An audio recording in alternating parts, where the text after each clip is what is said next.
Hello. Request all of you to kindly take your seats. Yeah, I'm seeing a little bit of crowd on the right-hand side. Request all of you to kindly move to your respective seats, please. Hum barta ide nodi. Hello. Hum barta ide. Check madake. Yeah.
Elrigu namaskara.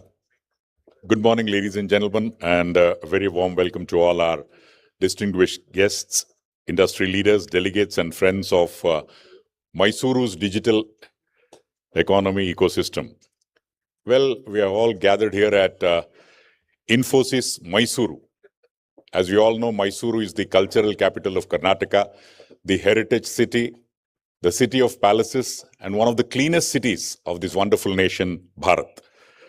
This is the day 2 of the 6th edition of the MYSORE Big Tech Show, a flagship initiative of the Karnataka Digital Economy Mission under the Department of Electronics, IT, Biotechnology and Science and Technology, Government of Karnataka. On behalf of the entire organizing team, I am Shankar Prakash, extending a very, very warm welcome to all of you. Tamagellarigu ಆದರದ ಹೃತ್ಪೂರ್ವಕ ಸ್ವಾಗತ. Let's have some energy in the AC room, please. Okay. As per the wonderful traditions of our state, Karnataka, I request all of you to kindly rise for Nadagite.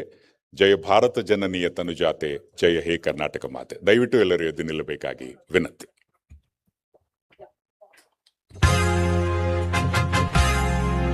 Jaya Bharata Jananiya Tanujate, Jaya He Karnataka Mate, Jaya Sundara Nadi Vanagala Nade, Jaya He Rasa Rushigala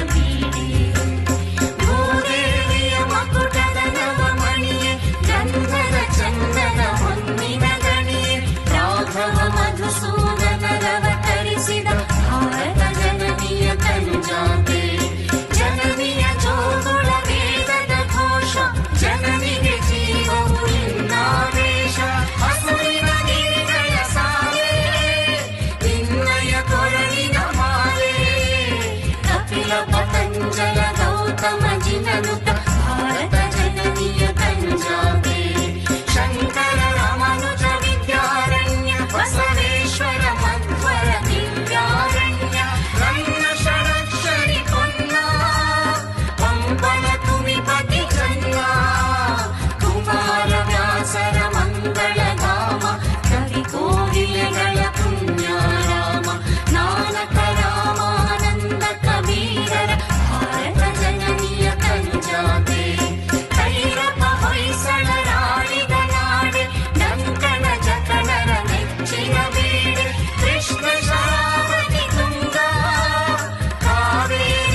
Please sit down. ದಯವಿಟ್ಟು ಎಲ್ಲ ಕುಳಿತುಕೊಳ್ಳಿ. Well, ladies and gentlemen, over the course of today, we'll hear from policymakers, global consular representatives, industry anchors, and innovators who are together shaping Mysore's journey as a rising hub beyond Bengaluru. At this juncture, it's my pleasure to request the dignitaries to please come over and light the traditional lamp. I would like to call upon Dr. Selvakumar S., Principal Secretary to Government, Department of Commerce and Industries, Government of Karnataka; Dr. Manjula N., Secretary to Government, Department of Electronics, IT, BT and SNT, Government of Karnataka; Shri B.V. Naidu, Chairman of KDM; Shri Sudhanva Dhananjaya, Lead Industry Anchor, Mysore Cluster and Chairman and MD of Excelsoft; Shri Varun Agarwal, Senior Director of ASSOCHAM; Shri Ashok Chandak, President IESA and President of SEMI; Shri Bhaskar Verma, Regional Director of NASCOM; Mr. Mark Lamy, the Consul General of France in Bengaluru, India; Shri Munna Prasad Thakur, Chief General Manager, Network 4, Commercial Clients Groups, CCG, State Bank of India; Shri Mahadesha V., Jurisdictional Director, Software Technology Parks of India, STPI; Mr. Suresh Bojraj, Pro-Chancellor, JSS Academy of Higher Education and Research; Shri Sabrishan, Center Head of Infosys, Mysore; Bhaskar Kalale, Industry Anchor and Chairman of TAI Mysore; and Mr. Sanjeev Kumar Gupta, CEO KDEM.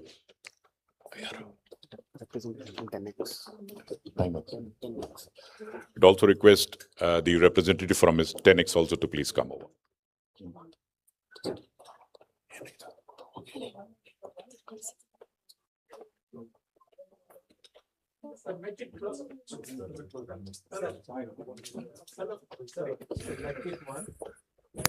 Well, friends from the media have come here in large numbers. Please give a huge round of applause for the dignitaries and also the friends from the media, because through whom millions and millions of people will know about the 6th edition of the Mysore Tech Show.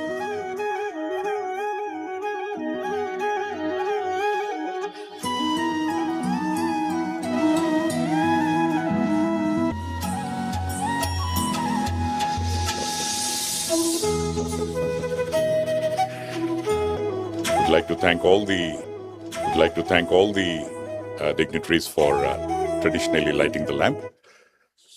Well, ladies and gentlemen, we have with us Mr. Sudhanva Dhananjaya, the lead industry anchor for the Mysore cluster and also the chairman and managing director of Excelsoft. As you are all aware, Sudhanva Dhananjaya has been at the forefront of building industry-government partnerships in this cluster, and it's my pleasure to request him for the opening remarks and welcome address. Please put your hands together and let's welcome on stage Shri Sudhanva Dhananjaya. Bani sir. Mysore's growth story. Do that. Well, ladies and gentlemen, we now move on to another important stage of today's event, a conversation that would lie together with the Global Innovation Alliance. Engagement can be deepened in the years to come. Joining us for the fireside conversation, ladies and gentlemen, Dr. Selvakumar S., Principal Secretary to Government, Department of Commerce and Industries, Government of Karnataka; Dr. Manjula N., Secretary to Government, Department of Electronics, IT, BT and SNT. And moderating this conversation is Shri Sanjeev Kumar Gupta, the CEO of KDM. Please put your hands together and let's take it away. Yeah. Thank you. Take it away. Yeah. Thank you. Good morning, everyone. Very good morning, everyone. Thank you for this energy and back to us. Mysore welcomes you all with the warmth and interest of getting you more toward the city and the cluster of Mysore. So if you have any interest more to be deepen up, the entire government of Karnataka's Department of ITBT, Commerce and Industry and the KDM team is here. Interact with us. We have a fantastic two great leaders from the government with us. Manjula ji is the Secretary of the ITBT Department. Selvakumar ji is also the Commerce and Industry Department, the most important department for the digital economy. Thank you for spending your time and being with us. Number 2, Mysore cluster has been recognized as number 2 as an exporter of IT exports in Karnataka. And In fact, 5,700 crores is the worth value of the exports which has started happening from Mysore. We also got some 650 plus startups as on today registered, but we have more than 1,000 plus which are not registered also. Today, the digital economy in the state of Karnataka is roughly around, we have calculated, estimated, not exactly published number, but roughly around $159 billion, the digital economy of the state of Karnataka. And if I estimate from the Mysore perspective, the digital economy contributes around $1.3 billion. And on top of that, if I add biotech, the total value of the digital economy goes to $5.4 billion from Mysore cluster. This is the today's situation is right now. We look at these numbers of the talent side. Today, almost 25,000 of IT, ITS resources are here. Roughly around 14,000 works in manufacturing of the electronics industries. BFSI, 5,000 people are employed here. 4,000 in healthcare in BFSI. Very happy to share that in last quarter itself, from the April, May, June, we have got 5 new companies set up their operations in Mysore. Beyond Bengaluru is still a concept or now a reality. Quick observations. We'll start with you, Manjula ji.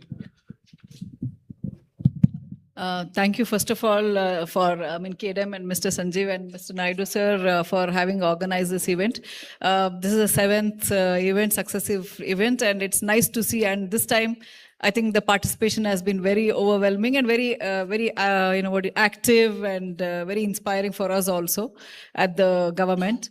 Thank you all for making it here today, and on behalf of the government, I would like to thank you all, for participating here. I understand Mysore, as of now, though we have a very good highway, still negotiating Bangalore traffic is a challenge in the morning. I'm sure all of you have, braved it and been here on time.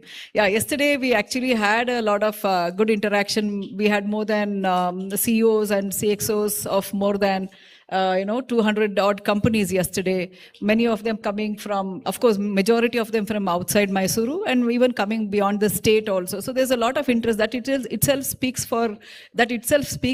a lot about the interest that industries are now looking at Mysore as a potential, a place for investment. And at the government level also, I think Sanjeev also will probably add to it. I think Beyond Bangalore initiative is something which we've been emphatically propagating actually. Like you already mentioned, the potential of Mysore as it is has been immense. You already listed Bangalore. It is called Local Economy Accelerator Program. So we are kind of focusing our investments, focusing our energies, focusing all the skilling, etc. In these cities. So not only Mysore, we are also trying to promote, apart from Mysore, cities like Mangalore and other tier 2 cities also. But Mysore stands number 1 in the list, given the kind of potential that it has. We have also launched, various skilling initiatives, starting with, promoting innovation through startups, the startup foundries, creating leap labs, creating global technology centers, and creating a separate cluster fund for the Mysuru cluster called the Cluster Seed Fund.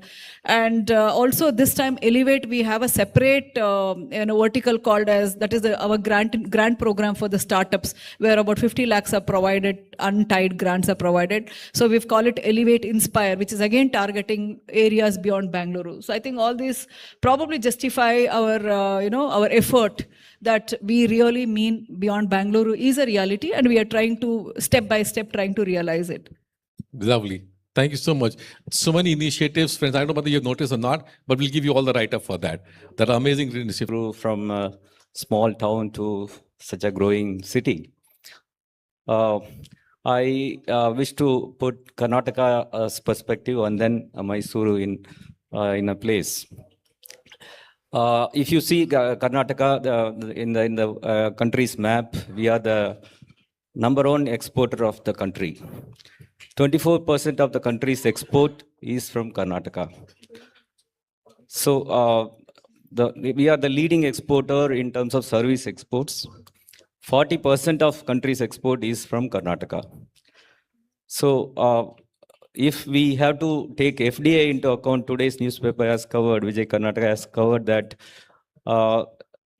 Karnataka has emerged as the second most attractive destination for FDI in the last year. Next to Maharashtra, we are the most attractive FDI investors coming to Karnataka. So it puts us in a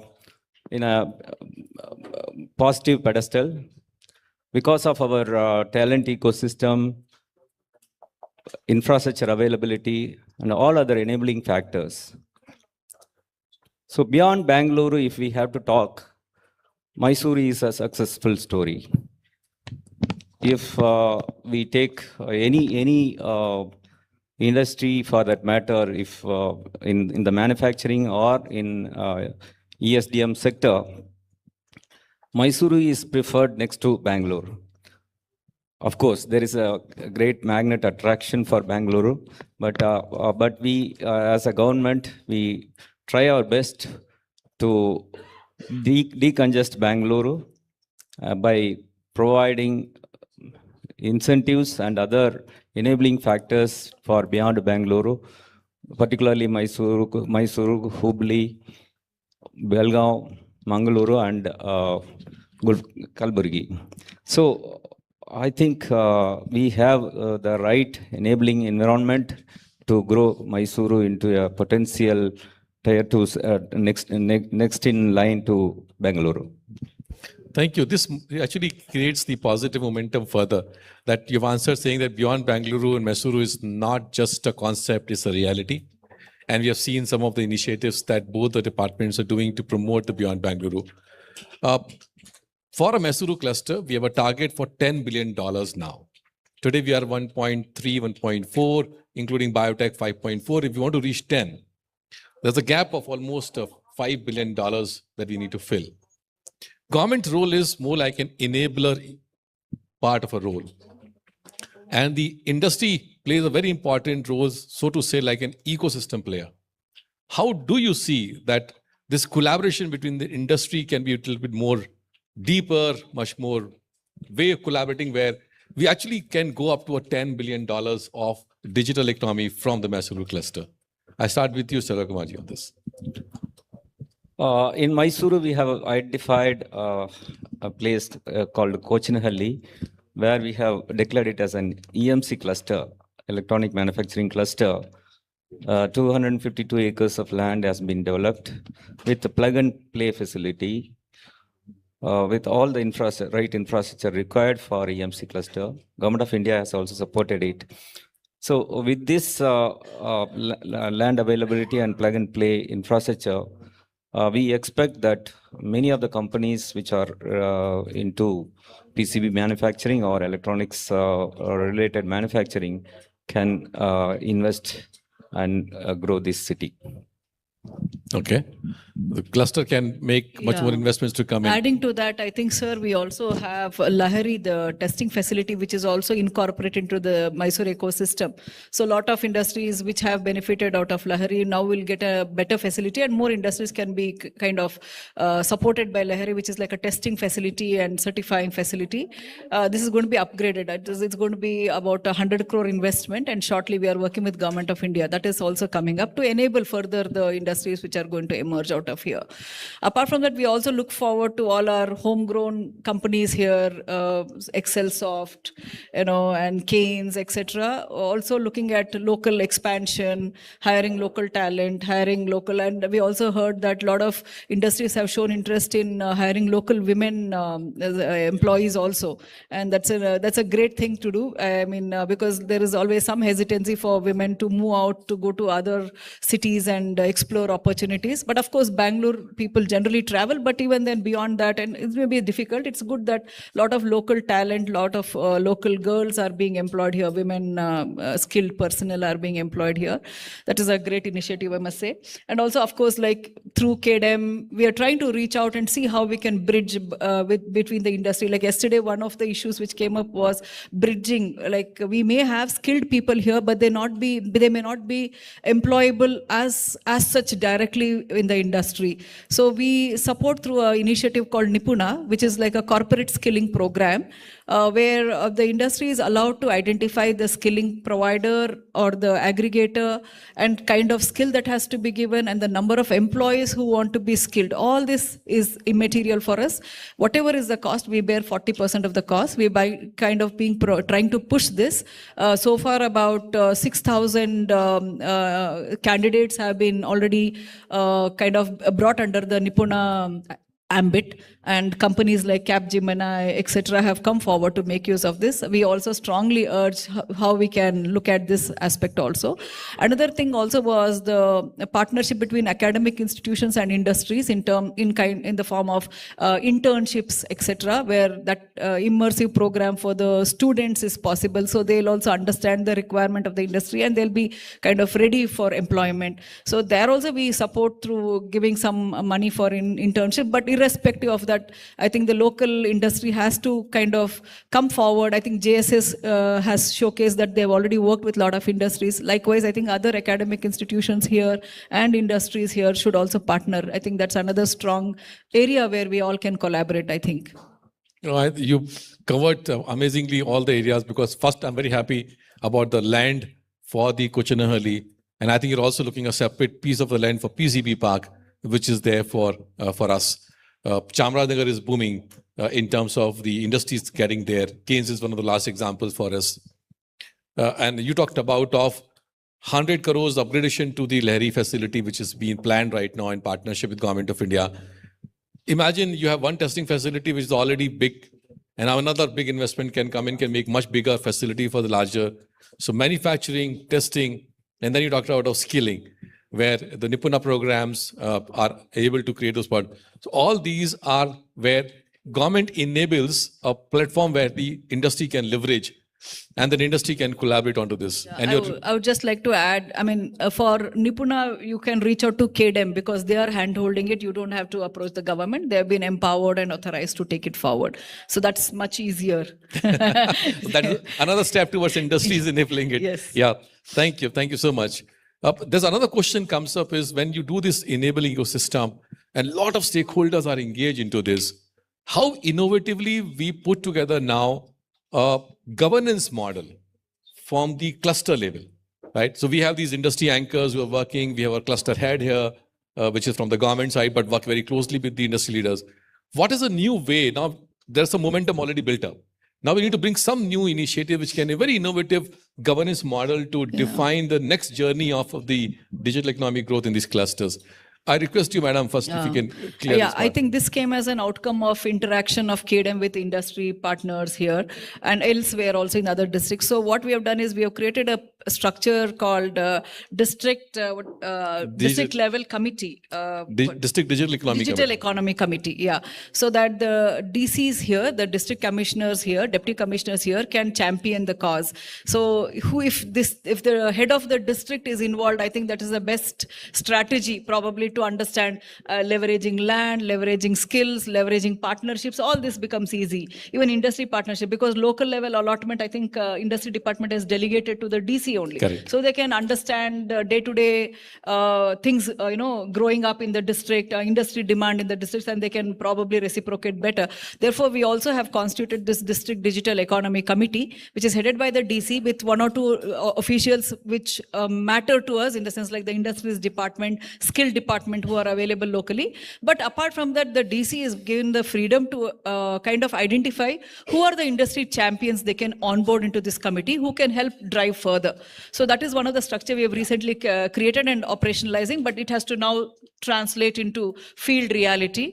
So we urge whoever is our local industries here and anybody who is interested in the matters of helping supporting the growth of industry and the digital economy in MYSORE can through our KDEM partners reach out. So we will ensure that they are given a position in the committee and they can contribute well in the committee structure. Correct.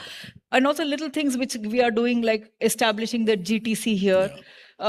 it's not like a great investment, but we are hoping that it will be kind of an anchor for other industry, other IT industries or digital economy based industries to come here. So we have about 1,000, I think it was showcased yesterday to the various CXOs and CEOs.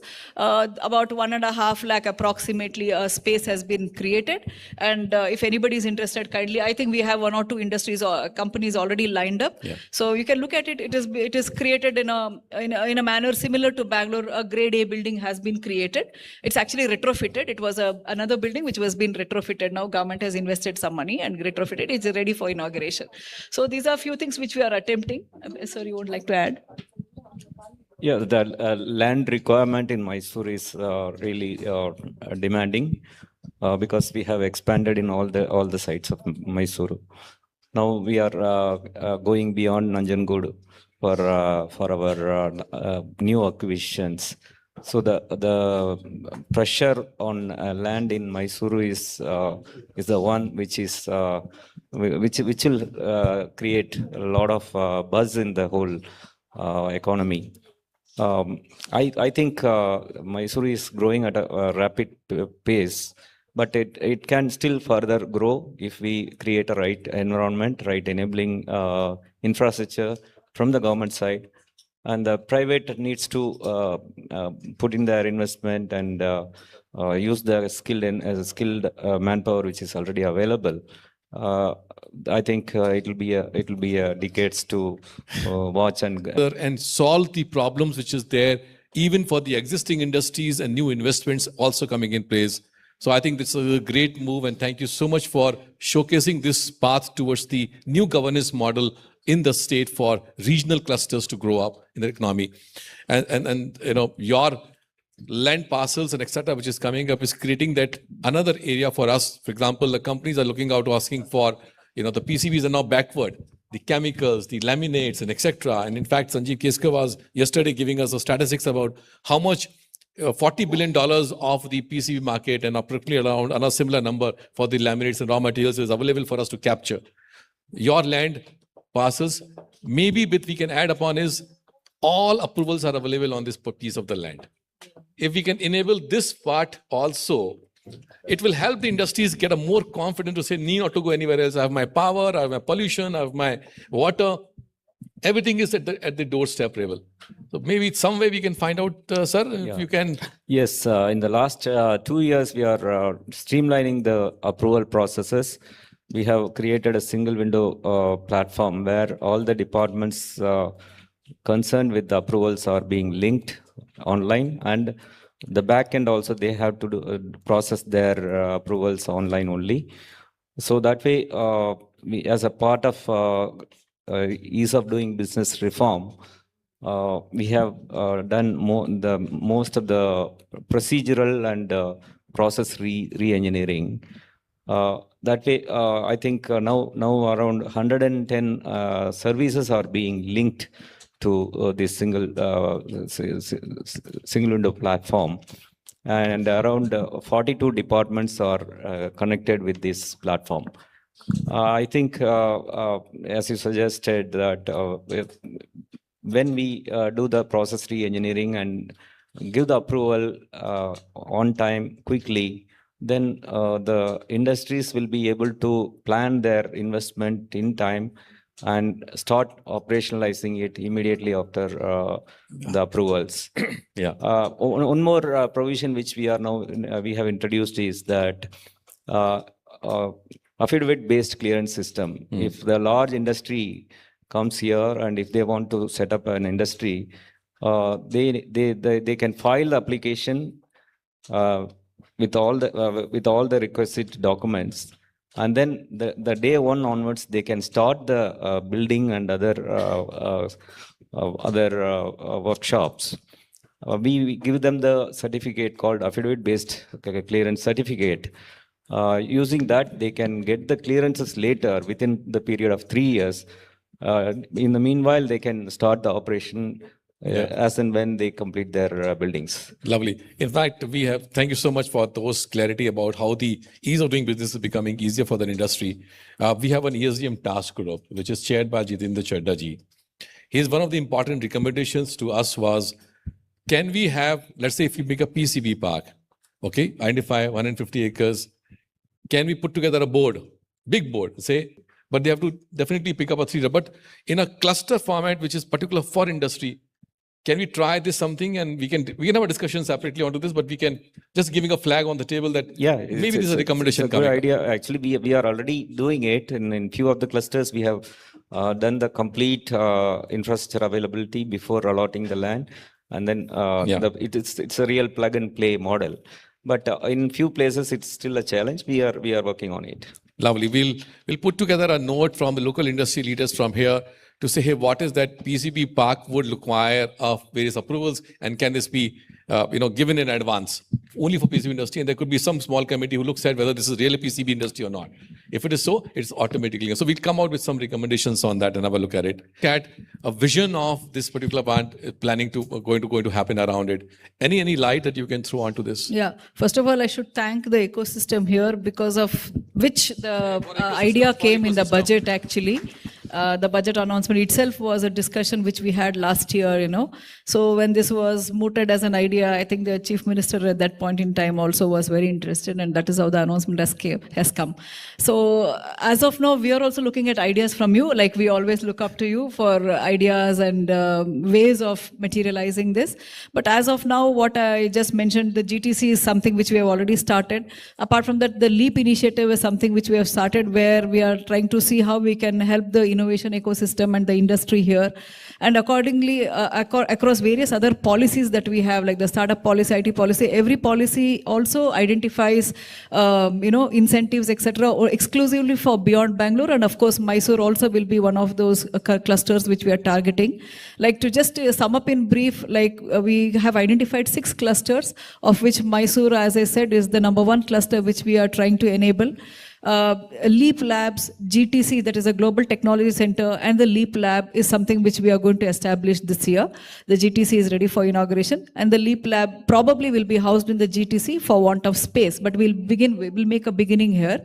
And also the cluster seed fund, a lot of startups, like you mentioned, more than 600 are registered out here, and maybe another 300, 400 are not yet registered, but are also operating out of Mysore. Mysore and this cluster, Mysore, Chamarajanagar, and this Mandia cluster. So we are trying to see how we can help these startups through our clustered seed fund, which is 75 crores, but Mysore exclusively will get about 25 crores. So we have a asset management or a company which looks at investment. There's a separate investment committee which has experts, industrialists and investors only as investment committee, where we'll see which startups and which companies can be seen and we can invest. These are the few initiatives which have just begun, but what I'm trying to also say is that we would like to listen more from you. I think yesterday when we discussed government, he has agreed to show us some 50 acres of land which is somewhere along the highway.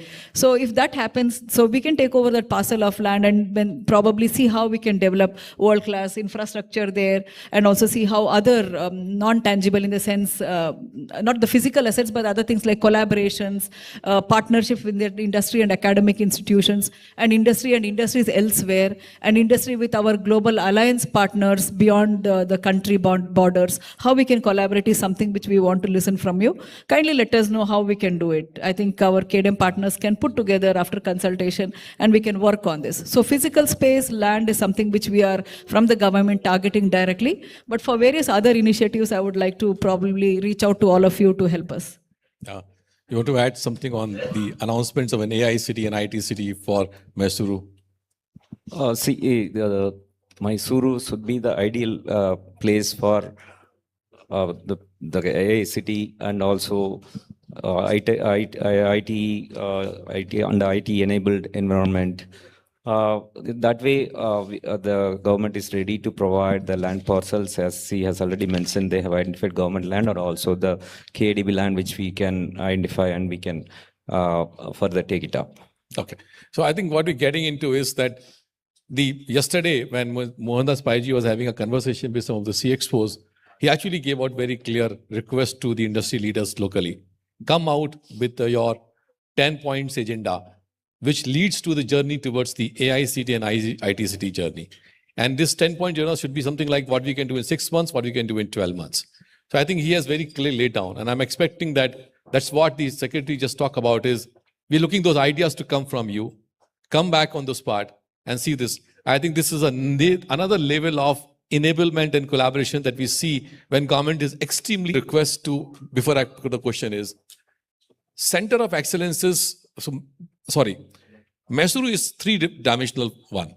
The ITITS, ESDM and biotech. We have three very balanced approach here. My humble request to both of you as a leaders in the government is, any center of excellence now should have a focus on beyond Bangalore and MYSORE, not in Bangalore, number one, as much as possible. If it is something very specific to tech, I can understand that. B is, existing center of excellences should divert certain amount of funds to set up a spoke center of excellence here in MYSORE on those lines. And I need your some sort of a leadership driven this part that ask those center of excellence to earmark some budget in when you approve next your quarter plans for them. Ask them, both of you, please, what you're doing in MYSORE, tell me. If not, this budget is not approved. This is the request. I know what you can do, but try see if you can do that. Just a humble request to both of you. Can I get nod on this? for this, please. The question is, what looks like for the next 3 years, 4 years down the line? And this is the small question because that your visions from the start of the industry, government perspective, and the industry here, which is sitting here, we can align ourselves to look at. How do you see next 3 to 4 years for us in MYSORE cluster going forward? Just your vision, your thought processes. Yeah. So, just going by, just you mentioned about how MYSORE has an edge over other clusters in terms of electronics, biotech, and ITITS. Electronics is something which I think even industries department is also trying to push through the electronics manufacturing cluster, which has been approved by Government of India, and we are trying to. I think we are at the last stages of approval. Yeah. The lands are, etc. The anchor industry is there, the land is there, and the funding is also coming from Government of India. That is something which we'll push.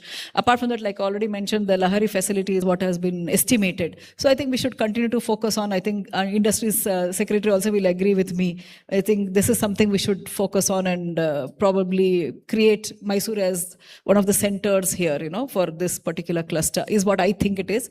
Apart from, of course, continue to support IT and biotech. Coming to the centers of excellence, I think centers of excellence are only possible when we have some kind of advanced academic or research body or organization which works out of here and has to anchor it. We can't just place it anywhere because you need that expertise, you need that capacity, the infrastructure, at least the basic infrastructure on which we can build on. As of now, I see some potential in food research, etc. here because we have the food lab here, CFTRI here. So I think in that sector, bio or related to that kind of sector is a possibility. If some kind of initiation or leadership is taken from here, I think we can nurture it. See, wherever you see, like either it's an academic body or a research organization which kind of anchors the center of excellence. We have had in Raichur, we just approved last week in Raichur because there's a triple IT Raichur there, which is taking care of the center of excellence on AI. Likewise, you've seen in Dharwad. Likewise, we've seen in other cities where there is, I'm talking about beyond Bangalore. So beyond triple IT Bangalore, beyond IASC, beyond IAM, we have so many other academic bodies and research organizations which are there. So if something can be initiated here, I think we can definitely look at agri-tech or food technology based center of excellence can be supported here. I think this is what I think it is. For MYSORE, we have our JSS is a very big example of research and very well established. We have an incubation center, if I remember there. We have an incubator which has been sanctioned by government here. About 10 crores, I think we support there. TBI also TBI is there. Yeah. But then, yes, for a center of excellence, we really require some kind of, if the JSS Institute also can partner it, we are open-minded. Yeah, correct. Lovely. And I think that will help for JSS, NIEs. They are very old and very premium institutions with hardcore research and the faculty there. So maybe we can look at those examples to collaborate and see some of the part can be established. Yours. Thought. Yeah, this is the right time for MYSORE to grow further. Yeah. Yes. Next 3-4 years will be a crucial time. It's an enabling environment which is available, and already entrepreneurial mindset is there in MYSORE, growing up like anything. I feel that with the present ecosystem, partnership of government and the industrial bodies and industries. It's a right time for us to collaborate and accelerate it further, and the growth should be seen double fold in few years' time. Lovely. Thank you. This vision is going to help us. Homework deke jaiye. What you will expect industry to do for MYSORE cluster? One liner. What you expect industry to do for the MYSORE cluster? Give a message to them. So, I mean, I've been again reiterating the same. Collaborate with us. So help us grow together. That's all I'm trying to say. Collaborate and give us ideas, exchange ideas where we can see how we can mutually grow. Thank you. Yeah, partner with us. We will grow together. Thank you. I am Same. so happy with this. So happy with this. Ladies and gentlemen, such a wonderful discussion. Just to let you know, she traveled almost 250, 300 kilometers and she came back yesterday late evening, did a lot of exercise for us. Today morning itself in the show, 7 o'clock started from Bangalore to be with us. This is the leadership which demonstrates the power of digital economy for the MYSORE cluster. Thank you so much, sir. Thank you so much. Request all of you to kindly stay back for a moment, ma'am. Yeah. I would request Mr. Sudanva Dhananjay to please come over and give mementos to Dr. Selva Kumar and Dr. Manjula. Sorry, okay.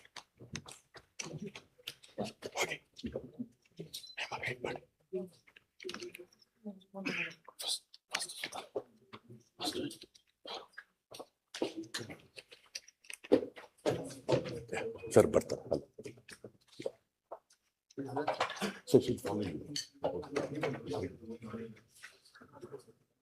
I'd request Dr.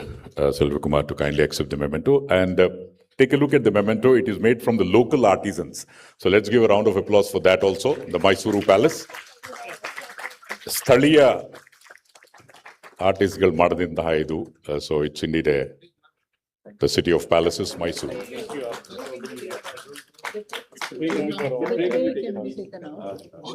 And this is the photograph of today's session. Oh, that's very fast. I would also request Dr. Manjula to kindly accept a moment.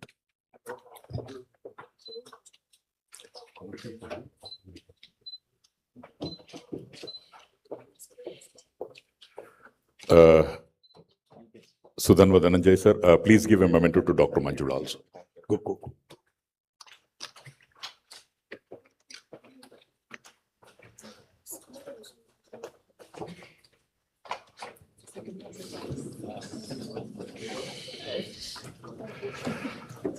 Mr. Sudanva, like a true Mysorean, is handling it very, very carefully.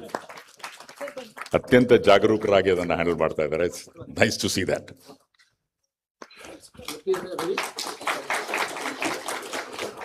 Thank you.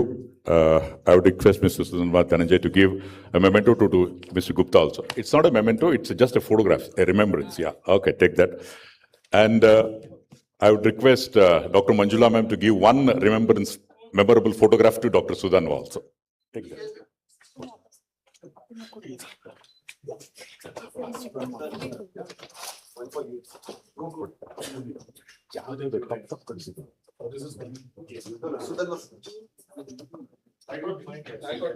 Yes, okay. Thank you.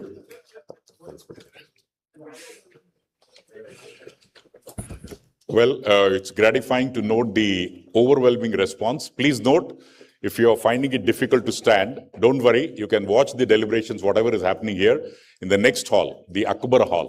The Badshah Akbar Hall is there on the right-hand side.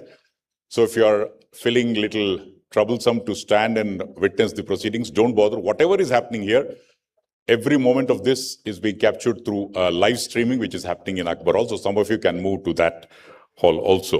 So once again, thank you very much to all the panelists, Dr. Selva Kumar, Dr. Manjula, and Sri Gupta, for, of course, taking us through this conversation between policy and practice and continue to make beyond Bengaluru more than just an aspiration, but a working model of inclusive growth.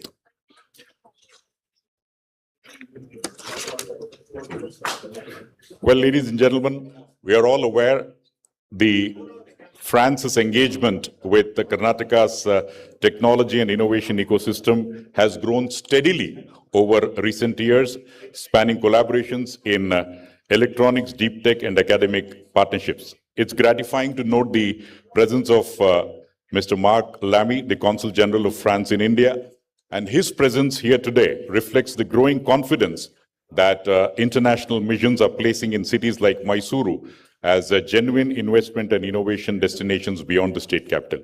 Please put your hands together and let's welcome on stage Mr. Mark Lamy for his keynote address. Hearty welcome to you, sir, and welcome to Mysore.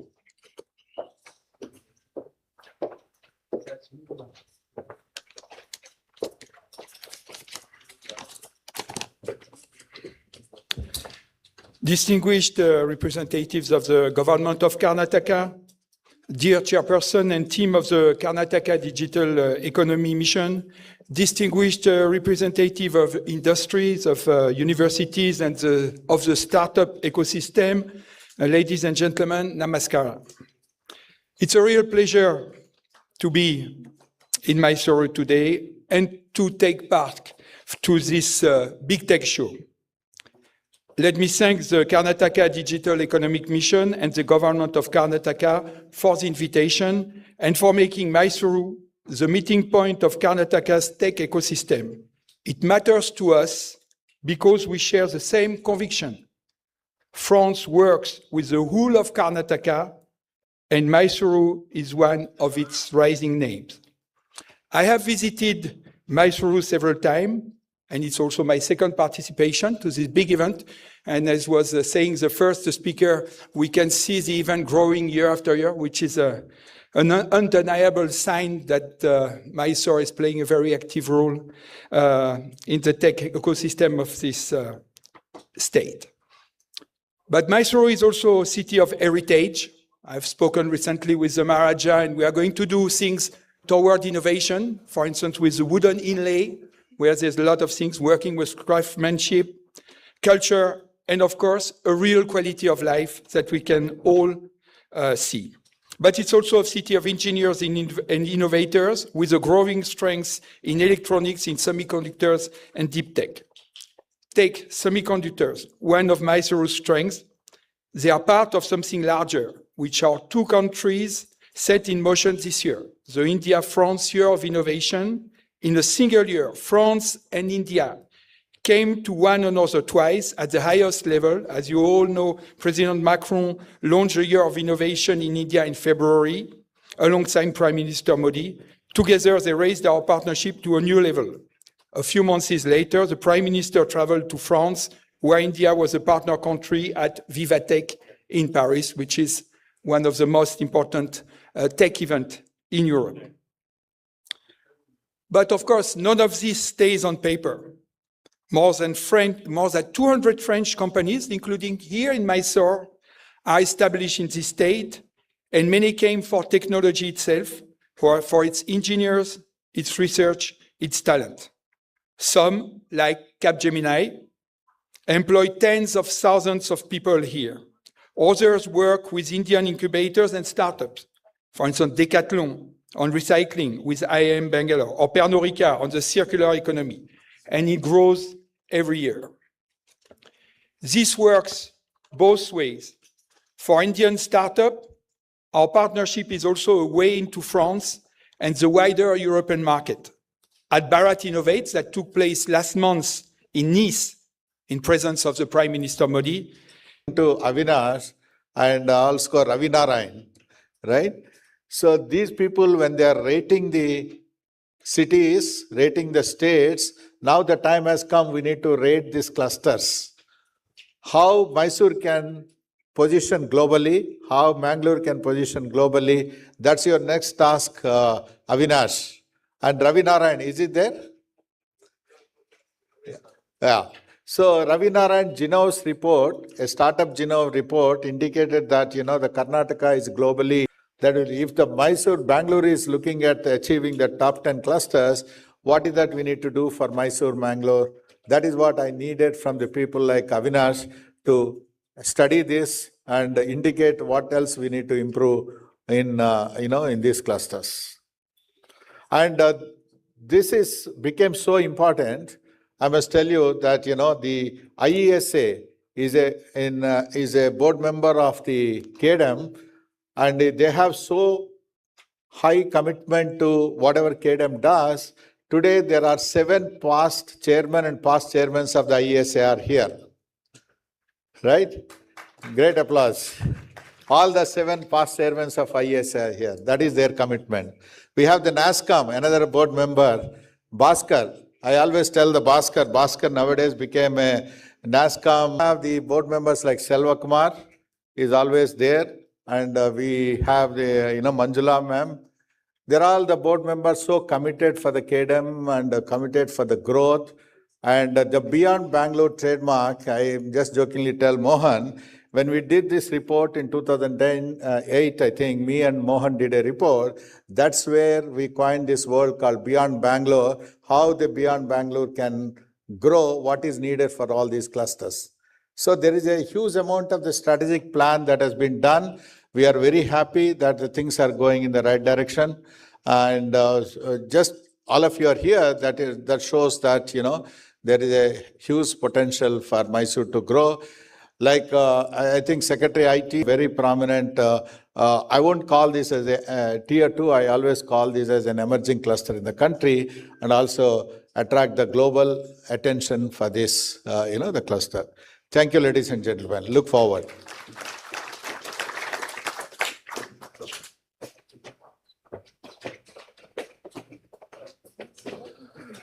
I would request Mr. Bhaskar Kalalle, President of TIE Mysore chapter, to please come over and give a memento to Mr. Naidu.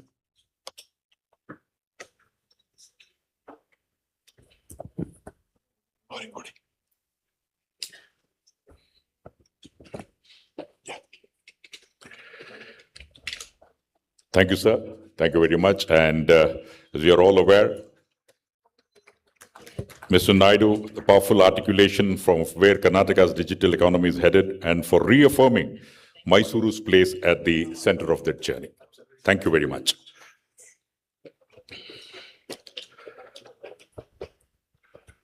We now move on to the panel discussion, which is now followed by this after the keynote address. In the panel, we have Mr. Sanjeev Keskar, CEO of Aravind Consultancy. I would request Mr. Sanjeev to please come over. Mr. Naveen Bishnoi, the chairperson of IESA. Welcome to you, sir. Please take your seats. Yeah. Mr. Ashok Chandak, the president of IESA and also the president of SEMI. Mr. Avinash Vasishta, the chairperson of KDM GCC Task Force. And it's moderated by Mr. Jitendra Chadha, the ex-MD and India country head, Global Foundries.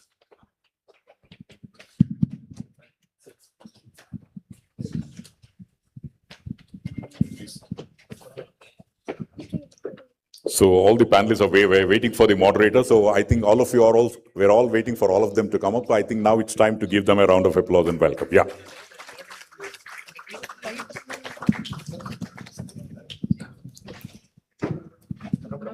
I would straight away hand over the session to Mr. Chadha, Jitendra Chadha, the ex-MD and India country head of Global Foundries, to take us through. Over to you, sir. First correction, I'm not with Global Foundries. I'm an independent right now, so that's a correction. Not that anybody will care, but I don't want, ethically, it's not the right thing for me to do. Hey, good morning, everyone.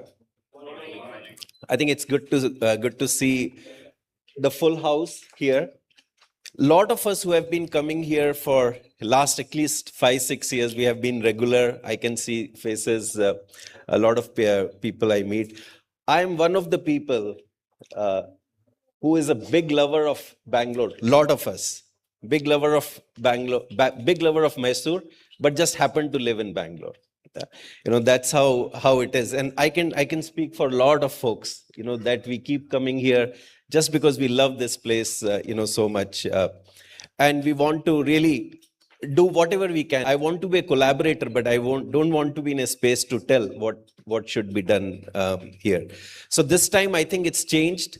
I feel very, very comfortable that, I can play a small part of a collaborator versus, trying to preach, what we should be doing in Mysore. To the organizers, I have one request. I need one more chair on the stage. I think if you see all of us on the stage here, I think we are still outsiders. I need one person, and I am calling from last evening, Mysore 10. Can you just stand up, the people, Mysore, the 10 people who have been chosen to lead the task force for Mysore? Can you just please stand up, and so that everybody can see who these people are? So there are few in the crowd, and I would request one of you guys to be on the stage with us, so that it's not again an outsider, event, and it's more collaborative. We are getting a special chair, sir. Don't worry. Yeah, come get that. Bunny, you're don't bunny adane. Special ಅವರು ಅದಕ್ಕೆ ಅದು ಹತ್ತೋಳಿಗೆ. Sorry about that, but I think this would not be complete without a local person being here. So please. Yeah. And come in the middle. Come in the middle. Go ahead. Thank you.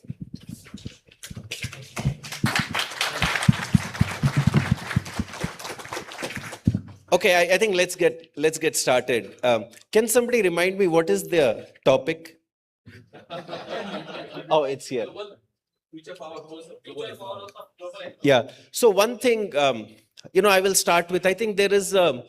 I wanted to pretend, but it's 40-minute session. I don't think I will be able to carry on for 40 minutes pretending. There is a lot of talk about hub and spoke. I'll be very honest. I don't like hub and spoke. Just the concept of hub and spoke, I don't like. We have tried multiple times in our corporate world. And, what is the interest of hub?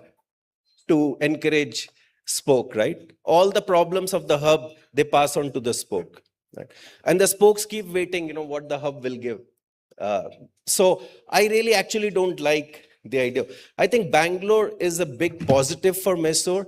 But I think for this session and for, Mysore 10, I would request one thing. I think Bangalore is a big plus. But let's imagine that there was no Bangalore that was closer to Mysore. Would we not be growing Mysore? If that was the hub and spoke was the only concept, then in the future or in the last 2-3 decades, as the technology centers have grown, whether you take Israel Tech Center, now you take Austin Tech Center, you take where? Is that okay, fair? Right. So let's start with how do we take Bangalore or Mysore forward? One of the things, I think last evening, Mr. Mohandas Pai gave a lot of good questions and leads, right? So let's leave what we can do. There were a lot of good ideas that have come. I would like to focus on how we now go about and doing it. So what's the execution plan? What are the 2 to 3 things each of us can do? I'll start with the person in no particular order, just because Ashok is sitting, next to me. Ashok has more of a national view. He sees many cities nationally, states he works with as an ISA president. And there are cities that are doing a lot of work. Different cities are doing a lot of work, and they don't have any hubs near them. They are still starting to become technology centers in their own right. And there are some global examples too. So Ashok, can you talk about what you are seeing in the country and then globally when you see how these tech centers are developing? What are 2 or 3 things they are doing that Mysore can learn or also ignore? Thanks, Jesse. Good morning, everyone. And the Beyond Bangalore is not just running away from Bangalore because of the water clogging and traffics, but to amplify the success. All of us know last 4 or 5 decades, Bangalore has been undisputed leader in the country for innovation. And how do we take it forward beyond that? What I see is now, first of all, India has entered into an altogether different investment cycle. This revolution is much different than what we saw in 90s when IT was driving the revolution actually single-handedly. Now there are multiple axes and multiple vectors, and I want to bring that first and then I go to the examples, what's happening worldwide or in India. The first important the axis is simultaneously there are multiple vectors operating. We talk about AI, the electronics, the semiconductors, the product engineering, the electric vehicles, and keep counting, the quantums and all those things.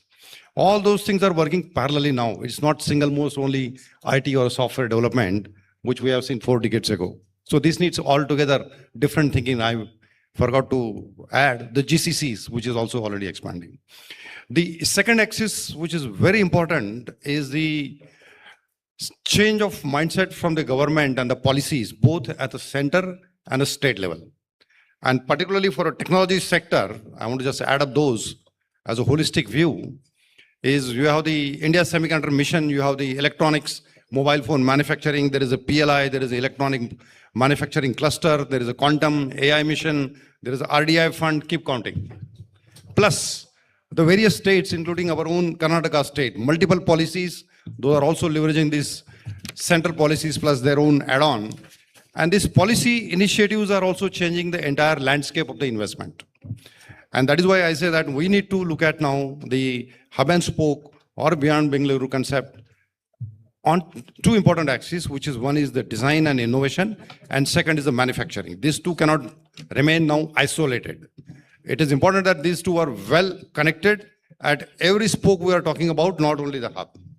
Now coming to some of the examples which I want to add up here, as Jesse has asked, let's look at few global examples first. And there are maybe 3, I will take it out. There are 5, maybe those are highly successful. First thing is, which we all know, is the Silicon Valley. The Stanford and the San Jose, which started upfront, let's say 5 decades ago, today has expanded into the multiple cities around within California and also within multiple states within US. And what we see outcome is the world's strongest and the brightest brands and the companies, those have evolved from there actually. There's a big learning. So we are, and they are not moving California, but they are expanding actually. Same thing, the concept here is not as a learning, is not to move Bangalore, but to expand. Second biggest example I want to bring is on a manufacturing side, the city of Shenzhen. The first time I went to Shenzhen was in maybe around 2000 or 2001 when I was responsible for a EMS segment and visiting Foxconn facility. And when I go there last year, things are totally changed. So now Shenzhen remains as a product engineering, the headquarters of some of the electronics companies, even a semiconductor topic. But the nearby cities in that state, with the Dongguan, Fusan, Zhuhai, Guangdong, keep adding, they are working as a spokes. Highly successful, that region generates now $1 trillion worth of economy actually. Highly successful example. Why? Because the entire ecosystem is developed, they feed each other. It's kind of a, I would call a flywheel which feeds to each other. Then look at Taiwan, which is well known for a semiconductor industry now, where Taipei remains as a headquarter and the corporate office, but Hsinchu, Taiwan, and other cities are also developed. Come to India now. Now, first thing is, when I bring India's other state examples, it is not undermining Karnataka. Karnataka is doing a great work actually. All of you guys, including the government and academy, are pushing this. So we are already showing good results out of this beyond Bengaluru concept. But still, let's look at some of the cities in India, what's happening. And the first foremost come to my mind is our neighbor state, Tamil Nadu, Chennai, which remains headquarters for some of the companies plus innovation and design activities. To the very integral part of that revolution, what we see as electronics manufacturing in the state of Tamil Nadu and automotive as well. Let's go to the north. The NCR proximity is very well leveraged by Gurgaon, by MYSORE, by Noida and Greater Noida. Obviously, policymakers are sitting over there, but even these multiple states are working in tandem to their own specialties and competencies to create, we see in UP, for example, Noida, the mobile phone manufacturing, the electronics manufacturing is stepping up. They are talking about the Jewar as a semiconductor hub, Lucknow being developed as the defense hub.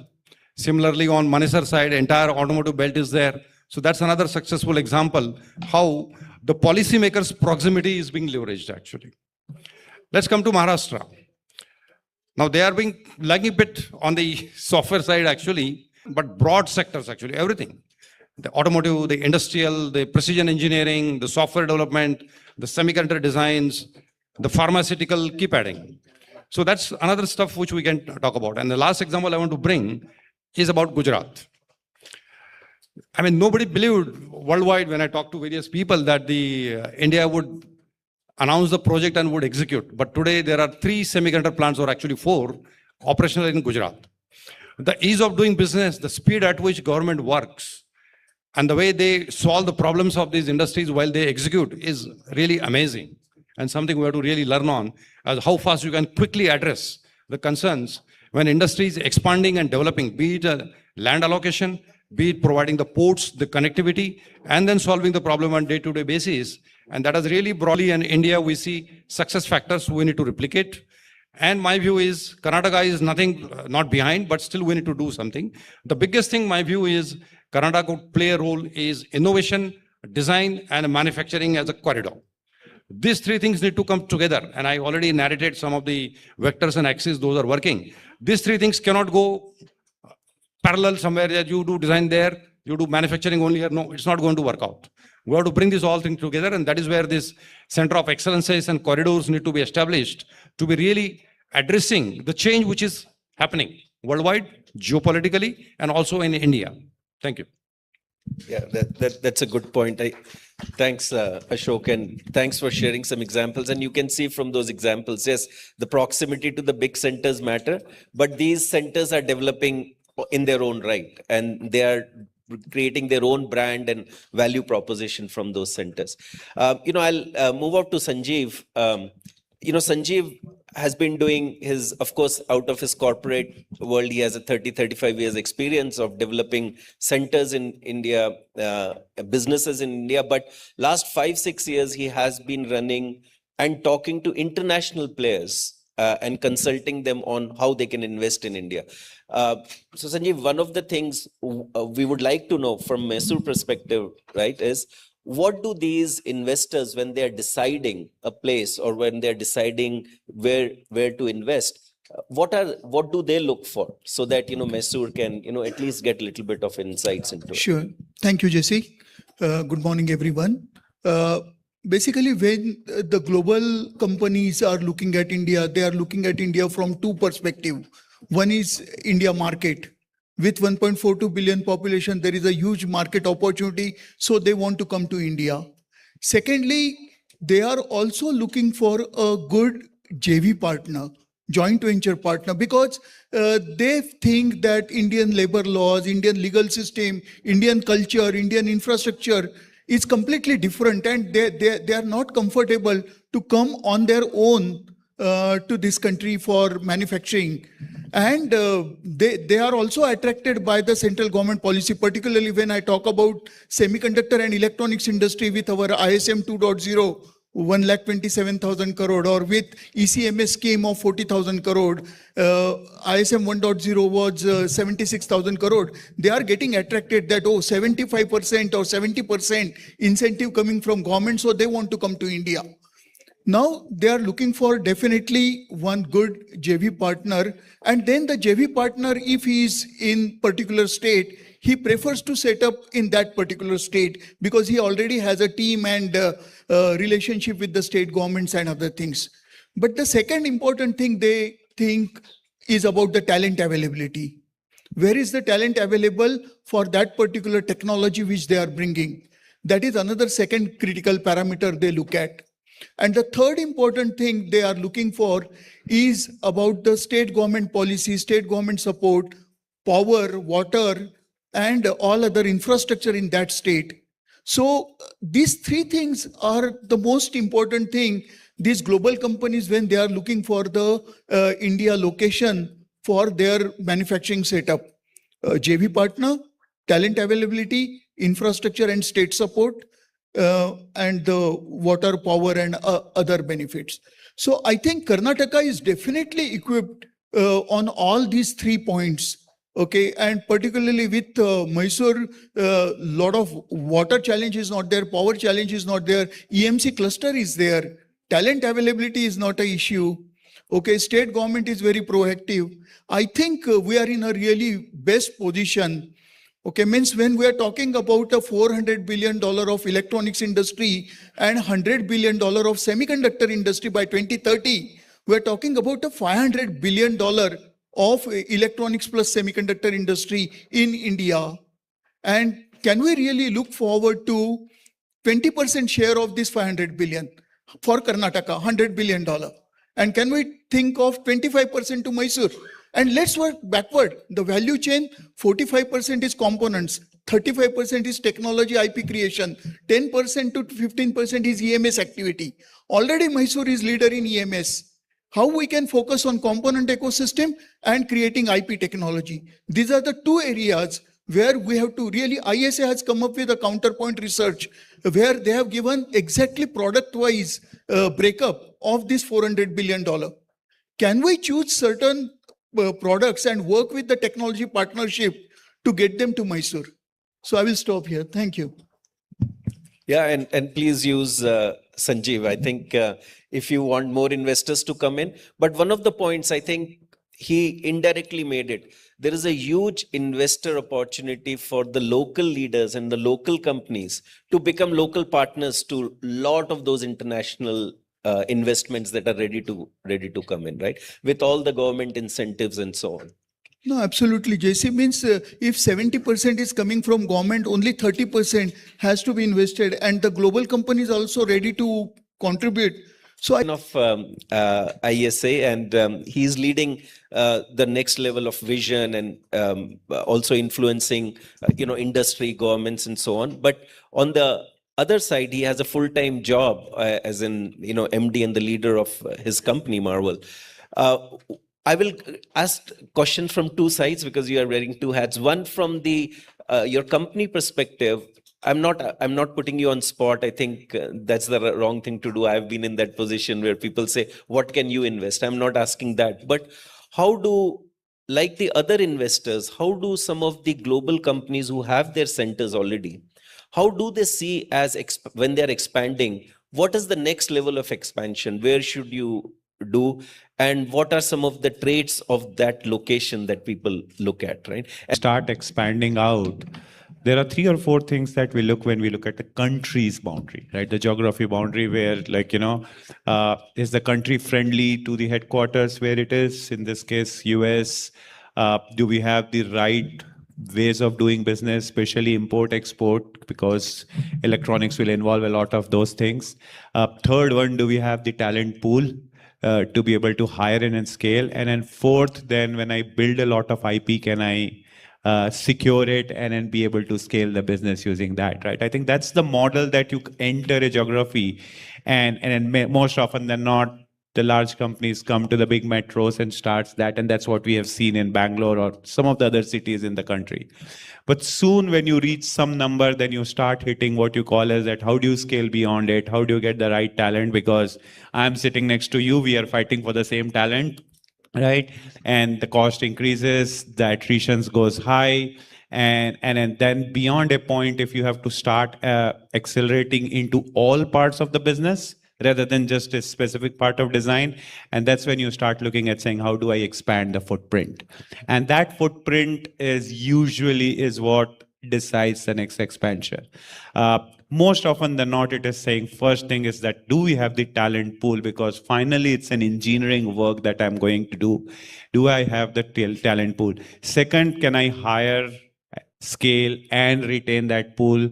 Because many times we have seen is that it's easy to go from 0 to 100, but that 100 to 400 or 500 is where that talent says, like, oh, I've worked for a few years, now I want to go to Bangalore. So you're hiring from one side and you're leaking from the other side to the Bangalore's and the other side of the world. So it's important to figure out saying what could be the niche that we can create so that that particular function only happens in that particular, I would say, city or a center. And that can become the building point of it. We have seen our company headquartered in California, but there are centers in East Coast, in Northern California, Southern California, Carolina, Texas, and all that. Each one of them became a hub of analog competencies, right? Or something else in the digital, something closer to the technology and fab, packaging, and so on.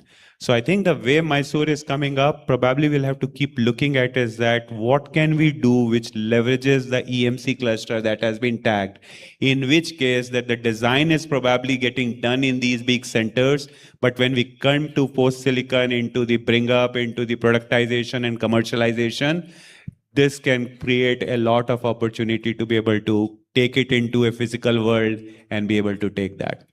That's what would be from a large corporate perspective. From an ISA perspective, what we have been seeing is that we have just started scaling and accelerating the growth, like Ashok said. I think it's time for us that 3 cities or 5 cities or 10 cities won't be enough. The number of opportunities in terms of all the scale of an end-to-end supply chain of electronics and semiconductor, it involves a huge amount of companies, domains, scales, jobs, and infrastructure creation. And hence, we'll need to multiply our portfolio, which has been Bangalore, Hyderabad, Pune, NCR, Chennai, if not 4 times to at least 3 times of that. And that Mysore comes as a top in that. So that's the reason we have been promoting. Thankfully, we have a Beyond Bengaluru as a project for us to, aspire for that and build that. Many others, it's not there. I think that brand value and that ambition is pulling us to drive this much faster than many others. No, thanks, Naveen. I think he covered it very well. I was just resonating so much, right, with what you were talking. And you have to look at 3 things. I think one, what he's saying is, even the expansion that has happened, whether it has happened in Hyderabad, Bangalore, NCR region, and so on. If you look at, there was some report, so don't count me on numbers. I'm very bad at, remembering all the numbers, but 100 GCCs every year are new ones are going to be developed in the country. And on top of it, the 2 to 3 million people we already have working in the GCCs, they are expanding. And so the total number is going to grow to 5 million plus. So we actually need 2-3 more Bangalore. So there is no, small player cannot become big. 3 or 4 cities can actually grow in 10 to 15 years to the level that we have some of the tech centers like Hyderabad, Bangalore, and so on. And same thing is happening in the manufacturing, space. So I think we should look at these opportunities as, I think the growth is so tremendous in the next 2 decades that we can reach actually Bangalore levels. Multiple cities can reach at Bangalore levels, right? Now, Avinash, to you, I think while Sanjeev talked about the digital, part of it, Naveen talked about the GCC and, how that is growing, how some cities are growing. I think you come from the digital part of it. You helped start the growth that happened in Bangalore, right, with Accenture, or not only in Bangalore, in multiple parts of the country, 2 decades into and going, right? Now with the AI and, how that whole ecosystem is going to be changing. We all know that. We can't deny that. Now, what are some of those changes that are coming, and what is the next level of that digital growth that will happen that cities like Mysore can take advantage of and leap ahead of what is going on? I think very, very good question. And I think this is extremely important for the entire IT industry. I mean, I have been in this industry when it was born, and active 30 years ago in some sense. And then obviously, shaping Accenture's entire outsourcing practice and growing it in India, so on and so forth. And again, it's not just about India. We have, kind of grown countries and other things before, like Sri Lanka, the Latin American countries. I think one of the things that, first of all, is most important, you talked about it, is the fact that, in the end, cost is low, and it could be higher, lower, that's fine. And the reason people are going to come in is talent. And again, it's very easy to go to 100 people, but is it something which can scale to higher numbers? Because if you market a place and you don't have the basic capability, you do yourself a big disservice. If they come and they go away, they'll never come back again, right? And it's the word spread soon. And I think we, our team came up with one idea, because Costa Rica, for example, 4 times less population than Chile, was doing extremely good, like as good as any other country in Latin America. And so we studied what was good. And I think we came up with a concept called point of scale resistance, which had certain factors in it, fine. And I think one of the things is there some talent out there which that country can say we are the best in that? Fine. And so that became a very, very important part of what we try to do whenever we are working with any city or any hub. So for example, in Sri Lanka about 20 years ago, when we were brought in to look at Sri Lanka, I mean, even in Sri Lanka, they talked about the fact that, we are nearer to India, like we talk about Mysore being nearer to Bangalore, and we are cheaper than India, fine. I said, that when the client is coming in, 10,000 miles away, it doesn't really matter whether they go to Sri Lanka or to, India, for example. Why would they really come in? I mean, the cost is marginally cheaper, but talent pool is really not as much available. And we looked at the SEMA Institute, which produces thousands of people in accounting degree, right? And we said, and those people were very, very good in accounting. And we rated Sri Lanka at the top 3 destination in the world for finance and accounting. It was not, but we always do the future stuff. And that made Sri Lanka what it is today, by the way. And that report is still quoted, as being a destination, by the way. So I think, first of all, the strength. What is strength? Okay, so let's talk about that a little later. But coming back to the AI stuff, which is the very, very fundamental change that industry is right now going through, by the way. And we have all these big companies, right from Infosys, we're sitting here, to Accenture and IBM and everyone. I mean, the industry has been doing application support and maintenance for decades right now. I mean, all these companies basically run the businesses of all the large companies. And all of a sudden, AI has come in, and now clients are saying, this is, and the business will change significantly. Business will change significantly, fine. And so right now, all of a sudden, what the client is asking is, how can you change my business through AI? And all of a sudden, the tech industry is being asked to understand the business value, which is a very big problem, very big problem. So the thing is that, how do you look at what the business requires? So for example, one of the things that we are trying to work with some of the largest SIs and even clients right now is what a company is good at, fine? And for example, Marvel is does in semiconductor, but what is it good at? Who are the competitors of Marvel, for example? And what are they good at that Marvel doesn't have? And that is probably something that where the revenue is bleeding. And then what can you do from an AI perspective to stop that bleed? Fine. Now you take that AI nudge, if you may, that needs to be implemented. Now you go and find a solution. Either you develop an AI native solution, or you find a startup or a scale up that actually addresses that AI nudge. Fine. And so all of a sudden you have a connect.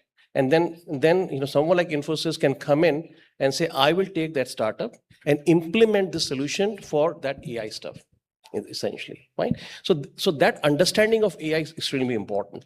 Now, the thing is that the talent has to be there for that stuff. And so right now, if your Mysore has to be something that it can stand on its own, it should know one thing: what is the strength that it has better than Bangalore? First of all, the talent in Bangalore that you need is there. The quantity may be there. But the talent war is so intense, you will not get even half as good a talent in Bangalore for that stuff. But again, we have to see what Mysore is the best at. Because right now, if I'm going to recommend a client to come to some hub like emerging hub like Mysore, why not Coimbatore? Yeah. Why not Indore? Yeah. Fine, to Mysore. No, wrong. Right now, because the AI talent is available in very young people. In fact, a lot of people are hiring youngsters like from the college because they train them on the AI stuff. So they are very, very good stuff. I think, in terms of for Mysore, in that sense, I lost my thought, by the way. So, AI talent, I think, so really speaking, what we need to do is to be able to promote like, for example, last night I was hearing about the semiconductor being very, very good in Mysore. I think that's a good area, right, basically. Also, I think the mid-tier companies, Yeah, that's what I was going to talk about. The mid-tier companies can be brought into Mysore directly. Fine.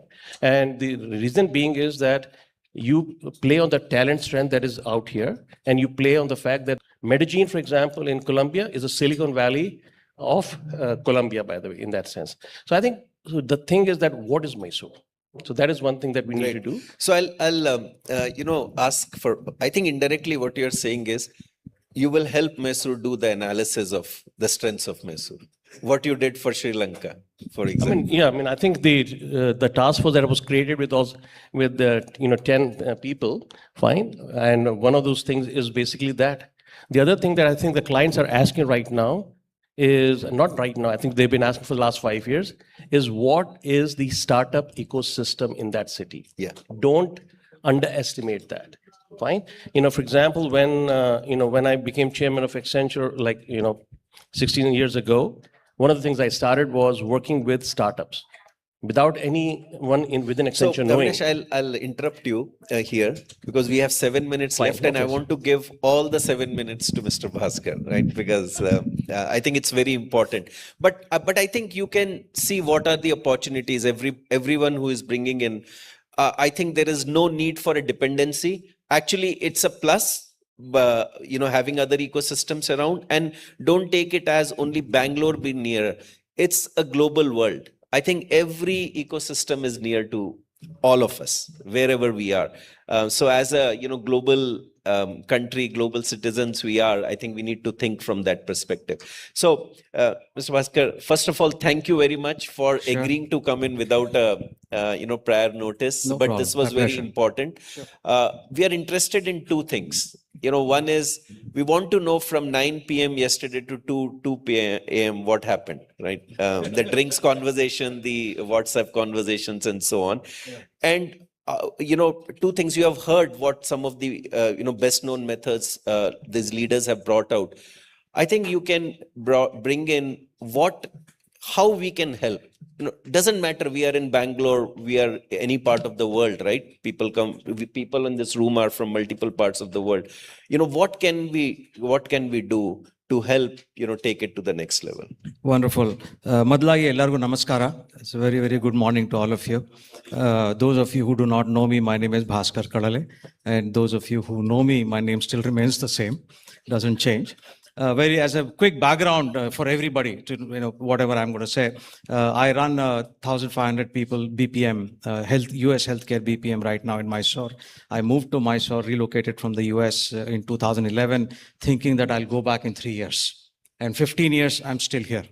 And so Mysore is a place that grows on you over a period of time. And this is my second. The first company that I was managing was also a GCC, which we grew from about 400 people to 1,600 people before I exited. Also a US company set up in Mysore. This is also a US company.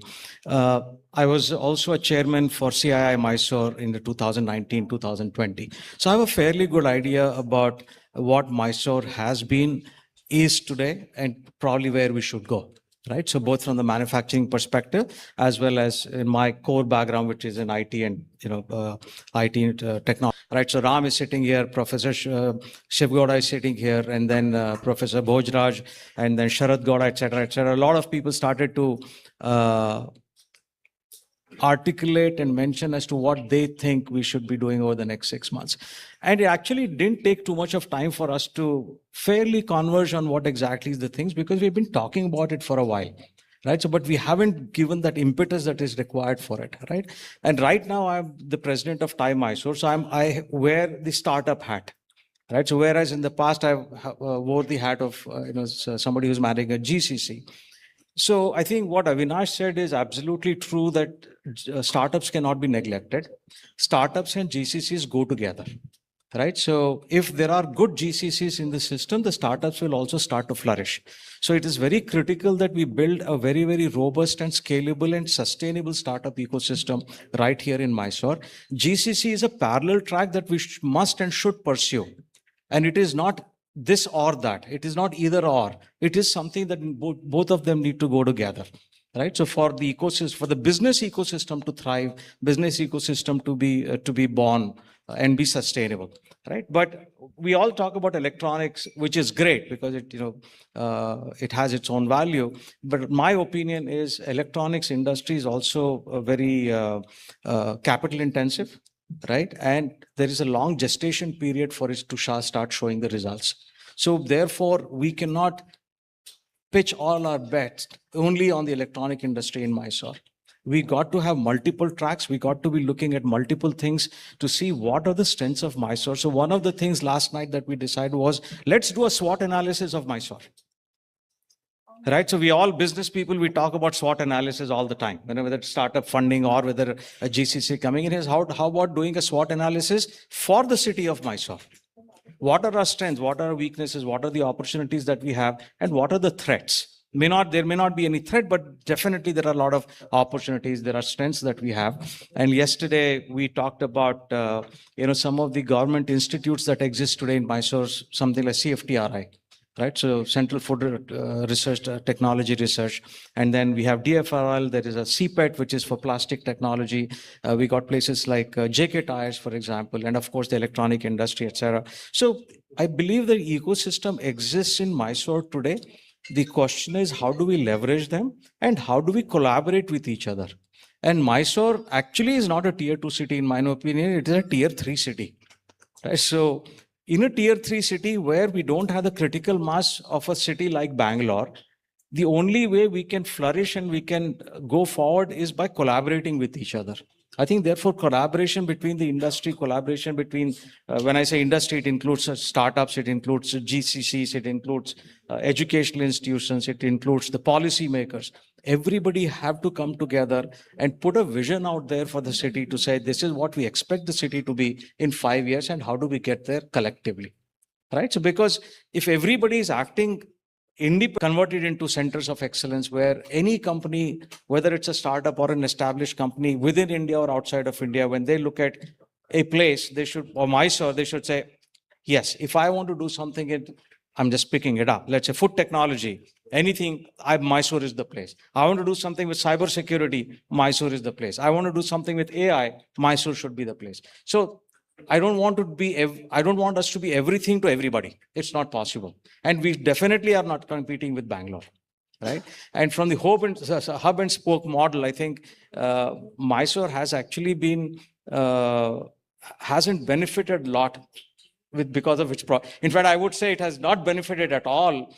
And in some ways, it's probably been a bane for Mysore. Prefers to go to Bangalore, which is just now about an hour and a half away. Yeah. Right. So I don't know if I answered all of your questions, Jesse, but that's what my thought is. No, I think you alluded to a lot of good things. How do you focus on few things, and Bangalore is always a plus, but it cannot be the dependence for Mysore. So one last piece. You did ask me a question. What do I need from, or what do we need from all the people sitting here on the stage? Each one of them bring a different set of expertise. I would invite you to come and collaborate with us.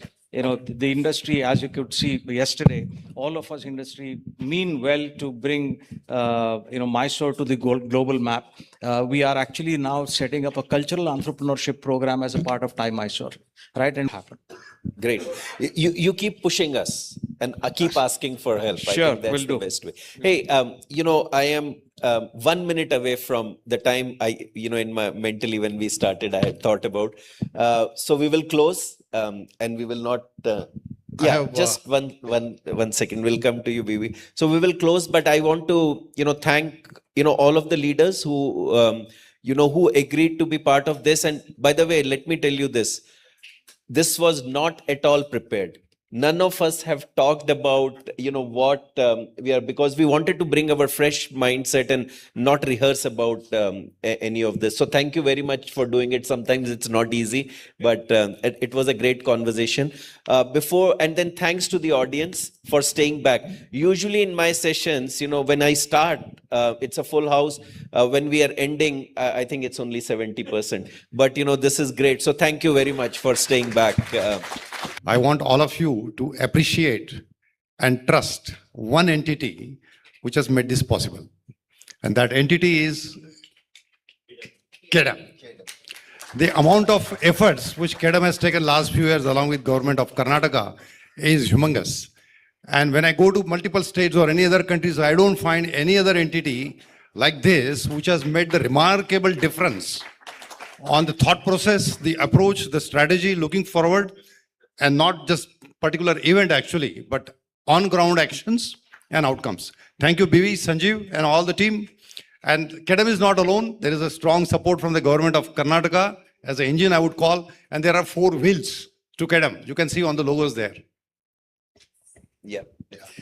So with that, the last word from the chairman of KEDAM, and thanks to ISA, NASCOM, KEDAM, STPI, who is sitting here. So I will finish here. And No, nothing. I just want to take this opportunity to ask each of the panel members what they can commit for Mysore next couple of years.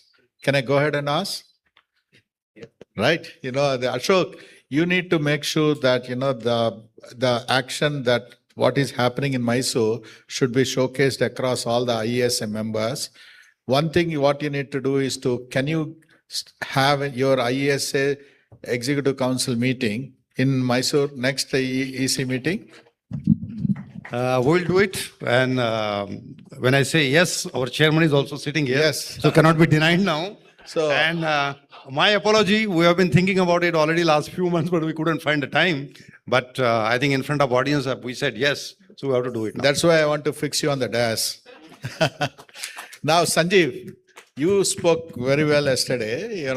Can you take responsibility to bring at least one company to Mysore every year, if not every 6 months? You take that. Whatever title you want, we'll give the title to you. No, sure, BB.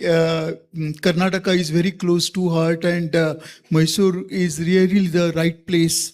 And definitely, whatever collaborations I am working on, I will really try to market Mysore to all those global companies. Thank you.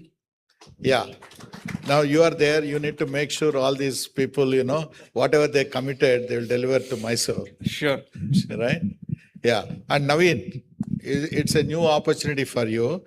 We see when Global Foundries, JC became Global Foundries CEO, my first ask was, can you start a center in Mysore?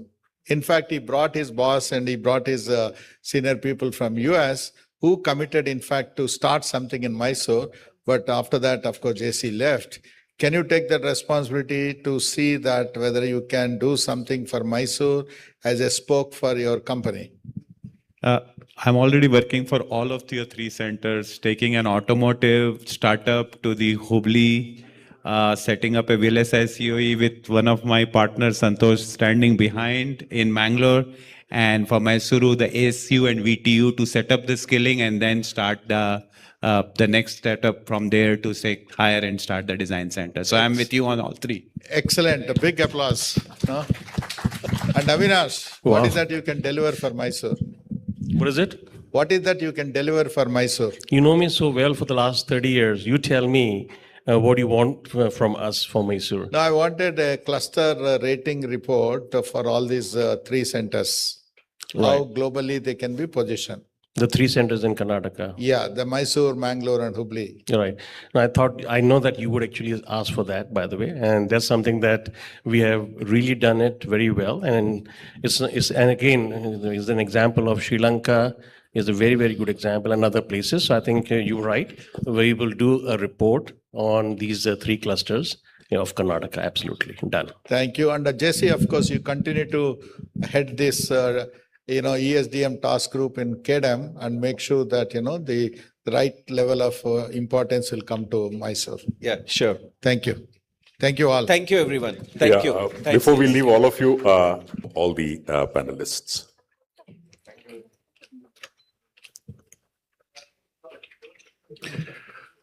As the mementos are being given, those of you who have registered for the electronic session, you can move to the Nelson Mandela Hall. And before we kick off our next track here, please note that invite-only breakout sessions are taking place in the allocated halls, and access is restricted to delegates holding valid ID cards. So those who have registered, please move to the respective halls. As I mentioned, electronic session at Nelson Mandela Hall and so on. So others will continue in this session here. The Karnataka Innovation Ecosystem session will take off in just a bit.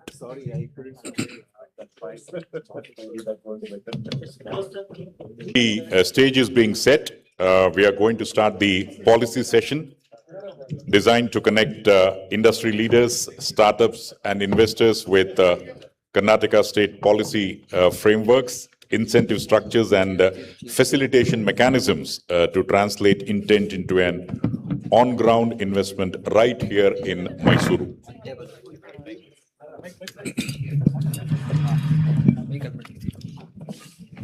Well, ladies and gentlemen, this session is curated by our exceptional team from startups and innovations of KDEM. And once this stage is set, we are going to start the policy session. I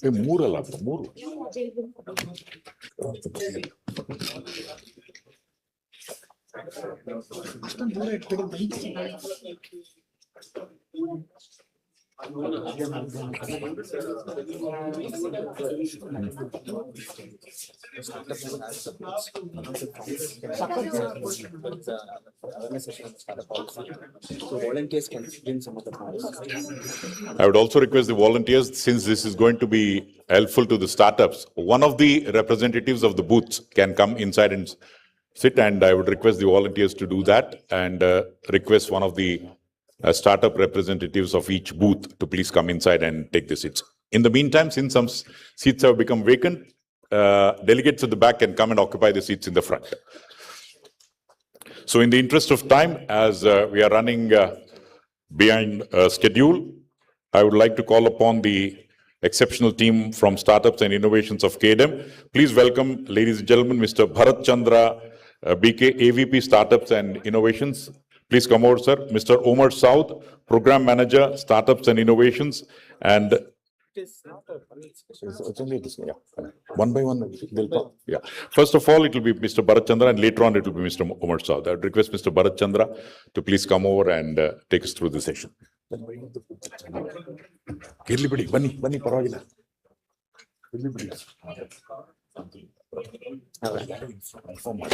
Okay. Let me check if it's working.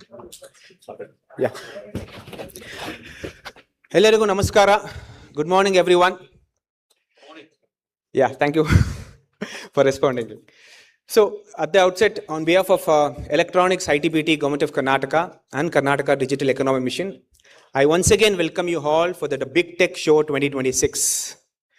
I understand for all the entrepreneurs who are here today and also aspiring entrepreneurs, you have made an effort to be in this hall today to understand some of the initiatives and schemes of Government of Karnataka. I appreciate that you made some time and you're here today. Also, all the other ecosystem enablers, institutions who are here today, thank you so much for being in this hall. Next 30 minutes, it's going to be a kind of awareness session of startup innovation ecosystem in the state of Karnataka. I request everybody's attention for next 30 minutes.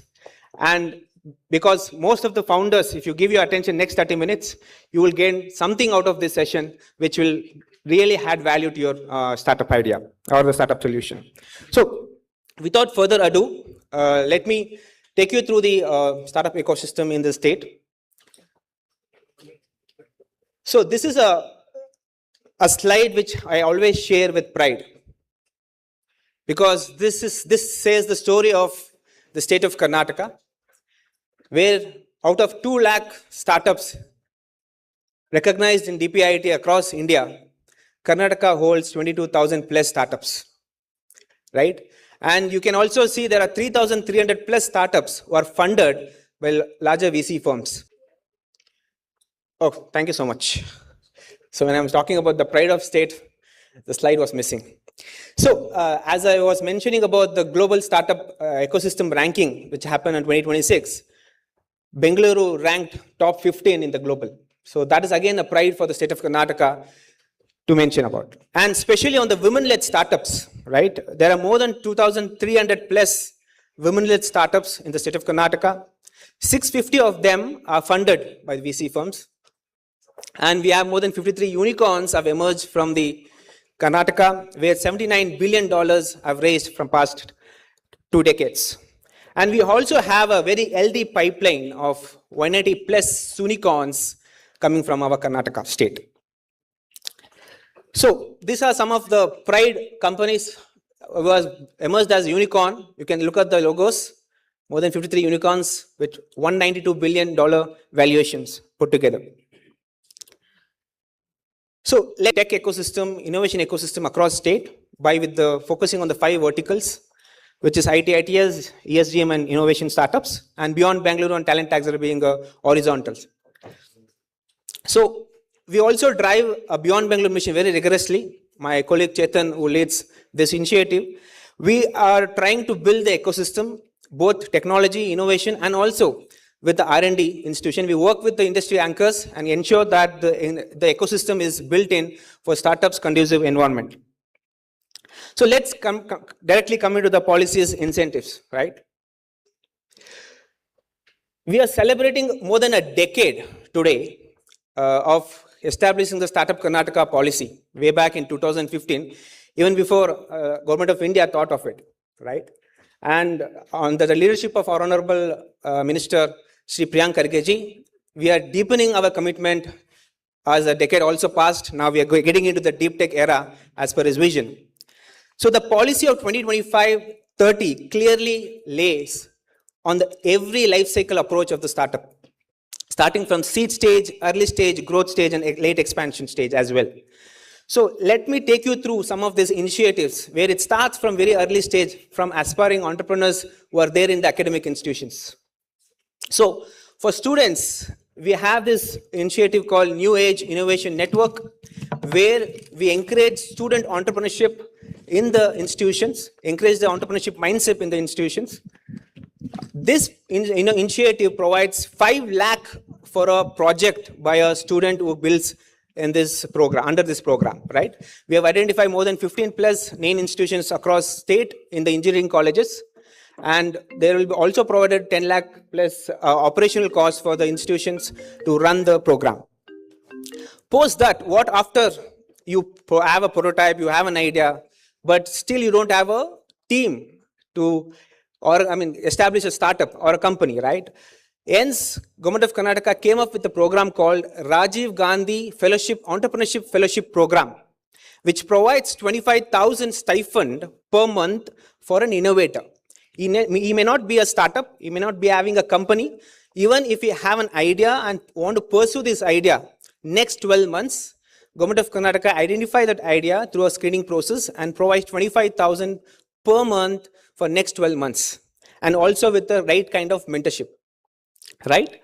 So early stage startups, one of a flag bearer initiative or the flagship initiative of the state government under the Department of Electronics ITBT is Elevate. I just want to understand how many startups are here. Can you raise your hands, please? Cool. Now I want to ask this question. How many know about Elevate program? 60-70%. That's a good effort from our team, and because you are aware about the program. So Elevate is a grant-in-aid program which provides up to 50 lakh fund as just a grant, and it doesn't take any equity from the startups. Now, additionally, this year we launched Elevate Next. I think our Secretary Madam also just mentioned about all of these initiatives, which is a deep tech grant-in-aid program only for the deep tech startups, which we have extended the grant amount up to 1 CR this time. And it is open for pan-India startups where any startups across India can apply. But if they selected as a winner, they have to come and operate from Karnataka. That's the only mandate we ask from them. And also, if you see that we have a program called We Escalate, this is a specific acceleration program for women entrepreneurs. Get into the program, and there will be a dedicated program arranged for them, ensuring that get the right kind of market access, investor access, and also mentorship on their technologies. So we also have a grassroots innovation, which is again a very unique initiative where the department thought we should identify the innovators coming from this grassroots level, be it in tier 2, tier 3 and rural economy, and provide them a kind of subsidize of 4 lakh for their innovations just to encourage them and pursue their innovation further.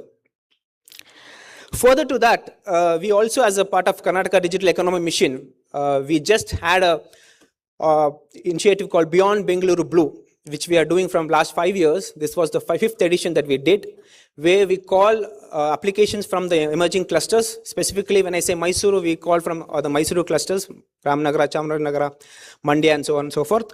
And we got this time on 100 plus applications. Out of the 100, top 10 were pitched yesterday before the 12 VCs. I think most of the VCs are also in this room, and they pitched in front of the VCs. The idea of this initiative is to ensure that the VCs are coming to the clusters to understand the innovations happening in this cluster, right? So majorly, most of the time, all the VCs are concentrated in Bengaluru, but the effort that we are trying to make it, bring those VCs to the cluster so that the startups here can access them and showcase their innovations. Another important initiative, I think my colleague Suvin will talk about CAN, Karnataka Acceleration Network. And also on the Global Innovation Alliance, just for your sake, where my colleague also Omar will give a brief on it, some of the incentives, fiscal incentives that the state government provides. Global Innovation Alliance is a market access program for international countries. We have a dedicated unit called KUIC, Karnataka Unit for International Collaboration, where we take startups from Karnataka to the different countries to ensure they showcase their product and solutions and have the market access there, right? And we are partnered more than with 40 countries. So we thought, and Elevate, you know the data, just this is also a very, this is a slide which I share with the pride. Till today in India, no other state government has done this achievement, where under the Elevate program, more than 1,300 startups are funded, up to 50 lakh, and in the span of 7 years, with more than 300 crore of committed corpus amount that we have, and 70% more than dispersed of it, right? And this, actually, we just closed applications for 4 calls, which is Elevate 2026, Elevate Aspire, only for Beyond Bangalore startups. How many of you know about Elevate Aspire? Please raise your hands. Hope you have applied. Cool. Likewise, there is Elevate Shakti for women entrepreneurs, dedicated, and Elevate Unnati for our ST entrepreneurs to also apply. And we received this time more than 1,500 applications, 2,500 applications in span of 35 days, right? So with all this information, let me, and also just wanted to mention about this program called LEAP. It's called Local Economy Acceleration Program, dedicated of 1,000 crore budget. The idea of this program is to ensure that we enable the technology innovation ecosystem in the Beyond Bengaluru region majorly, where Elevate Next is also part of this initiative. Likewise, we also enable incubators and accelerators. When I'm talking about incubators and accelerators, we have more than 21 COEs in the state of Karnataka, supported by Government of Karnataka, 11 TBIs, and more incubators that have been supported by Government of Karnataka. Today, in this all, we have at least 5 COEs presence, where after this, we have lined up Heart Park, Charka, Axel, which is a CEO for AI, BBC, Bangalore Bioinnovation Center, and also NSR Cell from IAMB, FinTech is also presenting. And there are other COEs also being present, and they have their booths here. You please go and reach out to them. Yeah. So, without further ado, I just wanted to call my colleague Omar with a quick insights on the fiscal incentives. These are 8 fiscal incentives a startup can avail, where you can save up to 2 CR if you avail appropriately, right? And he will talk about it more. I just want to end my talk in saying one thing. Mahatma Gandhi quote. There is a quote called, if you don't ask, you don't get, right? This is all of the policy incentives that the Government of Karnataka already have, with a more than 500 crores budget over outlay. Startups, it is an opportunity for you to avail this. If you don't ask, we don't know whether you want it or not. So please go ahead and apply for these incentives, apply for all the programs that is there. It is meant for you. Please ensure that you utilize it appropriately. Thank you so much. I'll call upon my colleague Omar.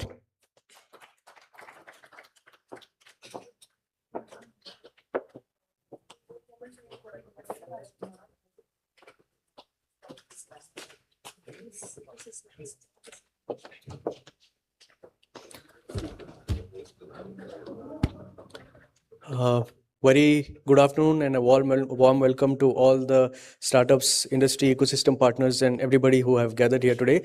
Thank you, Bharat, for the exhaustive overview about the startup ecosystem and the initiatives and incentives that are being provided under the Karnataka Startup Policy 2025-30. So, without any delay, I will begin with the 8 different incentives which are embedded in the Karnataka Startup Policy 25-30. So, and also, I would just like to mention in the beginning, as Bharat also said, that you are all, focusing throughout this entire, discussion, that if availed appropriately and optimally, a startup can make use of, get a reimbursement of up to 2.24 crores if all of these different incentives are, applied for and the reimbursements are taken. So I'll start with the first one, which is the eligibility criteria is that you have to be a startup as per the definition of the DPIIT, which is be less than 10 years of age, and the turnover of the company should be less than 200 crores, and you have to be registered in any of the districts in the state of Karnataka, and different types of entities, the private limited company, LLPs, and partnerships are also there. Proprietorships, unregistered firms, and these are not allowed. So coming to the first one, any startup can claim reimbursement of up to 50% of the total state GST component, and there is a cap for this, which is up to 100% of the fixed capital investment. Now, fixed capital investment includes your printers, laptops, prototyping equipments, but this and furnitures and fixtures, but this does not include the land and building. So up to 100% of this limit and 50% of the state GST can be claimed. And you should have started your commercial production. Up to 7 years, this incentive can be claimed by a startup. Next, we come to the patent cost reimbursement. This has a cap of up to 15 lakh rupees per year, and it's a very nice feature here that upon application for the patent, immediately upfront you get 60% of the 75% of total cost. So assuming you have 10 lakh, 75% very critical for startups who are working in the MVP, prototyping, and early scaling stage, where they need the critical cloud infrastructure. So for this, the department provides reimbursement of up to 1 lakh per year and 40% of the total costs. The next one is the biggest ticket item in this basket of fiscal policy incentives is for the R&D grants, and up to 1 crore of the total research and development expenses will be signed with the department and with the 3 entities that come together. There will be milestones that will be mapped out, and on the basis of that, the grant will be released to this for this research and development. The next one is finally when you come to hire your young talent for your startup, you can claim a reimbursement of up to 5,000 rupees per startup per month, and this is valid for up to 6 months for the 3 interns that you can hire. So just a recap of everything, the GST and the ESIPF reimbursements ease your operating costs. The international marketing cost reimbursement, brings you to the forefront of the international markets. The patents and the quality cost certification protect and validate your innovation, and the internships reimbursement help you grow your company. And not just this, there are other policies which are formulated and presented by the departments apart from the Karnataka Startup Policy, which is the IT policy, AVGC policy, specifically for startups in animation, gaming, and the ESDM policy and biotech policy. So a lot of benefits are also been provided to startups under these policies. We will share the QR codes to these at the end of the session, so you can log into that and get some information. And our team will be here throughout the day in the venue. If you have any questions, you can come up to Bharat or myself, and we will be happy to answer your questions. I would like to invite program lead for CAN, Mr. Suvin, to just speak a few words. Thank you.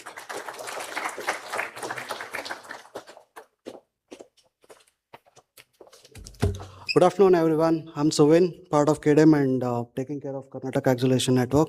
And I want to extend my gratitude to Bharat and Omar sharing their perspective on startup ecosystem, what are the incentives, and how government is working towards to help the startups. One of the perspective about setting up this acceleration network is what do you have as a startup after Elevate. So Elevate provides you idea to POC as a grant up to 50 lakhs. And how do we handle the startups once they graduate from POC, right? So this was the program was curated by the leadership from the Karnataka ecosystem as well as startup ecosystem, wherein this is an aggressive acceleration program which curated for 6 months and run across the accelerators. One of the uniqueness of this program is that the program has partnered with the accelerator that are based out of Bangalore, as well as the accelerators based out of our Beyond Bangalore cluster. So the Beyond Bangalore clusters covers HTB, which is Jinsa, which is based out of Bangalore, and partnered with Astra at US Dharwad, which is based out of Dharwad. Similarly, Derby Foundation is partnered with Shine Foundation, which covers the Mangalore cluster. And we have Jain Launchpad, which supports SCSSF, which is based out of Mysore. So these six are and investment readiness. So out of which, under the umbrella of Beyond Bangalore and Mysore Big Tech Show, there's a program called Blue. We could able to see there are 2 startups which could able to share their business ideas to the investors. And out of 100 plus applications that we have received for the first time from Mysore cluster, from the screening process, out of 100 application, top 10 were shortlisted for the Blue, which held yesterday, STPI Mysore. And we've seen 2 cohort startups were also joined to support the program. I think these kind of engagements are helping our startups to support how to have the investment readiness as well as how to position your products in the market, right? The next slide that I want to carry out, how this program started about a year back, and we have completed our cohort 1. Again, this is executed by our 3 pair of accelerators. So the cohort 1 had about 56 startups from spread across all of these clusters. On the right corner of the slide, you can see how many startups that have belong to our clusters.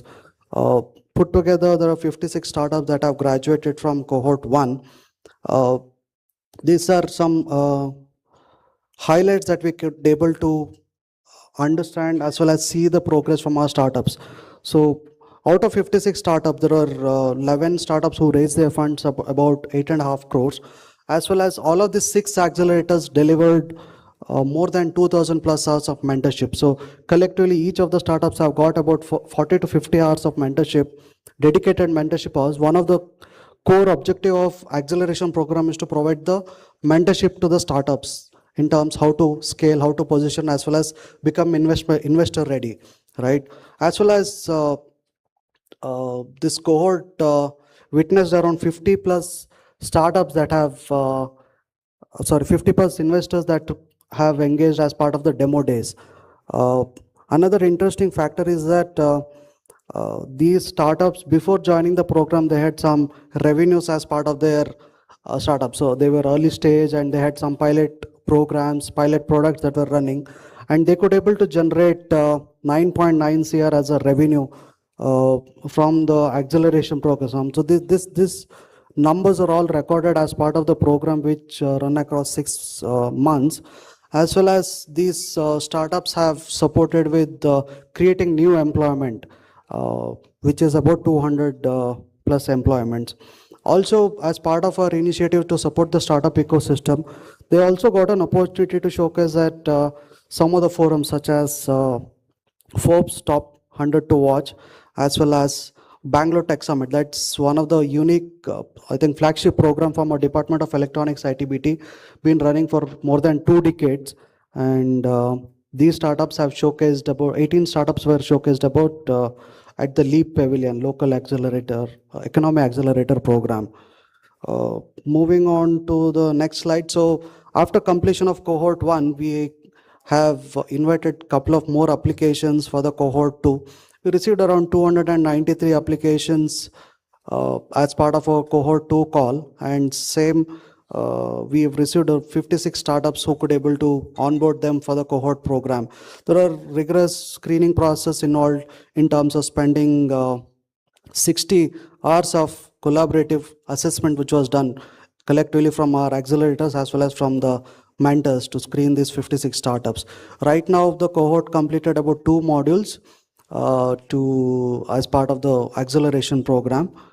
I think with this I want to take this stage to invite our accelerator leaders to be part of this. So I want to call upon Nayaz, Satya, and Dr. Dolly, Dr. Basuraj, and Shine team, and Shiv. Request Nayaz Ahmad from Jai Launchpad, Shiv Shankar from SJC Step, Mr. Satyanarayana from Derby Foundation. On the stage, please. These are our CAN accelerator partners. Please, Dr. Professor Basuraj, Dr. Dolly, welcome. Please come. Hi. Yes. Apurva, please come. I will request one group photo with the CAN partners. I request my KDM SNI team also be on the stage, please. Omar, Adarsh, Bhavani, Meghna. So while we call upon, if there is any accelerator wants to talk about something on 30 seconds, be happy to do. Okay, so I think Suvin has summed up what we do in this program. As we know, space is no subsidy and funding doesn't guarantee any success for startups. Beyond this, we look at mentoring because that is a key. One of the aspects of the program has been a very focused area and tech-based mentoring, market access-based mentoring, where we call upon the best speakers and the mentors from the industry, and we have one-on-one sessions. As you saw, 2,000 hours of mentoring has gone. There is a lot of effort has gone into this program, and I'm sure that the efforts will catapult in the coming cohorts. I represent Dayanand Sagar Entrepreneurship Research Business Incubation Foundation. We are also setting up an AI factory. Beyond mentoring, what is required for startup is today, which are especially working on the AI and hardware is compute. We are setting up an AI factory at Dayanand Sagar University with 20 nodes of Blackwell DGX B200 machines, which is almost 160 GPUs in one lab, with a cyber range and a robotics lab. We'll be happy to, talk about it, and interested people can actually access this from anywhere. We are looking at November for the inauguration. We have half of the machines delivered, half of them on the way. And I think it will sum up to 72 petaflops of power. So probably the biggest in India in terms of raw compute. We'll be happy to look at and extend this to any startup which would like to use this compute power. Yes, rest, I think all others are there. I'll to them. Thank you. Yeah. Hello, everyone. This is Nayaz from Jain Launchpad. We are the Startup Incubator Accelerator in Bangalore, part of the Karnataka Acceleration Network implementing partners, along with SJC Step MYSORE. So primarily, there is a lot of confusion when startups apply for acceleration program. So the accelerator program is for startups who have built the prototype, at least the prototype, who have the product ready and want to have some sort of a customer validation, at least a pilot customers. That is the right time to apply for an accelerator program where the program is designed in terms of having one-on-one mentoring, group mentoring, in fact, a lot of knowledge sessions and to help you build GTM strategies for your scale-up. As part of the acceleration program, one of the primary components is the investor readiness module, which happens at the end of the program, where really you get a chance to pitch in front of real investors, which kind of concludes as a demo day as well. Just to give an example, our cohort 1 demo day of Jain Launchpad SJC in Bangalore actually witnessed close to 114 plus participants, where 30 plus were investors and the remaining were industry leaders. Of course, some of them were startup founders as well. Nayaz. So Two of our startups actually raised funding, and in fact, I'm happy to share that with everyone. We just got the news yesterday. One of our cohort 1 startup, Experiment Labs, has been recognized by the central government as under the grassroots innovation, and they'll be receiving an award from the president on July 31st. Over to you, Shiv. Yeah, thank you very much. I think a similar confusion. I know the lot of programs coming from the government, how they make use of kind of a thing. Mysore got so many similar kind of programs. Accelerator is one of that. LEAP program, then TBI program. So all in all, Mysore got a good chunk of opportunities for every startup at different stages. Not necessarily from at the fag end of an investment, but right from the idea stage to then prototype, and then going all the way to the market level as well. The good part of the Kane is like every center, like SDC stuff from Mysore, then all other partners across Karnataka. 3 are in Bangalore, 3 are rest in representing a Karnataka, Mysore, Bangalore, and the Hubli Dharwad kind of a thing. So that is a network which making this program more better than anything else, because you are able to leverage the connectivity, leverage the market, leverage the mentors, leverage the facilities made available in each of the locations. So that's why this is very different, very unique in that way, why the government has initiated. So this cohort and the previous cohort, we see that we created a momentum across in such a way that the number of application tells the story why they wanted to take part in this particular program as well. So yeah, funding is the last part we always look at it, but kind of a startup progress happens is kind of a very different in that aspect. It's not necessarily fundraising is the end goal for us. It's about taking them from one set of a stage to the next stage with respect to organizations, understanding the model, business setup, stability of the businesses, and giving them access to across the platforms. So that's the beauty of that. Thank you very much. Yeah, before we leave, I would request Mr. Bharat Chandra and Mr. Suvin also to go there, have a photograph. Those of you who forgot to clap earlier can do that now. Put your hands together, because they are leading the way, and the startup will be in and the launch of the Karnataka Acceleration Network Cohort 3. Scan the QR to join the Cohort 3 group. So that's another important announcement being made now. Elrigu ಧನ್ಯವಾದಗಳು. Thank you very much. Please get back to your seats as we are already behind schedule. Thank you very much, and we straight away head towards the next session. Another important deliberation of today has been the Market Access Strategy session. This session will take a global lens on market access, offering founders a clear roadmap through regulatory, intellectual property, and market entry considerations to scale successfully into Europe. And moderating this all-important session is Mr. Ajay Krishnan. Mr. Ajay is raring to go. He's going to invite guests from outside India also. So, Mr. Ajay, it's all yours. Thank you, sir. Good afternoon, everybody. Thank you all for being here. I'm privileged as a part of KDM. My name is Ajay Krishnan, to invite you to this particular session, along with IP Dome, which is the other partner in the event. And we have Ignacio Di Medrano Caballero from EU IPO, and his team member, Bibiana Menendez. They are speaking from Alicante in Spain, and they will take us forward in this journey. So without further ado, I hand over the stage to Ignacio and Bibiana. Over to you, Ignacio. Thank you very much. Good morning. Namaskar. It is really a privilege for us, for Bibiana and myself, as representative of the European Union Intellectual Property Office, to participate in this important event. We would like to start thanking the government of Karnataka, Karnataka Digital Economy Mission, and Beyond Bengaluru for the invitation. It's a pleasure for EUIPO to collaborate with these committed organizations in shaping the future of the digital economy of Karnataka. As Mr. Ajay has just mentioned, we are joining from Alicante, from close to the Mediterranean shore, close to Valencia, 150 kilometers from Madrid, from the capital.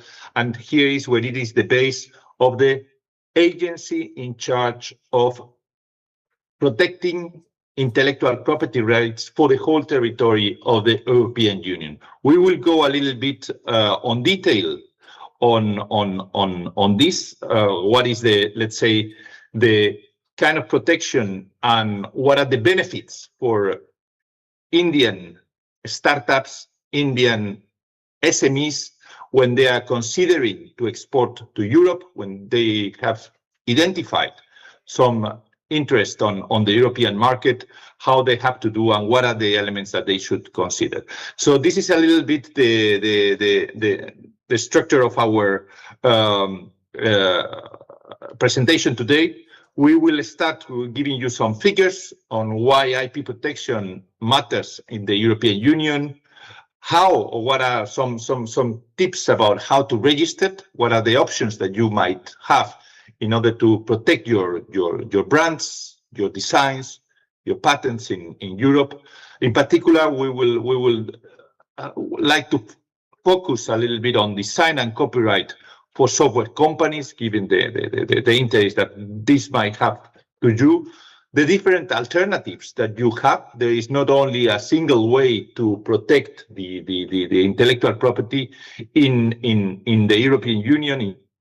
And finally, how to reduce the risk that you might have if you are considering, as I said, to export and start trading in Europe.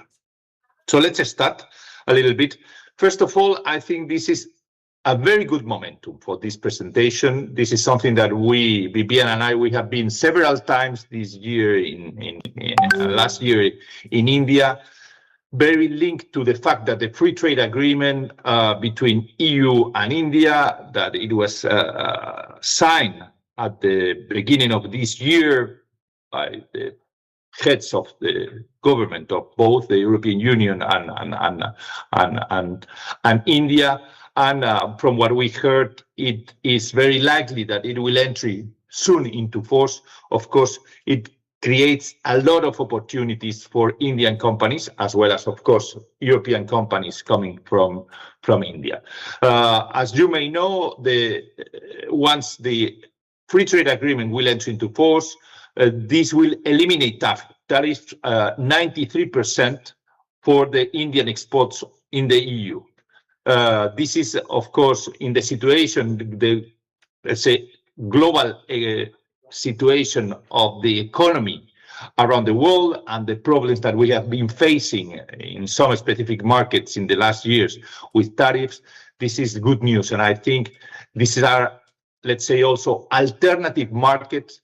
Our colleagues from the European Commission have considered that this is going to grow very intensively in the next years, of around 4.3 billion euros. This so more than 48 million gross rupees, and this is expected to grow in some specific sectors that, of course, are the ones in which the free trade agreement has focused or has given specific opportunities.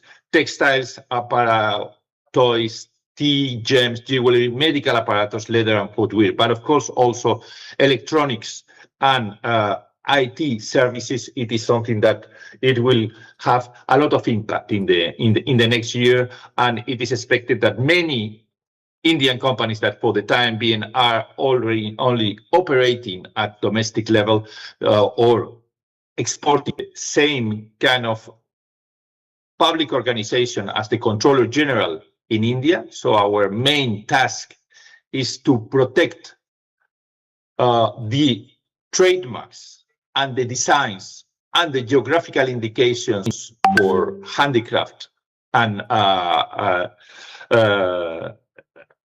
for any company all around the world that it is considering or it is thinking to start trading in Europe. So this is something that we will see, and Viviana will explain you, possible to be filing from India directly on our office. The difference the difference that we have in Europe, if you come kind of intellectual property rights. Contrary to that, in the European Union, we have split it in two organizations. Ours, EU IPO, in charge, as I said, of trademarks, designs, and geographical indications. And there is another organization called the European Patent Office, which is based in Munich, in Germany, that it is in charge of protecting patents at the level of Europe, covering some geographical scope wider than the European Union, as there is countries such as Switzerland and some other countries that belongs to this organization, the European Patent Organization. So it is European geographically wider than the EU as such, that as you may know, it is composed of 27 member states, and it is a single market. So this is a little bit the difference. We institutionally are a agency from the European Union. The European Patent Office is an international organization, not belonging formally to the let's say institutional landscape of the European Union.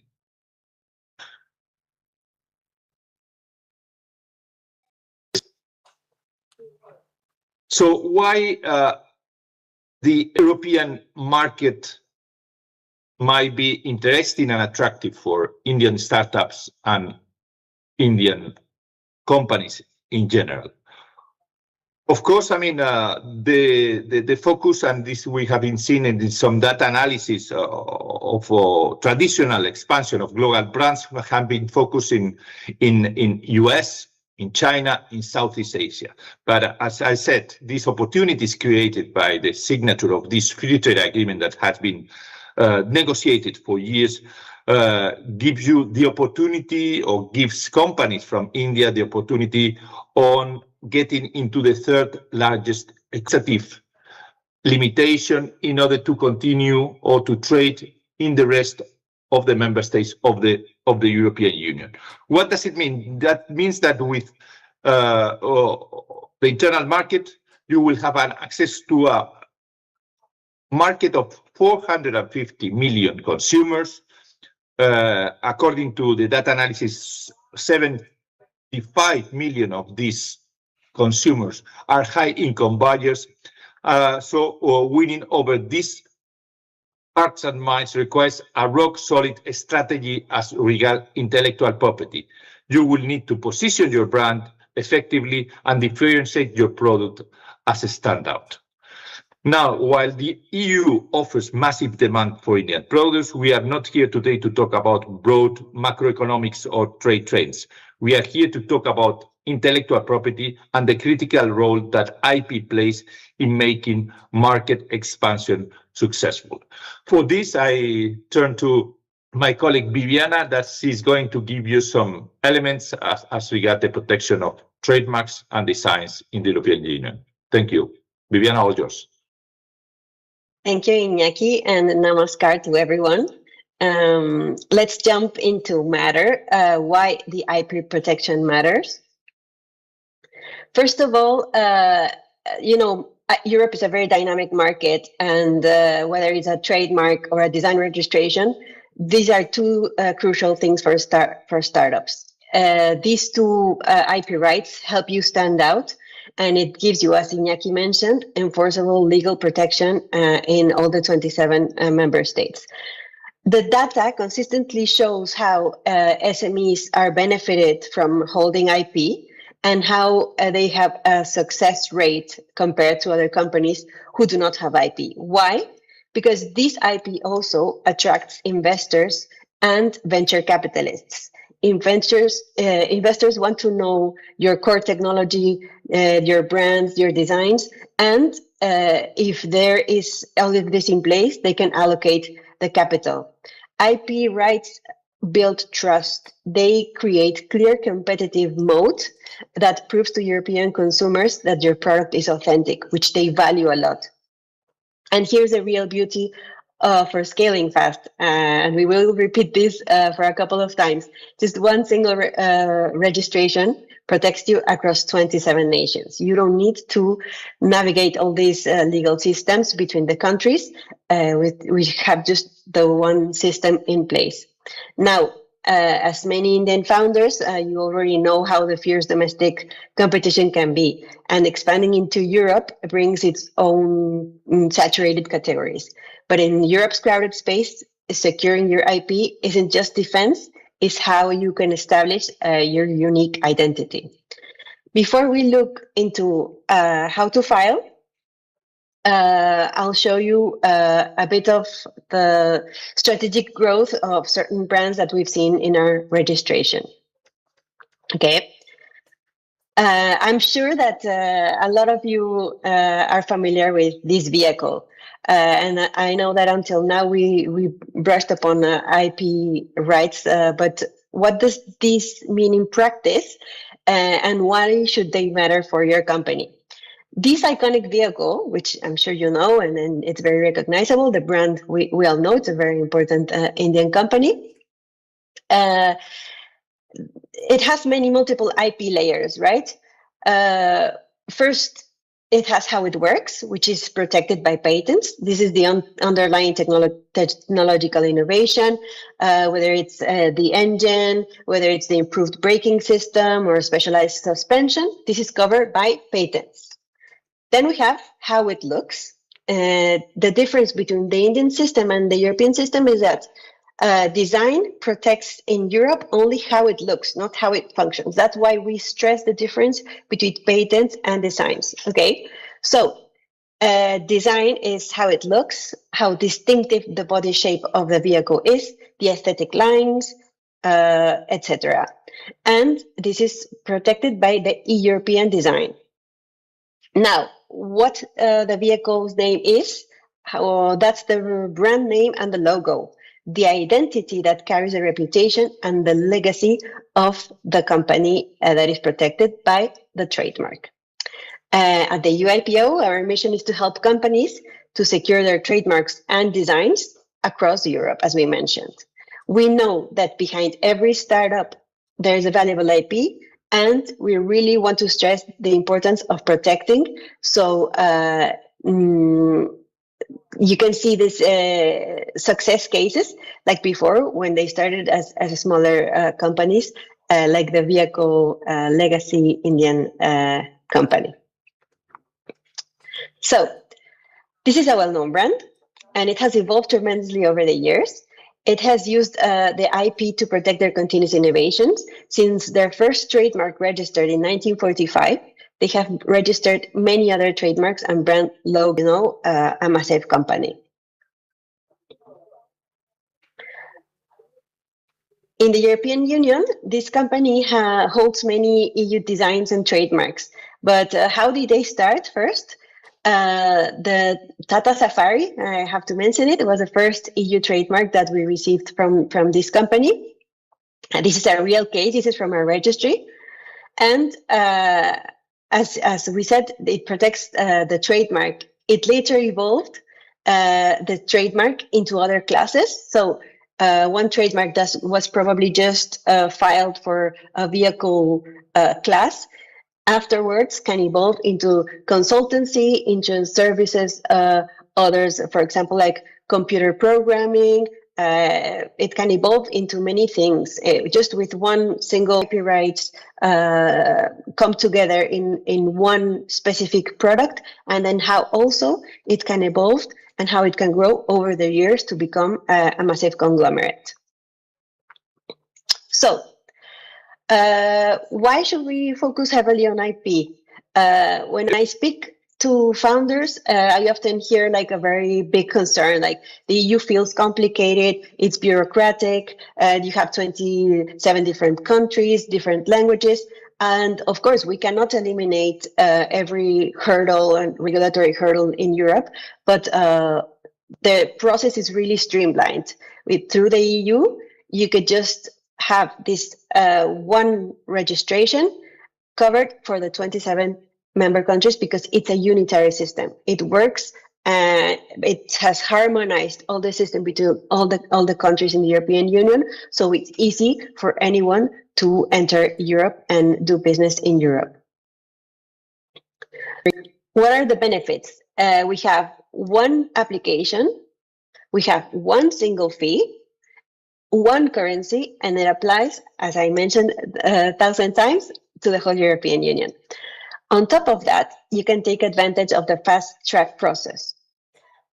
We have one of the fastest systems in the world, and I will go a bit further down the timeline into the how long it takes.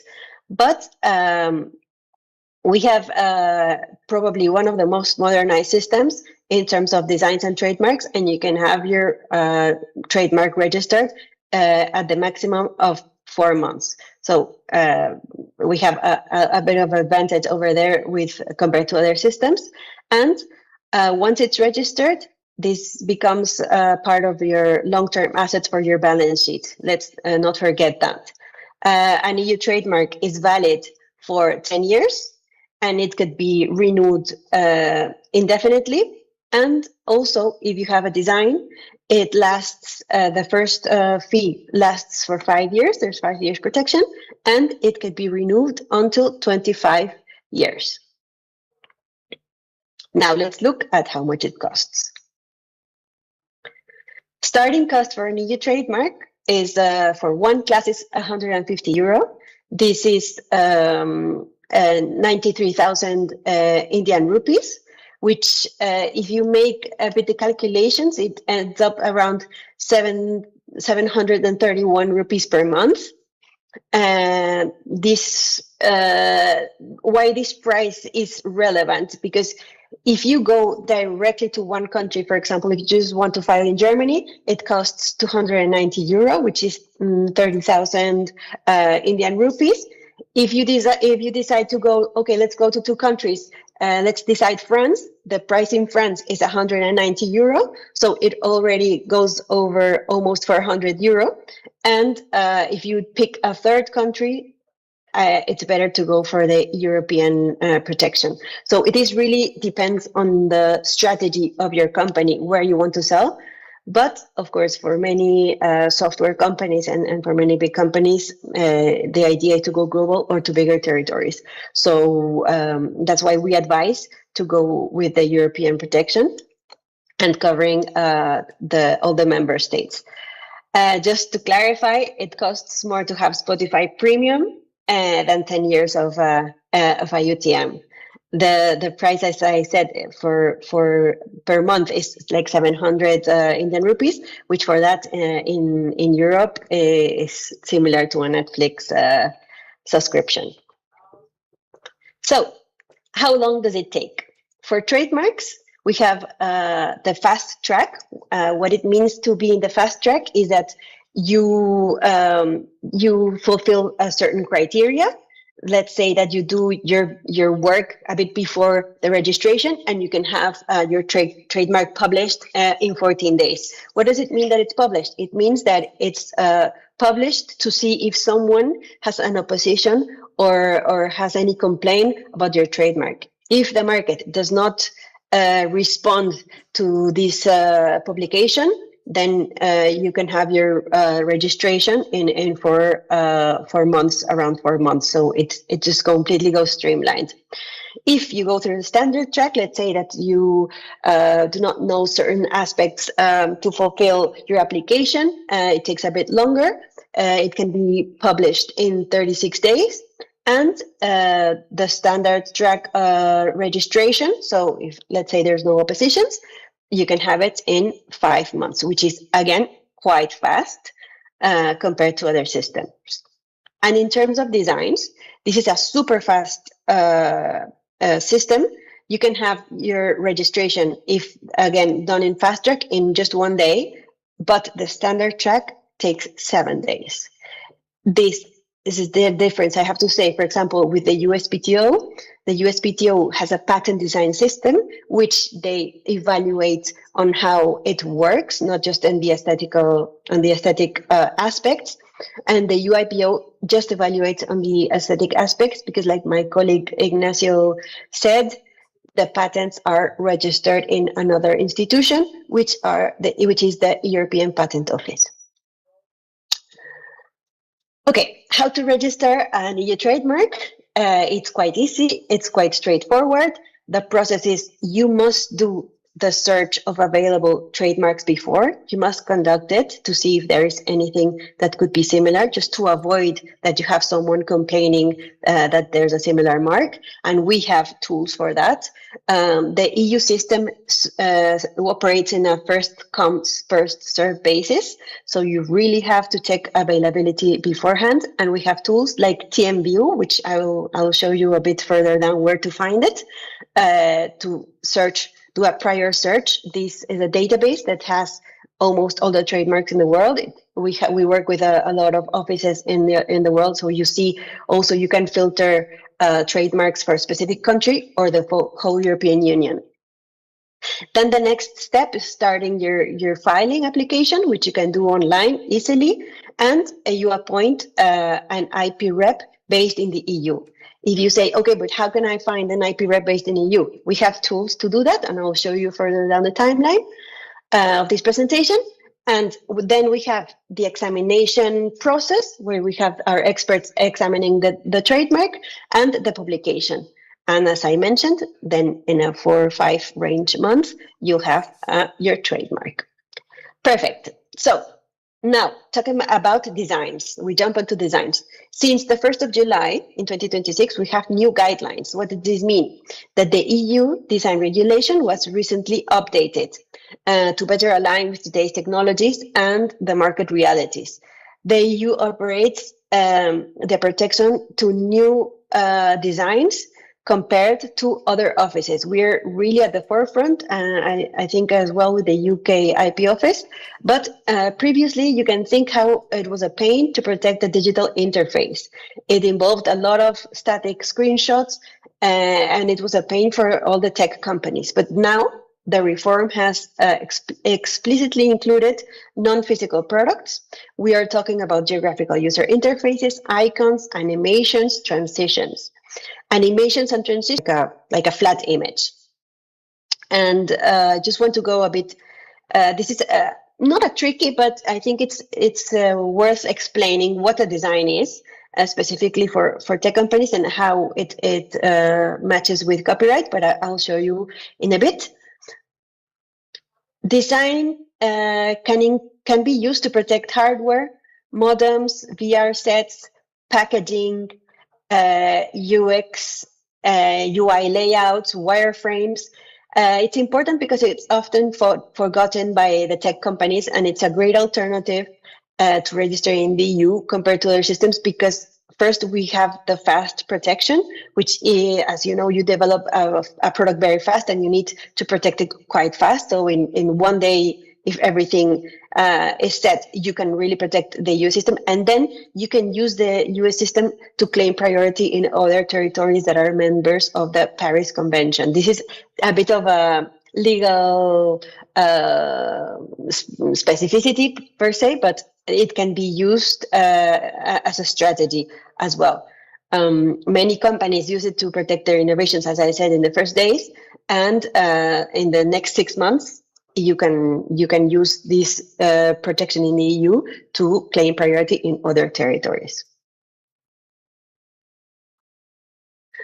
What is not part of a design? Computer programs, because that's protected by copyright. Of course, natural products, ideas, methods, processes, colors, the function, as I mentioned, it's part of patents, and smell of fragrances. I have to say that music, sounds, those are trademark domains. Okay, so we need to be very specific in these terms of protection and seek IP advice in terms of registering other things that are not design. Now, the design registration process, it's very similar to the trademark. It's even faster and cost effective, because we know it's quite cheaper. Also, that's why it's very attractive for the tech companies, because protecting a design, it's half than a trademark. And it gives you a competitive edge in the visual drive industry, like consumer electronics, fashion, home decor. The process is very straightforward. As I mentioned, you have to do your quick search in design view. So we have two separate platforms, one for trademarks and one for designs. Then you file an online application.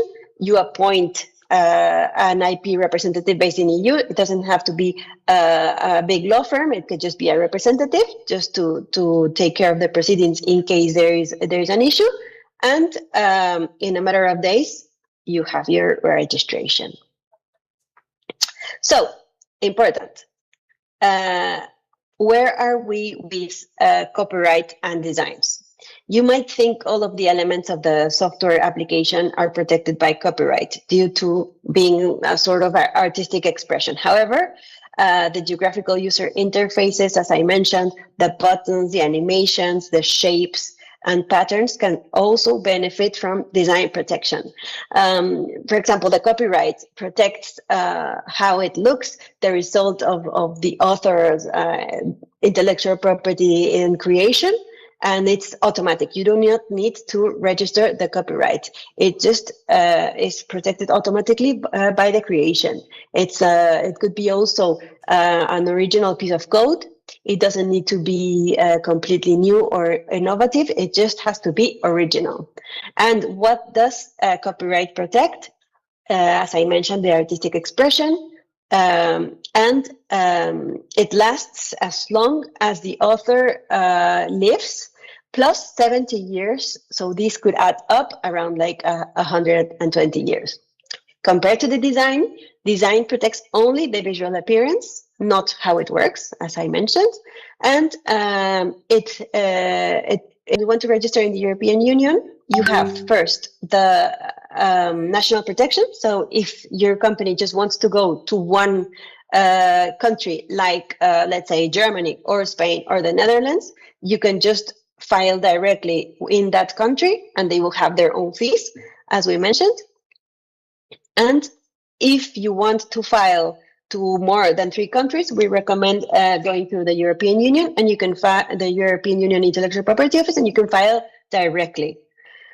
What else can you do? You can register also nationally. This means to each country through WIPO. So when you do an application through WIPO, you can select not only, of course, many other countries, but also the European countries individually, or you can select the European Union as a whole. It's part of the Madrid Protocol. That's what it's called in legal terms. And you can, it's the same for the European Union to go through WIPO or directly with us. So as easy as it is to the companies to register, there are many routes that you can utilize to benefit your company and your processes as well. I want to show you a bit the tools.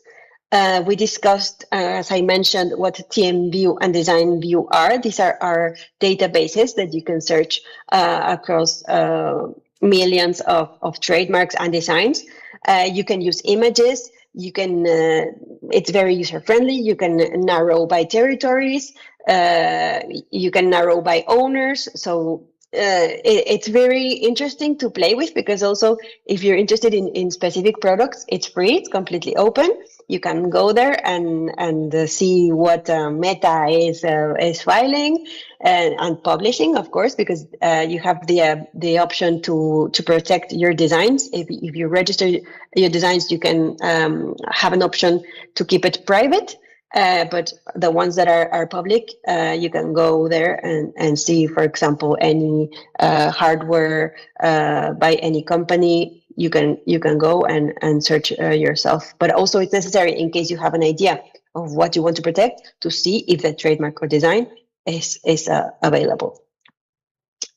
I want to provide you with other tools as well. Our customer service. We are a public entity. We interact a lot with customers, and you would think probably, oh no, it's a big institution, it's very bureaucratic. No, we have a landline that you can call in European times that we have over there, from 8:30 to 6:30 in the afternoon. A person will pick up the phone and will talk to you. We have also other means of communication through chatbot. And in case you have an emergency, like your filing is going to run out of time, or you need to pay something, you can call our emergency line, but it is just for emergencies. But if you have a query and you want to do it by email, it takes, I think, 3 days by email, 16 seconds on the phone. And even though we cannot give legal advice, you will have someone that can help you with your applications. This next, this is our website. I want to show you a bit the tools that we have. And I'm going to point a bit here. This is actually the homepage, okay? You can Google and just Google EU IPO, or you can use our address. But here at the homepage, you have the first box is the search for IP databases. Here you can search in eSearch Plus. This is where you search for the IP representatives. Then you have TMView and TM class. This is, for example, to check which classification you want to use for your product and which trademarks are already registered. Sorry.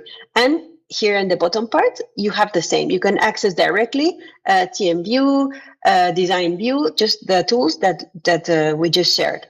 Then in the second box, it's very easy. If you want to apply on the website, you will find everything there, okay? This is another tool that I want to share that we're really proud of because it's quite recent. It's called Early TM Screening. What does Early TM Screening do? Early TM Screening is a sort of AI-based help that while you're filing your application, it tells you, oh, this might raise a flag. Oh, this doesn't make a bit sense if you're filing for registering, for example, tea, and you're doing it in the coffee category. So it can help you flag. The QR code actually takes you directly to this tool if you want to scan it. And I would suggest, if you want to file in the EU, to go in to play, as long as you do not for many companies. So I'm going to jump. So if you want to scan the QR code, I'm going to jump to more tools for designers.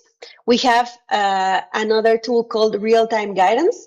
This is for designers, design people who want to file their design and they don't know how to navigate the application. We have a service that a person will guide you through the video conference specifically to file your application. So really contact us if you're concerned, if you're worried. And I also add here our free learning platform. We have courses that we have narrowed down, based in the EU. This is available. It's a voucher system that gives you back a high percentage of the money that you invest. We have for trademarks and designs. We have for patents, which, as we mentioned, it goes to the EPO. And we have for the IP scan. What are these three things? These are, as I mentioned, reimbursements that you get from filing your application. But as long as you have an address in the EU, you can apply for the SME fund.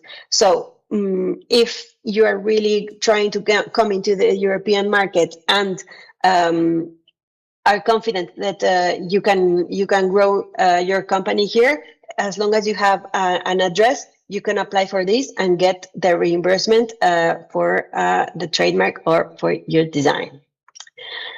So we're reaching the end of our presentation. There are common disputes and we have to talk about this because, of course, some trademarks can face oppositions. 1 in 5 EU trademarks face an oppositions, but it doesn't mean that it's the end of the world. It's a real statistic, and we want to say that from these oppositions, 60% are resolved in an amicable way because we have mediation services. And I want to talk about these mediation services. It's completely free, it's complementary, and it's voluntary and confidential.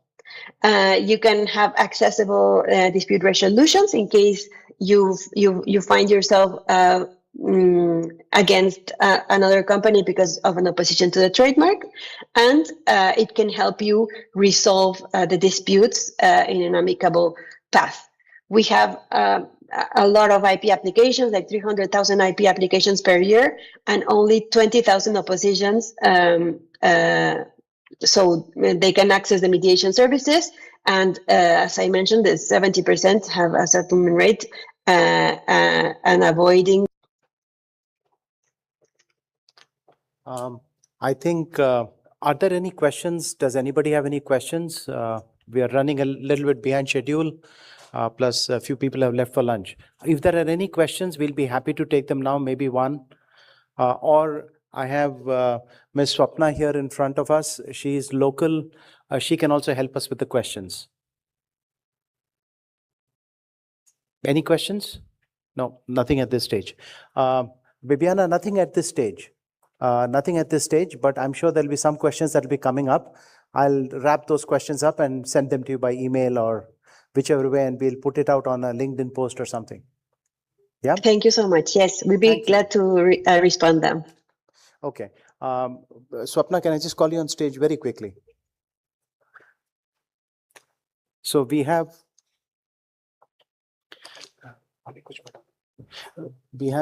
Swapna, please come. We have Swapna, from who's the CEO of a company called IP Dome. They're based out of Chennai, but they do have an office in Bangalore as well, right? Yes, we do. In Bangalore as well, they do have an office. So if there's any questions, reach out to us, reach out to her. You can also reach out to EU IPO. If you have any questions, we'll try to organize a little bit more sessions.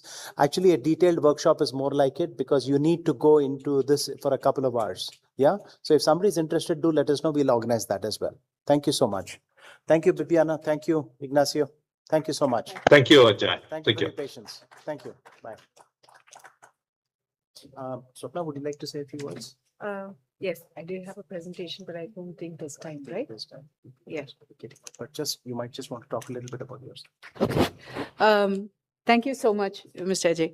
Ajay. We've been working for some time with the startups who have come through KDM for filing IPR, including patents, copyrights, designs, and trademarks.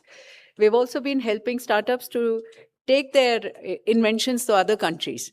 We often miss out the opportunity to look at other countries like those in Africa, for instance, where we have had several patents successfully monetized or had them made into products which are useful for African countries. So there are 53 countries in Africa. Many of them require the kind of technologies that we require in India, and the technologies that are made in India are apt for those areas. There are also new patents that we are making which are effective in some Middle American and South American countries. So understanding that our inventions that we make in India are not useful only for India, not only for South Asia, but also across the globe is very important. The second important aspect that I would like to talk, since we have been talking about filing patents globally, is that many patents enhance their value, or many intellectual property assets enhance their value when they have multiple portfolios. So filing in India, filing in EU, filing in Africa, filing in a few other countries that you have either about filing in India or filing abroad, any form of intellectual property. And I'm happy to partner with KDM. Thank you very much for this. Yes.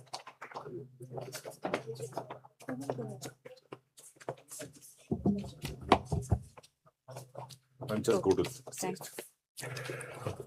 Thank you very much. I would request Mr. Ajay to give a moment to our esteemed speaker. Please give a round of applause. Sir, just hang on. The photographer has forgotten his duty. He also wants to go to lunch, I think. So please go to the center. Center gogi. Haramagtagiri. Well, with this, we break for lunch.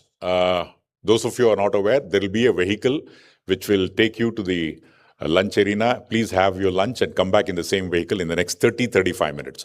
Until then, have a great time. Namaskara, and see you all in the next 35 minutes. Thank you very much and take care.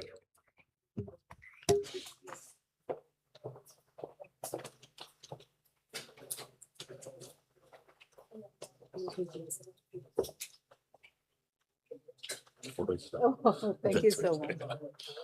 You have a lovely voice. I know. You was immediately impressive. Do you also sing? Sing, but I'm not qualified.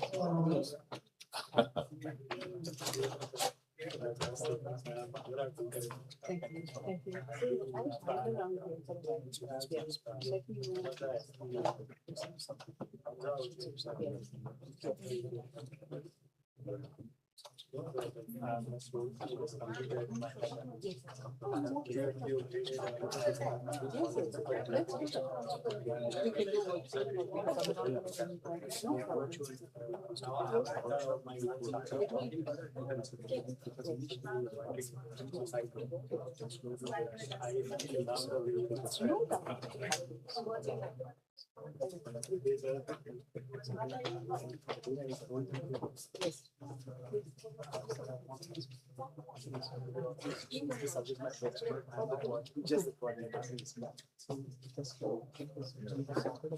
Okay. Okay.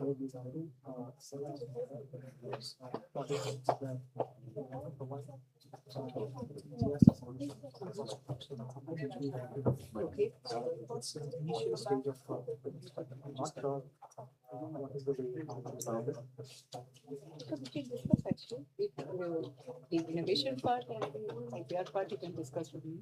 The policy part and the funding part, we have to discuss. Yeah. Yeah. That's why I wanted to make that. Yeah. Yes.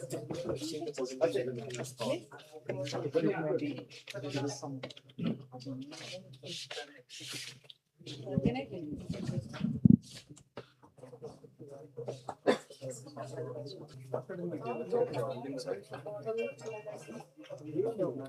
What's up, right? Then we can do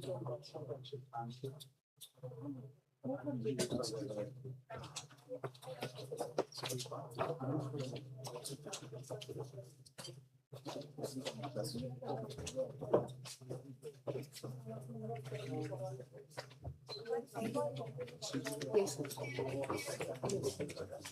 Yes.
Good afternoon, everyone. I'm Neeraj Singh. I'm a co-founder of Zolz. Thank you for having me here. Zolz fundamentally is a financial infrastructure company. We are a NASSCOM recognized deep tech. What we are building is the next generation of financial infrastructure for the country and from India to the world. What we are trying to solve for fundamentally is how we can make financing accessible to chain and DeFi. Is that the whole innovation that is happening, it's a good innovation, but it is not really impacting anyone. So can we bring that innovation into a regulatory landscape and help people? That's what we are trying to do. Yeah. When we were setting up the FinTech Center of Excellence, we spoke to several founders. We thought we'll talk to 20 founders, we'll hear 20 different problems, because we were trying to identify what are the areas that we can contribute to and help move the needle. But strangely, most of the problems that we arrived at or we heard from founders, very similar to Neeraj and Tim, fell in three buckets. One was capital, one was compliance, and the other was market access. And we've seen this play out at different stages. We've also seen a lot of fintechs not fail because of their product, but because they were trying to climb these three mountains at the same time. Tim, if you could maybe just take a step back, a lot of people who have ventures and people who are thinking about starting up, maybe in the fintech space specifically, what are the problems you faced early on? If you could just maybe take us back in time. Sure. So mine is a very specific problem area. If I ask all of you, do you guys remember the name of the insurance policy that you took? One hand, couple of hands. Do you know that what is the copay for your insurance health policy? One hand, two hands. So the hands have decreased by half. Do you know that if you can afford a full room? One hand, two hands. The same person is lifting again and again. So, sir, you have done a great job of reading a.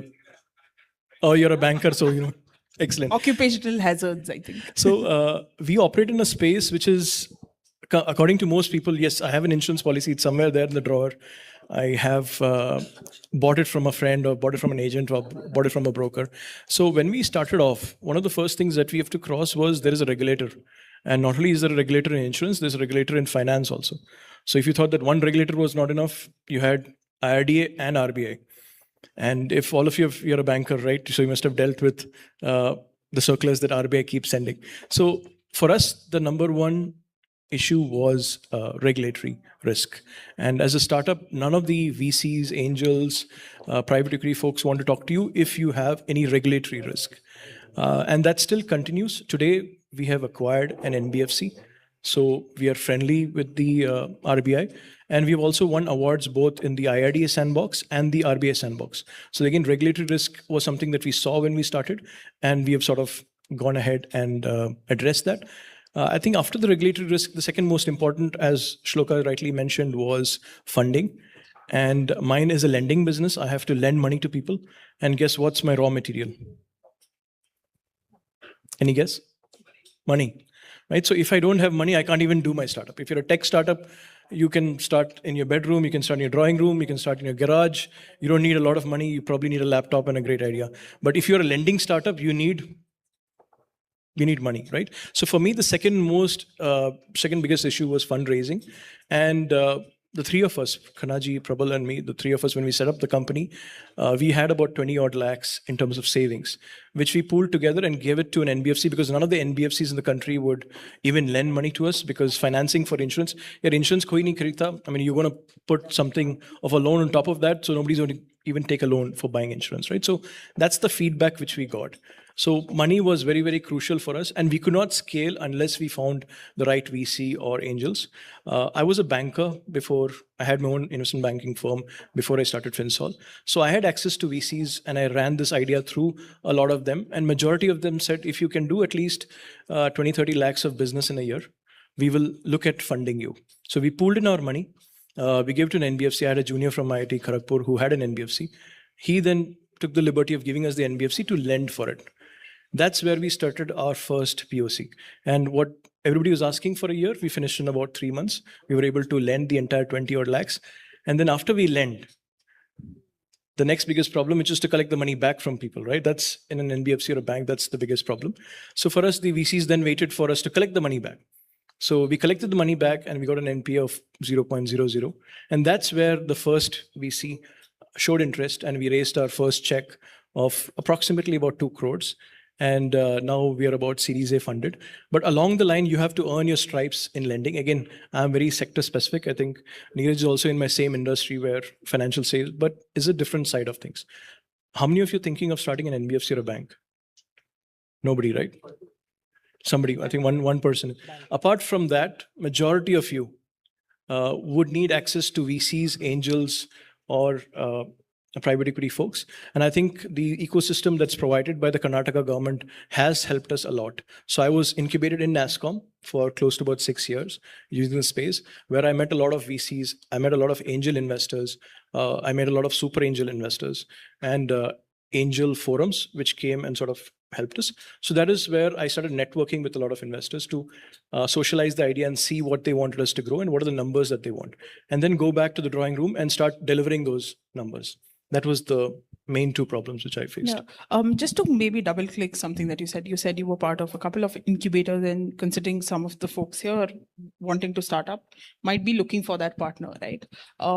Why did you choose to go for something more sector specific? At what point did you think you needed that help? So I think it's a very good question. I think my dad was a banker. He was in Central Bank of India. I'm a mechanical engineer. So all I heard in the house was either finance or cars. So I wanted to build cars.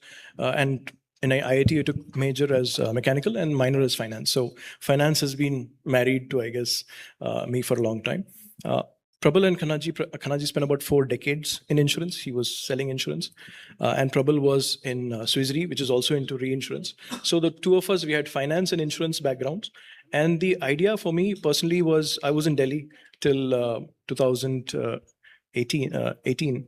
And after my son was born, he had severe pneumonia because of the pollution. And we didn't have insurance. I didn't have, as an entrepreneur, I didn't have adequate insurance.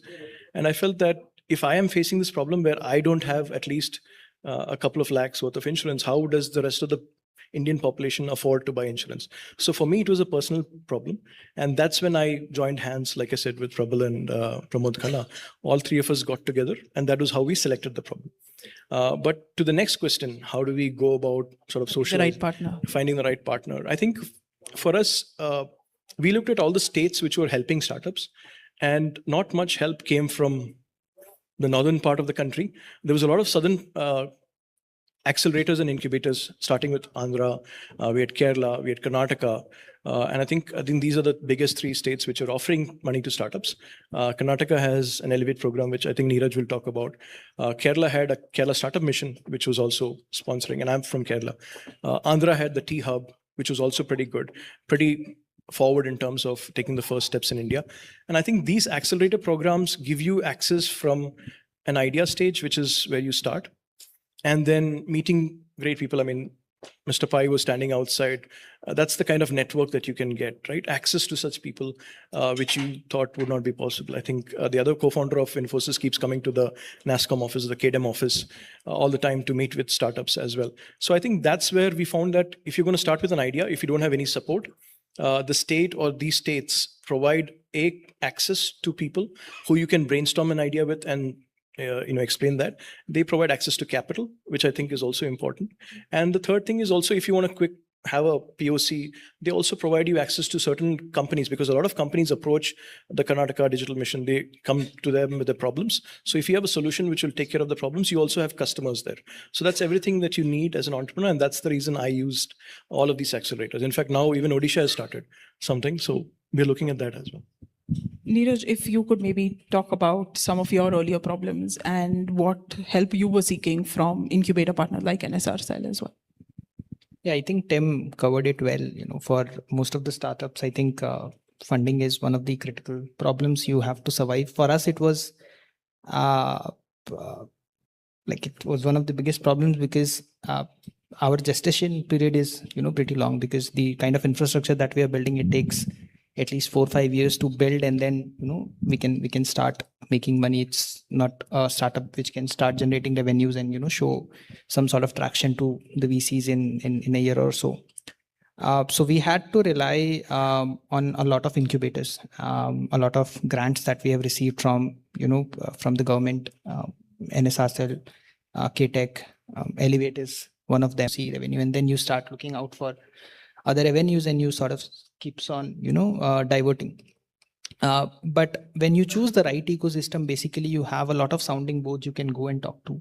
And FinTech COE in that sense helped us, a lot, speaking to the right people, whether it is, bankers, ex-regulators, people from VC background who maybe back, these deep tech funds, deep tech startups. So that helped us always, keep a check on where we are going. Are we diverting or we are not diverting? Are we taking the right decisions, or are we taking, short-term sort of steps which are going to compromise our long-term vision and strategy? So in that sense, Absolutely. No equity. It's government money that they give, and in the hope that you will create a startup which will employ people. And I think for us, our first grant was about 12 lakhs, right? And we gave it back to the government. In fact, I think only 2 startups in that state have given it back to the government. The only reason is because when that was there for us, we remember it paid the salaries for almost 6 months. And we wanted that any other startup who go ahead and takes the grant again helps them in their journey of 6 months, 9 months. So absolutely important. Thank you. And the second thing is we recently won the HDFC Parivartan Award, which again, no big, I would say it's not been published. Also, now that we're looking at partnering with HDFC Ergo and HDFC Bank, the award sort of helps us put our foot in the door and help build a bigger solution. So that's something that I would say the programs that IIM Bangalore runs with the NSRCL and the Karnataka state government helps us in all those things. So thank you so much for doing that. We spoke about capital and how it can be catalytic at the right time, right? I think both of you said that specifically. If you could really go into the trenches of how do you find that right partner or the right avenues, it could be through partners, it could be through other conversations, because sometimes when you're looking at funding beyond equity financing, grants could be one. Are there any other sources that founders, when they're starting out, when they're not ready for traditional equity-based financing, can consider when they're starting out, especially in a space like fintech, which has its own gestation period as well?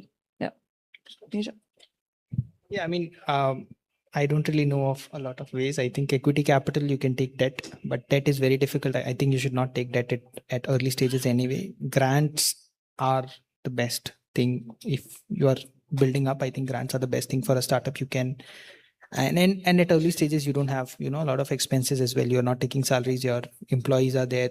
You hire junior employees. You have to stay very lean. And maybe a 25 lakh grant like HDFC Parivartan, can give you a runway for almost a year. And even more than that if you are careful with the money. So I think that's the best thing that you can have. And there are, multiple grants available from multiple, states, multiple incubators. You have to choose the right ecosystem, because sometimes what happens is if you have, received some sort of grant from one government, you cannot apply for the other one. So you have to be careful in choosing those grants as well, which gives you, more leverage. You always have to think in how you can get more leverage out of whatever you are getting. Yeah, so for us, we have explored all sorts of funding. We have venture debt, we have equity, because I'm in the lending again. So it's very different for us as compared to the rest of you sitting here. I think when Shloka had asked how many of you are looking at starting a tech company, you really don't need a lot of money to start up. You probably need a good idea, you probably need good execution, and more important than money, I guess you need good customers who are ready to pay. Unfortunately, we live in a country where everybody wants to do pilots for free. And even after you give the product also, then they want it for free. And if you can pay the money for taking the product, then they'll be even more happier, right? So I think you have to decide based on what kind of startup you are, the kind of funding that you need. When we started, I guess the initial sort of corpus always comes from your own savings. And it's better if you have worked for a few years, saved up some money. But if you are a student who is just starting up from college, I think most of the colleges nowadays has an Atal Incubation Center, which there is a mandatory yearly prize that they have to give. And they run these business plan competition, great source of money, right? So if you're a student, please go to all the business plan competitions of all the colleges in Bangalore. You'll probably end up with your first check. If you can cross that business plan competition from the campus, I think the second thing comes from home. So if you're working, if your wife is working, if you don't have a wife and your partner is working, I think it's going to be very important that you showcase that I can put money on the table to investors, because investors want to see if there is some skin in the game for you. Nobody's going to give you a check just if you're working somewhere and say, VC says, I'll give you the check, but you have to first leave the job and come. So all that doesn't work. VCs want to see, or angels want to see, that you have taken the risk. You have been on the ground. You have been putting your skin in the game. So I guess that is the first check that actually comes. Then there are family and friends. I guess your parents. Most of the parents are very supportive of startups nowadays. When I graduated, they were like, no, it's either job or it's education, right? There's no startup in between. Startups were frowned upon. I graduated in 2002, right? So in my class, maybe 3 of us are running startups. That's the crowd. Today, if you'd see 20-30% of the population goes into startup. So for us, I think angels and angel networks was the second level. There are a lot of angel networks in India. Indian Angel Network, that's somebody from Thai.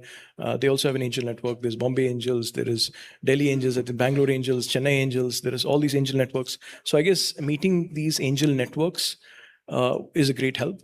And nobody wants to see a cold call email or a cold email which starts. Try to build relationship with these people, because they have to really take a complete bet on your idea, an idea which doesn't even exist.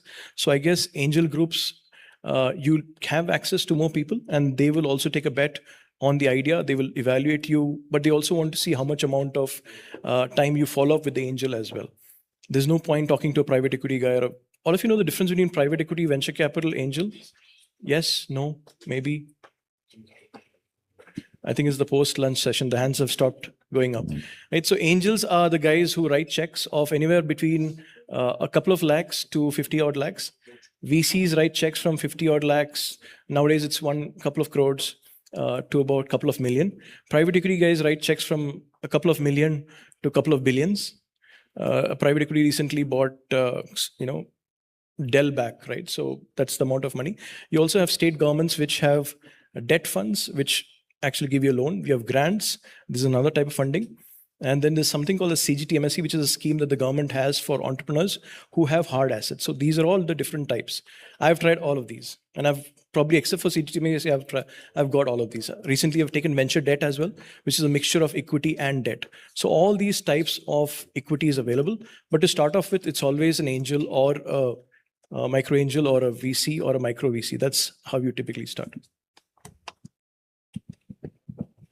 We'll probably just take final thoughts from you before we just quickly open for maybe one question. I think we are running short of time.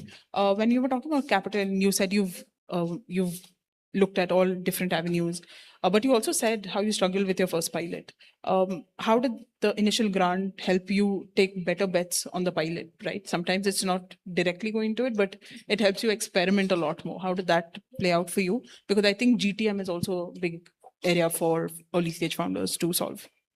Yeah, so for us, as an entrepreneur, you have to love selling. You cannot hire salespeople to go and sell the product, and you cannot sit in the kitchen and make the product. So for us, the biggest proof of the pudding was going out there in the market and find at least 10 customers, right? I don't know if I can find 10 VCs in this room. So I would suggest all entrepreneurs to start off with that. And that's what we did. We actually went to our friends and family and said, if you want to buy insurance, can you buy it through us? And you don't have to pay it upfront. You can just pay it in EMI. And they said, oh, we are buying a 5 lakh policy. Now we can buy a 10 lakh policy if you're going to give it on EMI. That's how we started with the very, very first. Yeah, I mean, for us, the grants came a bit later in our journey. We got our customer first for the pilot, which we did in RBI regulatory sandbox. But there is no shortcut to it, right? You have to be out in the market. You have to just keep talking to all the people that you meet. And because I think in financial industry, trust matters a lot. And the more people see you in front of them, the more they, trust you. And then over a couple of meetings, you might be able to crack a customer. But again, your product have to be there, right? What you're trying to sell. And at early stages, when these large financial institutions try to partner with you, apart from trust, the second thing that they are looking at whether can you survive for a longer period, right? So they also look at, do you have a larger team? Do you have capabilities to do post-production support? Do you do you have all those structures internally in place, right, for compliance and everything? And at such early stage, you don't have anything, right? But then what converts this customer is basically your enthusiasm and your zeal to just build things. And innovation, basically, if they like something, if you're building something very radical possibly is not the right word, but if you're building something so different, so unique that nobody else is offering in the market, you have a better chances of getting them as a partner. Perfect. I think there were a lot of insights, and I'm sure we'll have several questions, but we'll just take maybe one question from the audience if anyone has questions. Yeah, the lady at the back. Yes. Mike. Yeah, Mike will come. Yeah, wait.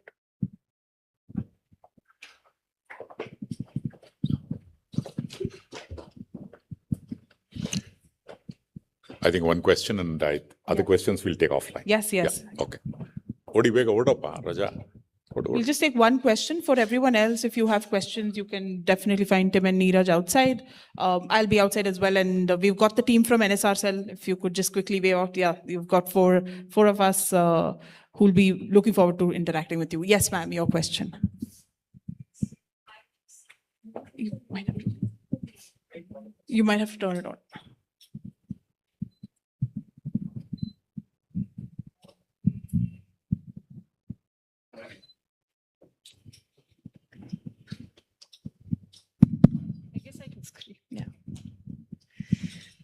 Okay, yeah. I don't want to come across as a pessimist because I'm just getting started on the idea and it's a very personal cause. But I do want to think about the exit strategy also, if you can, shed some light on it. Are you thinking exit yet? We have no exit strategy, sorry. So I think that's a very good question if you're a VC. As an entrepreneur, that's a very difficult question. And for us right now, when we're raising a Series A, we have been asked, what is your exit strategy officially on writing so that we can identify that. But as an entrepreneur, that's something that you always need to know. If you come into the room, which exit are you going to take in case there's a fire, right? That's something that all angels and VCs will ask you, or all investors will ask you. Let me put it that way. I think it's very important. And what we did when we sort of looked at this area is we saw that was there anybody else outside the country doing this? And just like Amazon started and there's a Flipkart in India, and just like you have a DoorDash outside and you have Swiggy and Zomato here, all investors, I would say, are afraid of starting something new. I think Oyo is probably one of the only ones who I can't find a corollary outside, and there are a couple of others who are there. But otherwise, there are majority of the ones first start in the West and then come to India. So you always find at least 60-70% of the startups in India have or partners in India, which you have. Let's say if you're doing something in a financial services space, can tomorrow a Motilal Oswal hire you, or can they acquire you, or can a bank acquire you, or a financial services entity acquire you? So you can look at adjacent sort of companies which are not maybe core to what you have, but they can look at acquiring you. The straightforward answer is always an IPO. But it takes a lot of time and effort and money to get to an IPO. There's something called a secondary market. Secondary is when you do not get to an IPO, but somebody acquires you before you get into an IPO, right? You're successful, but you're not successful for an IPO. But you've got one of the things that Cred recently did, right? Facebook invested into them, and Meta invested into Cred. So there's also a secondary route as well. So you need to identify if there is a secondary route. Is IPO, is it sensible enough to even talk to an investor about an IPO? The company's not even started, but you're talking about IPO, right? So you have to understand where you are in the whole structure. And if you also have companies who are interested in acquiring you or partnering with you. That's something that the Karnataka government also has done. There's a lot of companies, I mean, GCCs, if you go down Bangalore, there are roads where you'll find 20 companies who are unicorns on either sides. You just have to go on that road for 1 kilometer and you'll end up with an acquirer at the end of the day, right? There are roads like that. So I would suggest that you can venture into those partnerships as well and say that we have got very strong interest from this company. They would like to see it. And if they, if you're successful enough, they can also acquire it. But that's an important question. You may not want to sell as an entrepreneur. You want to have the company for yourself till the end. And the safest answer is always an IPO. But there are other answers in between as well, right? But very, very few companies get funded. Out of 100 companies, less than 1% companies get VC funded, right? So let's be real. 99% of the companies don't get funded. So look for customers, look for partners, look for banks who can help you out, VCs who can help you out. A lot of family offices have now set up office. And I forgot to mention this. When you strategy, I think we might have to exit it, and we don't want to hold up the next panel. Thank you so much, Neeraj and Tim, and everyone else. If you have any questions, feel free to reach out to them offline. Thank you for having Thank you. us. Thank you. Yeah, request three of you to kindly stay back for a moment. I would request Mr. Bhaskar Verma, the Regional Director of NASCON, to please come over and give mementos to our panelists, Mr. Tim Matthews, Mr. Neeraj Singh, and also the moderator, Shloka Sachdev.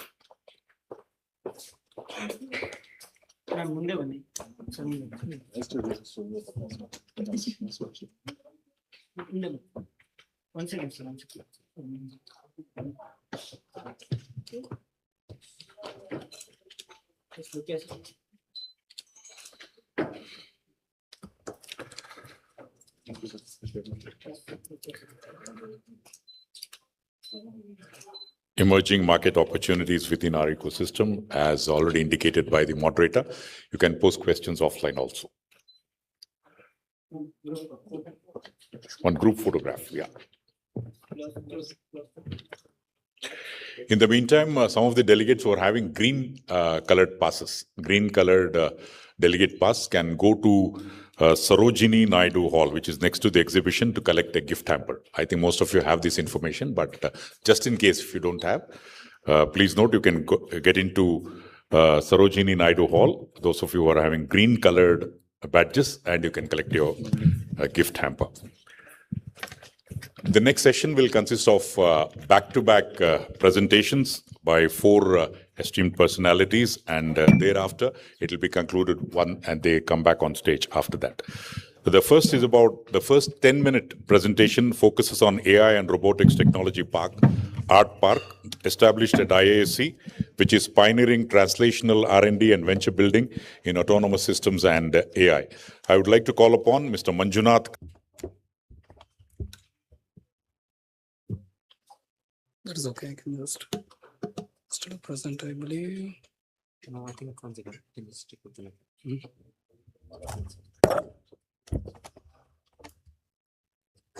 HDMI needed.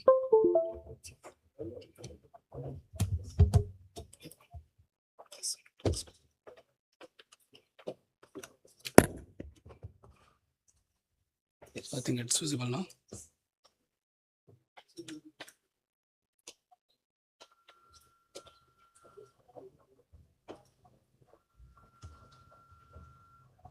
Not working. I'll just do it.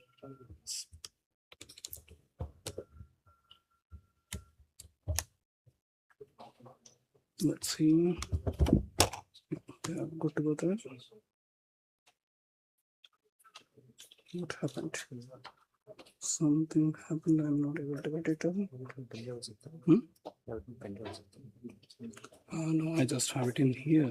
I think it's good. So, thank you, everyone, for making it to the discussion. Art Park is an entity which is created by IISc in order to encourage the technological translation, where the research which is already done, which would get into a startup mode in the AI and robotics arena. Our main mission is to create both innovations and innovators who would subsequently play a higher role. How we do it? Essentially, we open up the calls. Calls are open throughout the year, and thereby the individuals who have the promise, who have the very good grasp of the deep tech and have an idea, they will approaches, and then they go through the normal simple filtering process, and then they start the journey where they will transform from an individual who is having a better idea. It gets into a form which is kind of what they can offer to the market, then create a team around it, essentially take the journey to the next logical level where they can create a project and execute, and the prototype product which emerges. Then finally get into market validation, do execute the what do we say, the pilot programs and paid pilot programs with the initial customers, and then go for the scale up. That is when they will enter into the startup mode. And many would take it forward with respect to creating a product or creating a solution which would enter, and alternatively some of the products may go into digital public good or the unique IP which they can sell it. That is one way.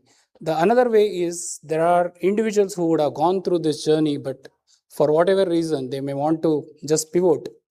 They would become the innovators who are extremely useful for the industry.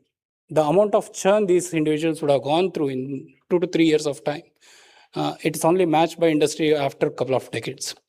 And how do we support them? The primary portion which we saw in the previous discussion is also the first thing is funding. We fund these innovation programs somewhere between 25 lakh to 2 crores, and we incubate them somewhere between 2 to 4 years period, nurture them, provide them the access for various initiatives, various funding sources, and also we host them inside Art Garage, our facility where some of the common equipment, common infrastructure is made available to them. So with these three, we do take them through the journey where the startups can emerge and fly out of our nest. And Art Park has mainly two themes, AI for society and AI for economy, which is based on which we select the startups. And when it comes to AI for economy space, Industry 5.0 has been the primary theme around which the whole solutions which are focused on and the startups are selected.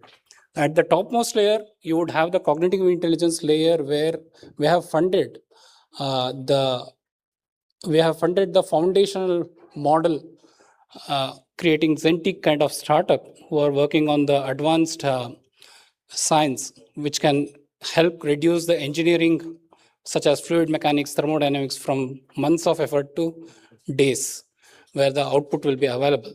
And some of the advanced factory manufacturing systems, which would help in the EMS lines and the cold chain logistics kind of factories. That is the brain portion of it.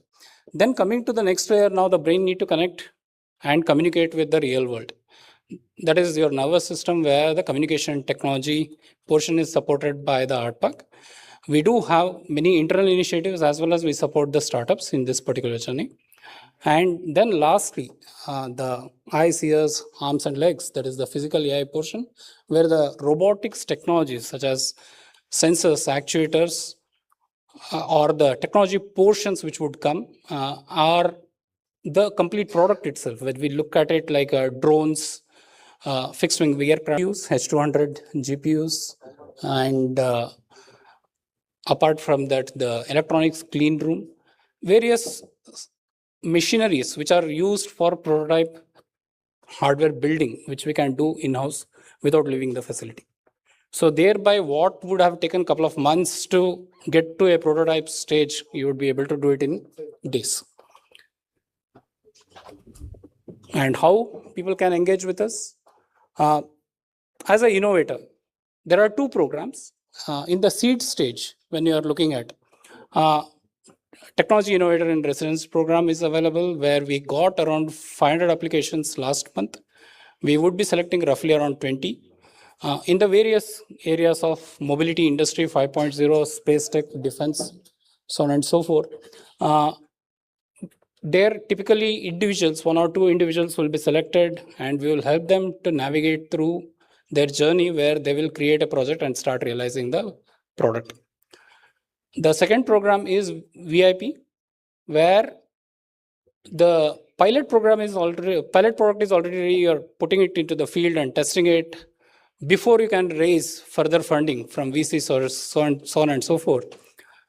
You need some support beyond the TAR kind of support, couple of crores, where the startup can avoid the valley of death. So VIP program gets in and a pitch happens, and with various VCs, entrepreneurs who would evaluate and finally select, and they select the funding quantum also, thereby the startup will be able to move forward with their journey.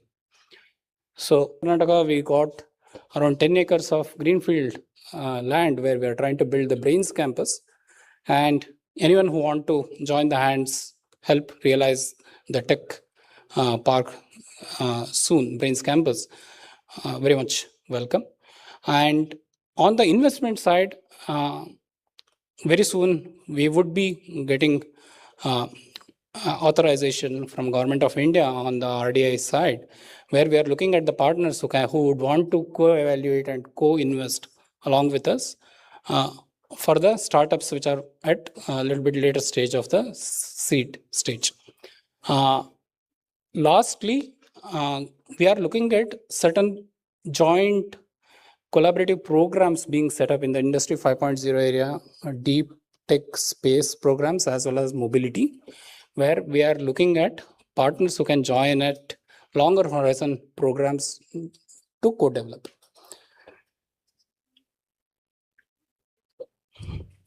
Apart from that, Art Park also is supported by Government of Karnataka, based on which the COE for wired and wireless technology unit is formed, and it's under our umbrella. And there are 5G advanced labs which are available, which the startups can use. And some of the startups from MYSORE also have already used and realized the technology progress. That is available, where both application as well as stack level validations, tuning can be done.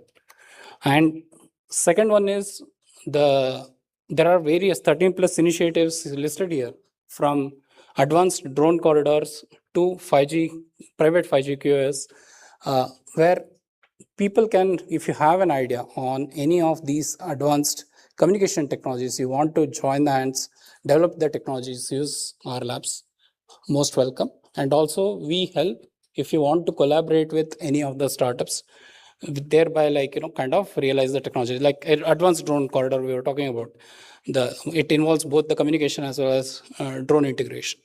So in-house startups are already playing the role, but we're very much welcome for the other innovators to join in. And lastly, the skilling portion. Since the formation, within the 2 years, around 600 individuals have been trained across around 30 programs, and will continue to do so that on the wired and wireless technology, the skill set is built beyond the college campuses, which can be practical to use.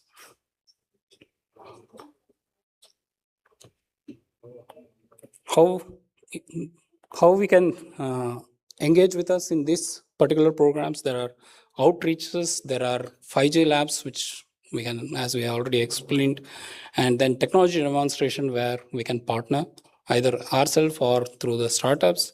And lastly, research and innovation programs, as we were explaining a couple of slides back. Please apply and get selected, and then we can take forward the journey together. These are all the general update I just wanted to share with you. The AVP Startup Innovation of KDM to please present a memento to Mr. Manjunath Krishnaswamy. Thank you very much, Mr. Manjunath. Yeah, only one proactive audience without my prompting. She has clapped anyway. Okay. Thanks for that.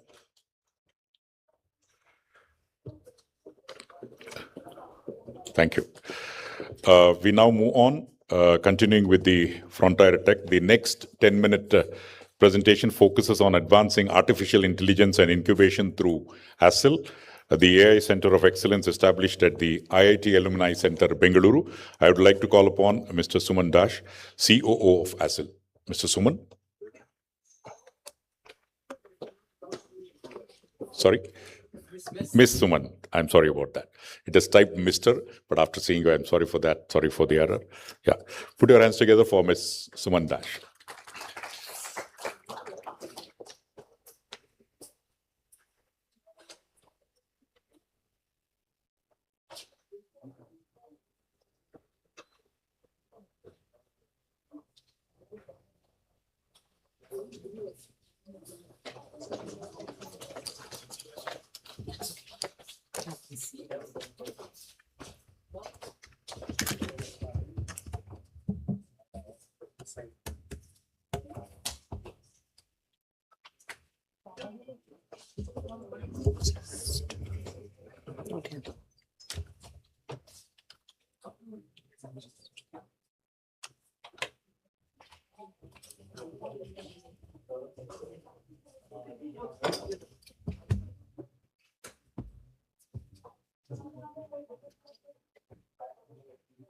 And I would also like to extend my gratitude to Karnataka Digital Economy Mission to enable the Center of Excellences in Karnataka to come up ahead and showcase what they are doing, in this part of the world. Hi, my name is Suman Dash. I'm the Chief Operating Officer at Axel Technology Forum. Axel stands for AI Center for Startups and Excellence. We are under the aegis of IIT Alumni Center, Bengaluru. This is a place where all the 23 IITs in India have come together and have built this amazingly beautiful 98,000 square feet facility in Bomasandra, which is near Electronic City. And we have our own incubation center. We have a lot of networking events, not just for industries, but for startups as well. We have offices for all the IITs in India. And of course, it also houses, and in terms of what we've been able to achieve. So as a Center of Excellence, there are multiple things that we do. We have our flagship acceleration program called as Avinya. Avinya means innovation, and this is a Y Combinator model, acceleration system, wherein we select 10 startups from the applications that have come in. These are just numbers of what we had received in our first cohort. So in the next chapter, we will be, we have our second acceleration cohort on. And in this, we select top 10 startups who work on AI as a core engine. And we initially give them a grant of 10 lakh rupees each, followed by mentorship, which is on the business and on the technical side, from mentors from IITs.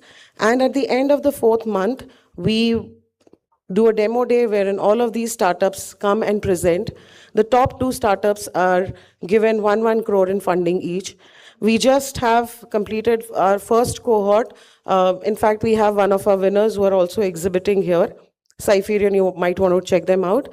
And there's a second cohort on. It will get over in the month of September, and then in November, we will be starting our 3rd cohort. So every year, we do 2 cohorts. Secondly, what we are trying to do is something called as Tathya or Tathya Kosh. As the name says, Tathya means data and Kosh means collection. Now, for any AI startup or anyone who wants to build something in AI, the first building block is data.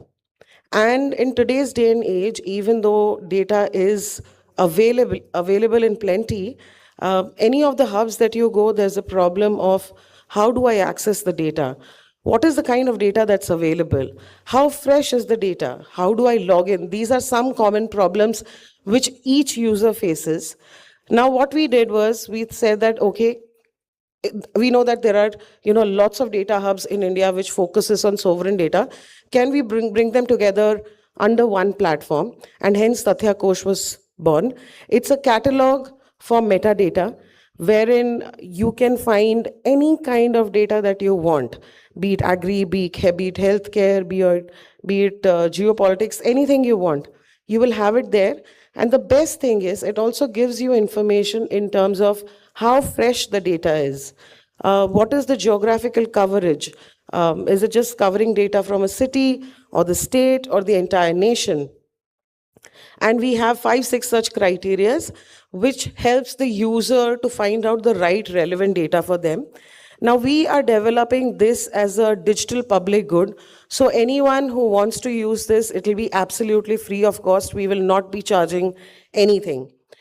Now third is responsible AI. While, artificial intelligence is something that none of us can run away from. How do we do it responsibly? How do we do it very, very responsibly? So this is something which is very core to our heart. Apart from being on the committees, on a state, on the state committee and also a committee set up by KDM, we are also doing a lot of research work and bringing out, white papers on them, which can then be shown to the governments and said that can we build guardrails around what AI we are building. Fourth is, you do anything and everything, but if you're not building capability, if you're not doing skilling, then you don't go anywhere. So we do a lot of workshops. We do a lot of talks. We have a program called as Axel Talks, wherein we bring in speakers like Vivek Raghavan from Sarvam. Today, in fact, we have Mr. Ankush Sabarwal from Bharat GPT coming in. He's actually there in the center talking about AI and his journey. So we bring all of these people together for the audience because it's very important to hear from what these people have done, how they have built what they've built. And also find synergies that can we come together and build something which is specifically for India. So we, of course, as I said, we do a lot of skilling and workshops for anyone and everyone. You can be a student, you can be a startup founder, you can be from the industry. The workshops are for everyone. Fifth is the Reimagining AI conference. So this is our annual flagship conference that we hold every year. Last year we had it on 22nd and 23rd of January, and the next one will be on 29th and 30th of January 2027. Now this is a place where we just don't talk about what's currently happening in AI, but we deep dive into the next 5 years, the next 10 years of how it's going to shape up. And this is something we do with the experts that come from all over the world who are really actively working on AI. So make sure you're there. It's going to be a very exciting conference. And finally, industry and VC collabs. Any startup, any individual can thrive when they have the utmost exposure in the market. And how does this happen? This happens through collaborations. So we bring in a lot of pilot projects, a lot of connections to our startups and the individuals who are associated with us, with them as well. We are in talks with the Mangalore chapter in KDM to set up a Center of Excellence in Mangalore as well. So yeah, so these are few things that we've been doing, and we are here at MYSORE. Yesterday also we were there, met some really amazing industry leaders. Anything that the entire industry or the ecosystem needs from us for AI, we'll be there and to support you in the entire journey. Thank you so much. Just stay for a minute. Okay. I would request Mr. Ajay Krishnan, Vice President of KDM, to please come over and give a memento to Suman Dash. Kindly go.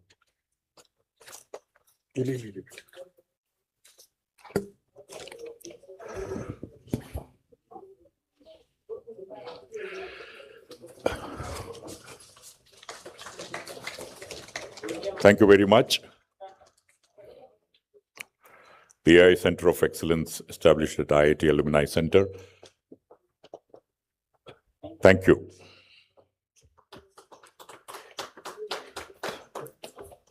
We now move on to the, you want to take this? Yeah. That's not mine. Not yours? Yeah, okay. Right.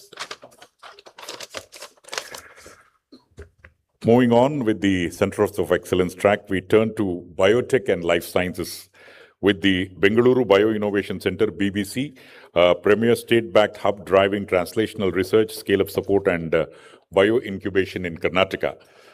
Please put your hands together for Mr. Abrar Ahmed, the AVP at Bengaluru Innovation Center. Mr. Abrar. Hiya, Janab. Quickly.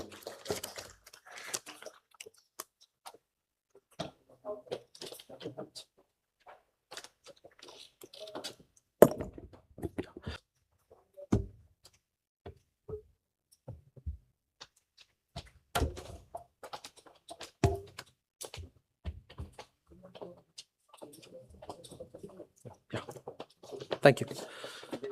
So it was established in the year 2015. We are located inside the Helix Biotech Park at Electronic City.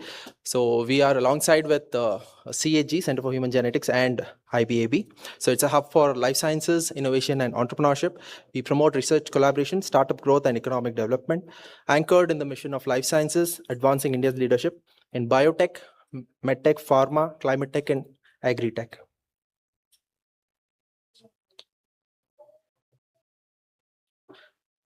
So this is our center located in Electronic City. So what is our mission and what's our positioning? So we are predominantly a think tank, a catalyst, and a translation engine. So when I say think tank, we help and support the governments in policy framework design, also technology prioritization and infrastructure planning.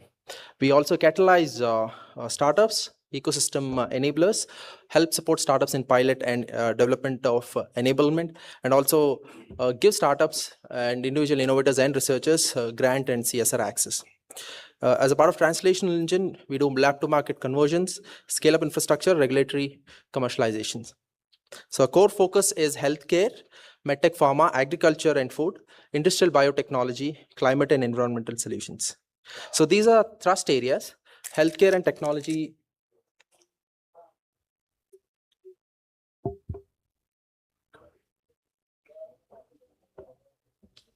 Yeah.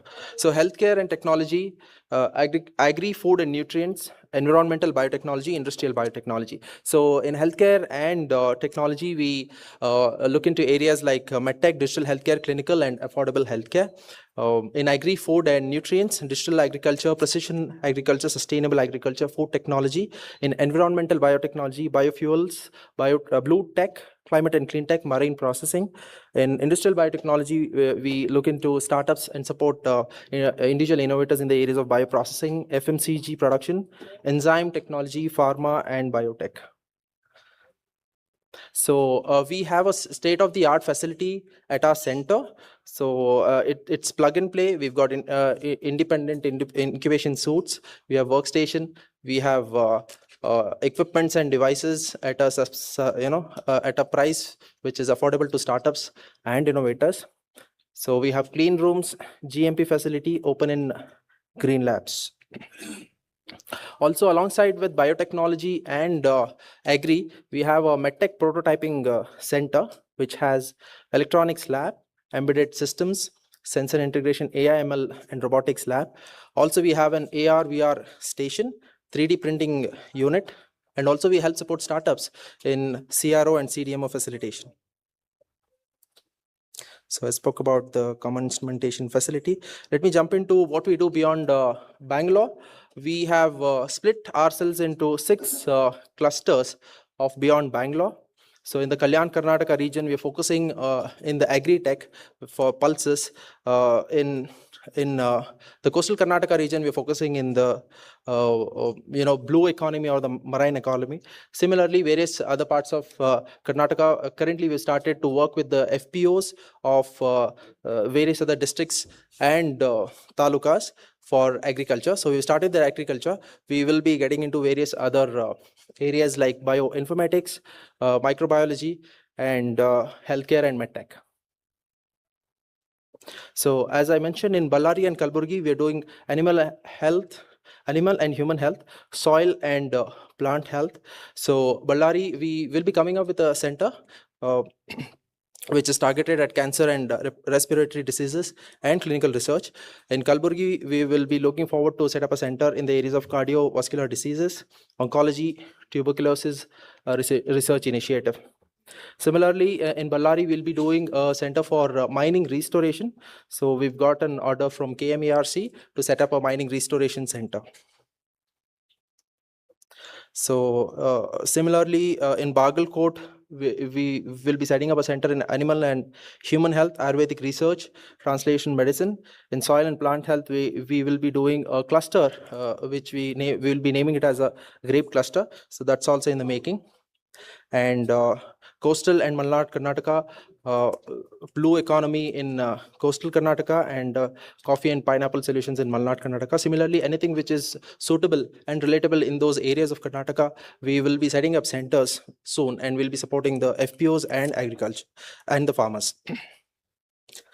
So these are our initiatives. This is beyond India. So we have our Indo-Australia Launchpad, which was done in 2025. We did the soft landing of startups, Indian startups in Australia and Australian startups in India.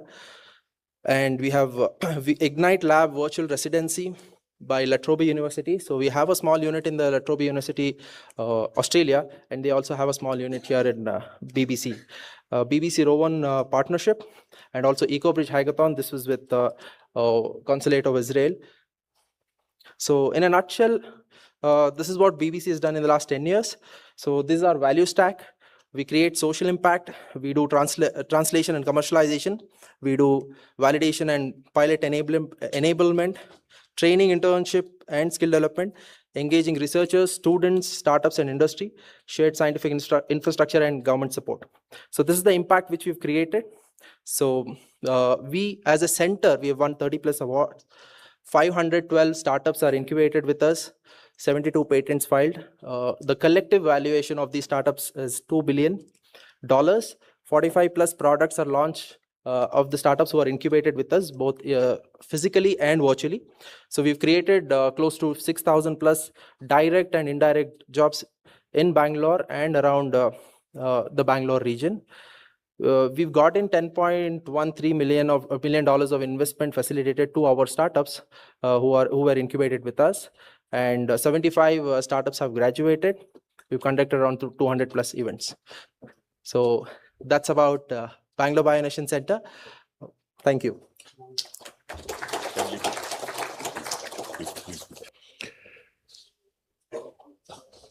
Thank you very much, Mr. Abrar, and thank you, Mr. Subha.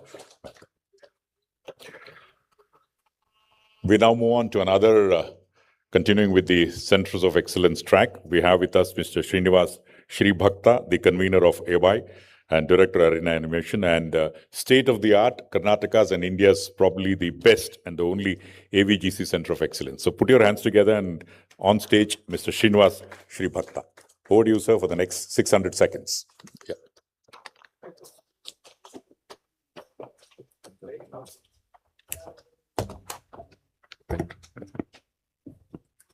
ಎಲ್ರಿಗೂ ನಮಸ್ಕಾರ. Thank you.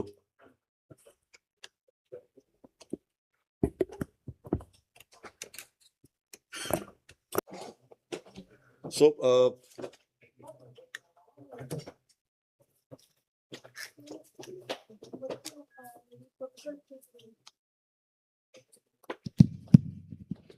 good afternoon, ladies and gentlemen. I am Srinivas here, and I'm representing a very different field from whatever you have seen till now. I represent the media entertainment industry, and in that, a very specific, very colorful, very vibrant animation, visual effects, gaming, and comics industry. And I represent the association and head association called ABAI, which is a state association working towards the growth of animation, visual effects, gaming, comics, and extended reality for the state of Karnataka. In the world, only place in the world where you have an AVGC Center of Excellence. And we work on all the technologies related to AVGC. We create digital humans. It's an association. It's also, ABA is an association which is about 20 years old. This is the oldest association for AVGC in the country, and one of the most consistent associations in the world probably for this sector. And under this, we have the Center of Excellence, apart from the other initiatives, but our flagship program is the Center of Excellence. We have other programs like the Digital Arts Center program, which is digitizing the fine art colleges across Karnataka, where students who are exposed to traditional technology, traditional forms of painting capture, which a team from UK has come down and established this in 2018, which is called the Vicon Gold Standard of Motion Capture, which captures the movements of a character. As I show you, because the field that I come from, I have to show you videos for you to understand. So I'll run through the PPT and then show you a few clips. We work with movies, primarily the movie field. And the first movie that we worked on was with Kamal Haasan sir in Vikram. To the last movie, Kantara Chapter 1, everything has been done in our facility. All the Salar, Kalki, all the movies that you can think of, when I show you the presentation, you'll be able to relate to what all movies that we have worked on.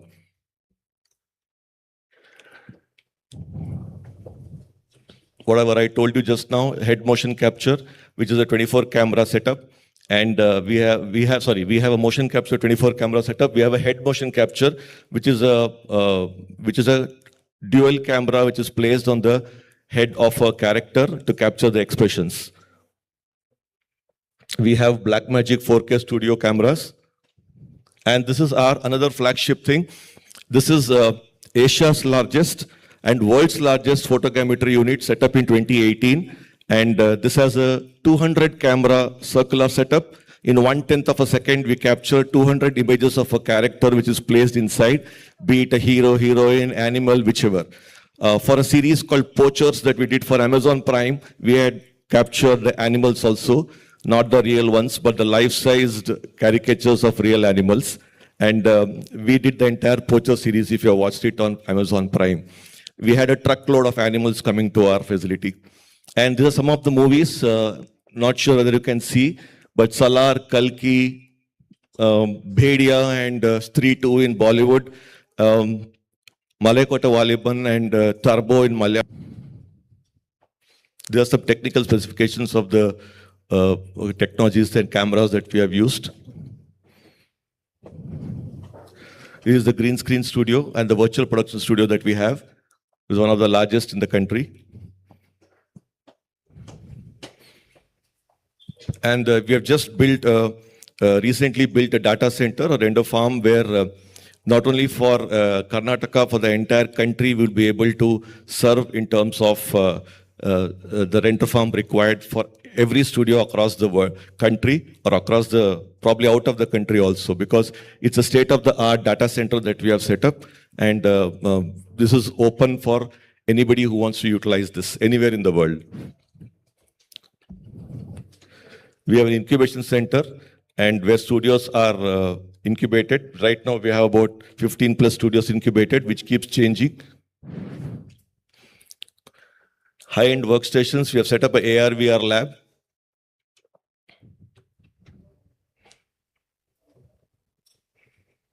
So we allow for students to be coming in from all the colleges and universities.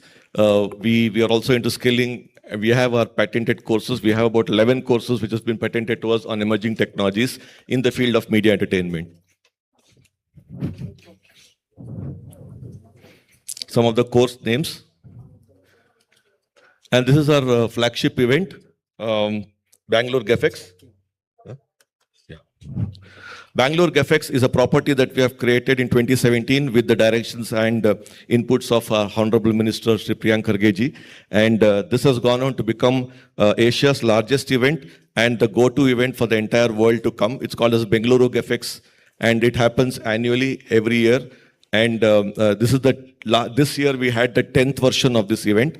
And this is the place where people from all over the world, from Hollywood, Bollywood, all the woods, apart from gaming studios and other people related to comics, virtual reality, augmented reality, games, and of course, movies come there.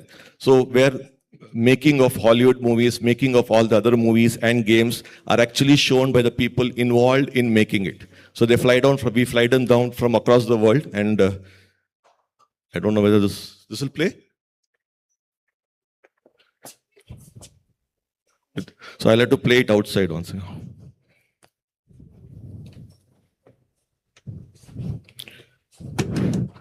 So my PPT is over, so I can only play a few studios, few videos of my studios. One sec.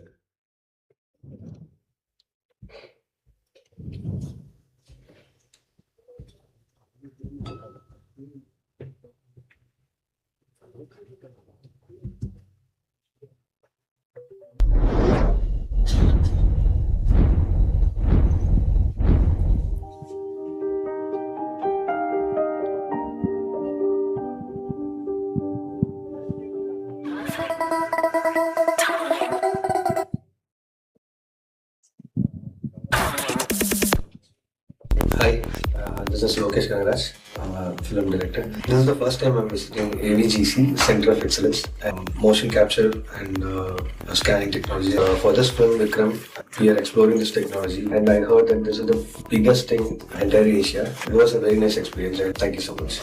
Hello, Namaste. This is Arjun Sarja. This is a very, very nice place with a lot of technicalities in one window. உண்மையில ரொம்ப சந்தோஷமா இருக்கு அபை சென்டருக்கு வந்ததுல. இந்த film industry வந்து ஒரு next லெவலுக்கு போகுது அப்படிங்கிறது வந்து இந்த அபை ஸ்டுடியோஸ்க்கு வரும்போது we can actually realize that. The biggest facility in our country also. So thank you for being part of media. I was impressed with the facilities there, including the motion capture, facial capture, and the virtual production studios, and the photogrammetry setup. We look forward to working with Abhay. In all probabilities, I'm sitting in the future in terms of how filmmaking and entertainment is going to reach all of you. Huge congratulations to the entire team here for building a facility so awesome. Hello, Namaskara. My name is Rubihan. We all should feel proud about this, that ನಮಗೆ ಈ facility ಎಲ್ಲ ಸಿಗ್ತಾ ಇದೆ ಇವಾಗ and creative movies ಕೊಡ್ಬೋದು. Hi guys, my name is Prajay. I'm CTO at Merge XR. I've heard about Abhay a lot, especially for a project like ours, which we are working on, and I would love to come here more for my other shoots. Just a quick shout out to AVGC Center of Excellence in Bangalore. The whole team was amazing. They were very supportive, so I look forward to working with them again in the future. I had the opportunity to shoot in Abhay, AVGC Center of Excellence. They have amazing facilities that will give the creative production a big support and position. They have a finishing school program which can bring a big revolution to students, molding them into the personalities that they aspire. Abhay has become the thought leader, and I wish all success to this technological revolution. Thank you. It's one solid center, a place where so many things could be achieved. It's a pleasure to see such a fountainhead of technology in one location. I wish you do more improvements and make India proud. Thank you.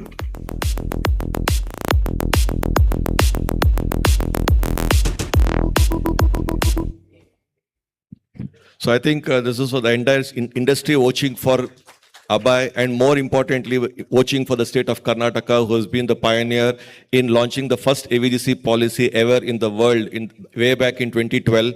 And right now, the third policy is in force, all with the vision of the department and the Honorable Minister. So I think Karnataka has been a front runner in AVGC, and I'm very proud to be a part of this entire ecosystem. And I thank the entire team at the ITBT department, the team at KDM, the team at the government level, who have been continuously supporting us since the last 20 years. Oldest association, oldest first center of excellence, only center of excellence for AVGC, and only place in the world to have all these facilities under one roof that you saw right now.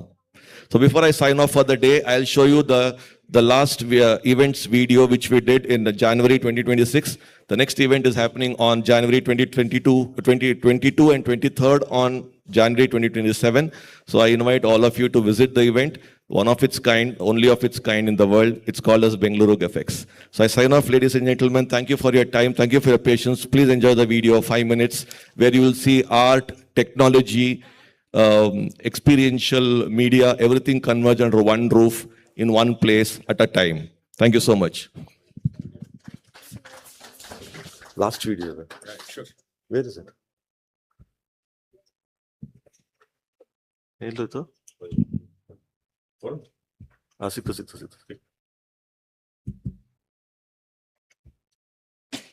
Sound.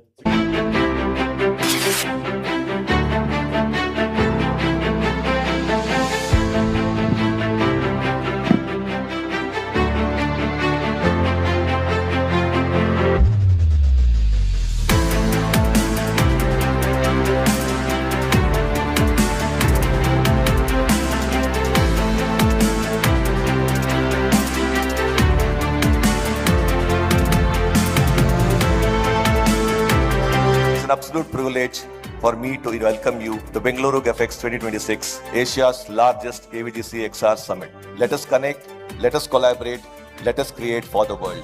Welcome to Bengaluru GFX 2026.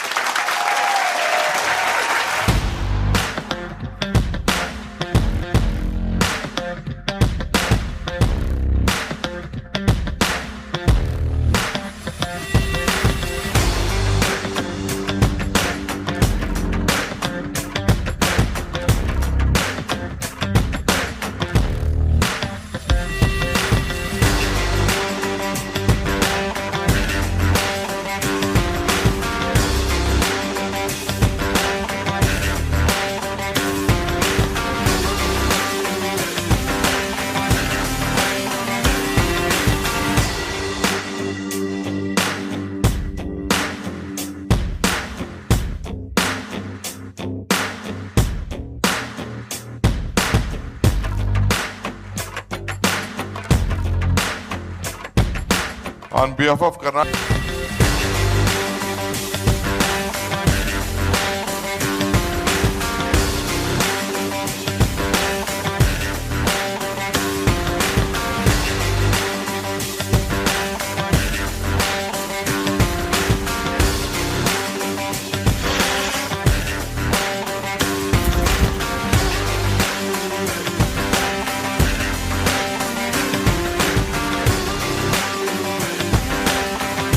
I have bigger things to do and help you create more IPs, and that's why we have created the AVGC policy.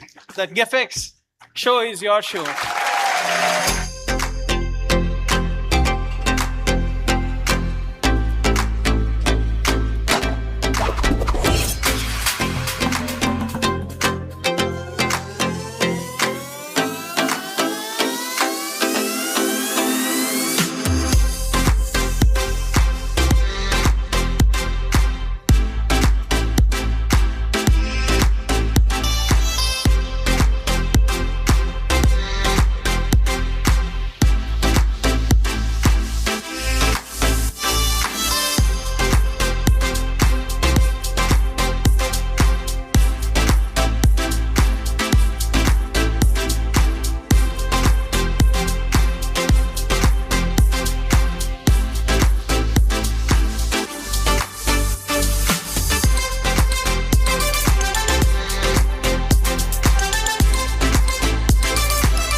I would request Ms. Sridevi Rugi, co-founder Right to Destiny in Himalayan Space, to give a memento to Mr. Srinivas. Go to the center, sir.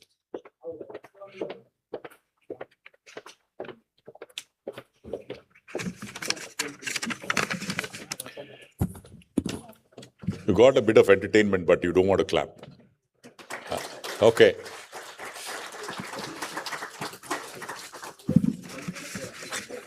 Most difficult world is the creative world, because we are now heading towards a talent. Thank you very much.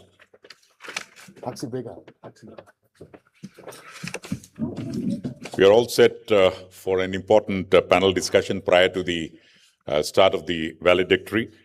This is the panel session about talent as strategic infrastructure driving regional competitiveness. Well, ladies and gentlemen, this particular panel discussion will explore how governments, academia, and industry can collaboratively build robust talent ecosystems that strengthen regional competitiveness while creating quality employment opportunities for local youth.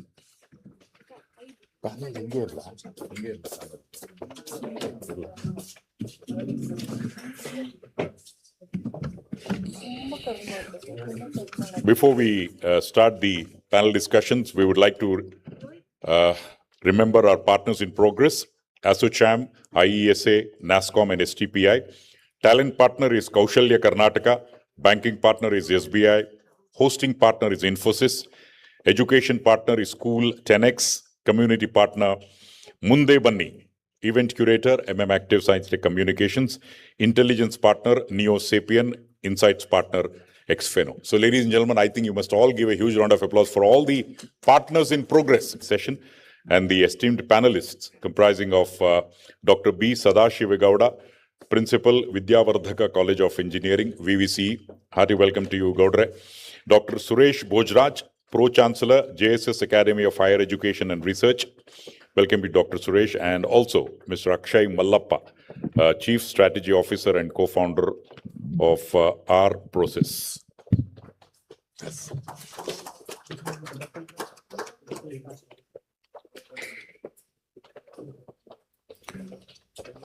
It goes without saying that this panel discussion will indeed be a little bit of a brainstorming and also redefining talent as a strategic infrastructure. I would like to hand over the session to Ms. Sridevi Rugi to take us through. Over to you, madam.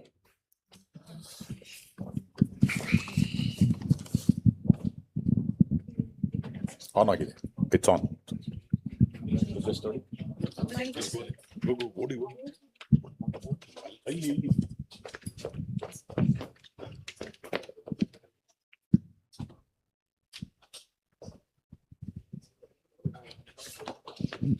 Check. Thank you so much.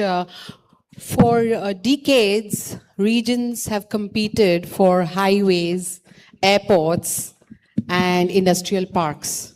Today, global investors come and check on not where is the land, but talent kahan hai? Where is the talent?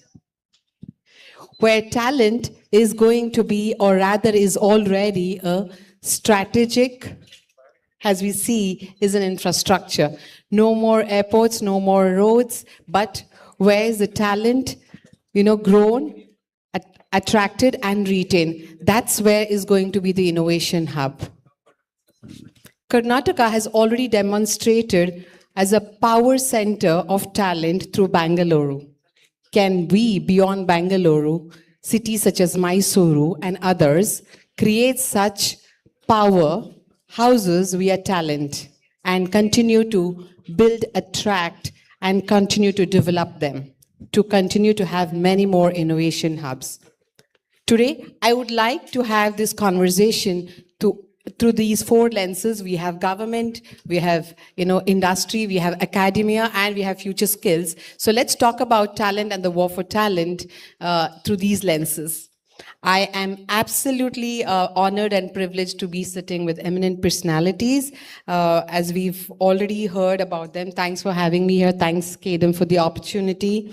The spotlight for this panel conversation is Dr. Ramana Reddy, sir. Let's get started. When we say talent is strategic infrastructure, what does that mean from a policy perspective? Sir, if talent is truly strategic infrastructure, how should government rethink regional development? Yeah, good afternoon, everyone. Traditionally, as she has said, everybody was looking at the physical infrastructure, land, capital, or roads, power, water. Talent was never in the picture. These days, we have come out with a phrase saying that talent as infrastructure. But one city in our country which has used talent as infrastructure and has grown is Bangalore. Because everybody, I worked in industry sector for many, many years in government. Everybody whom you say, why Bangalore? They say talent. Even now, lot of unicorns are there. 40% of Indian unicorns are there in Bangalore. Why? Because everybody moved from different states and set up their headquarters in Bangalore because of talent.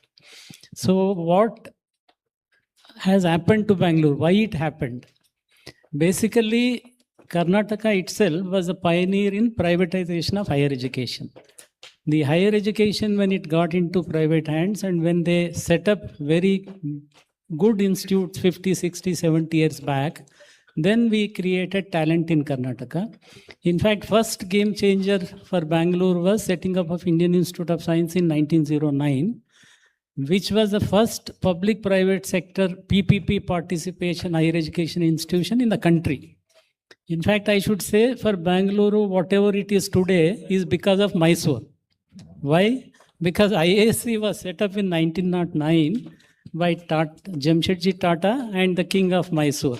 So that is how, that was the, I feel, game changer for Bangalore and the higher education institutions there.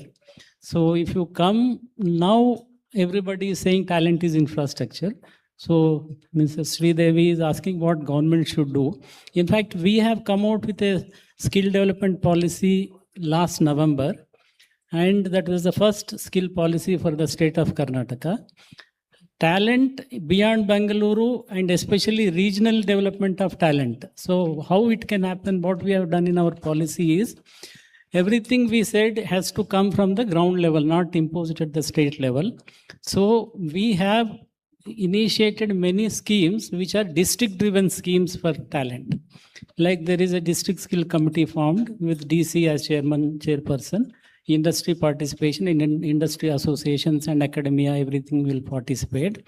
So one is district driven talent, skill development. Second is, earlier what we used to do was, we used to train people and wait for industry to come and take them. But now in our policy, one is district driven.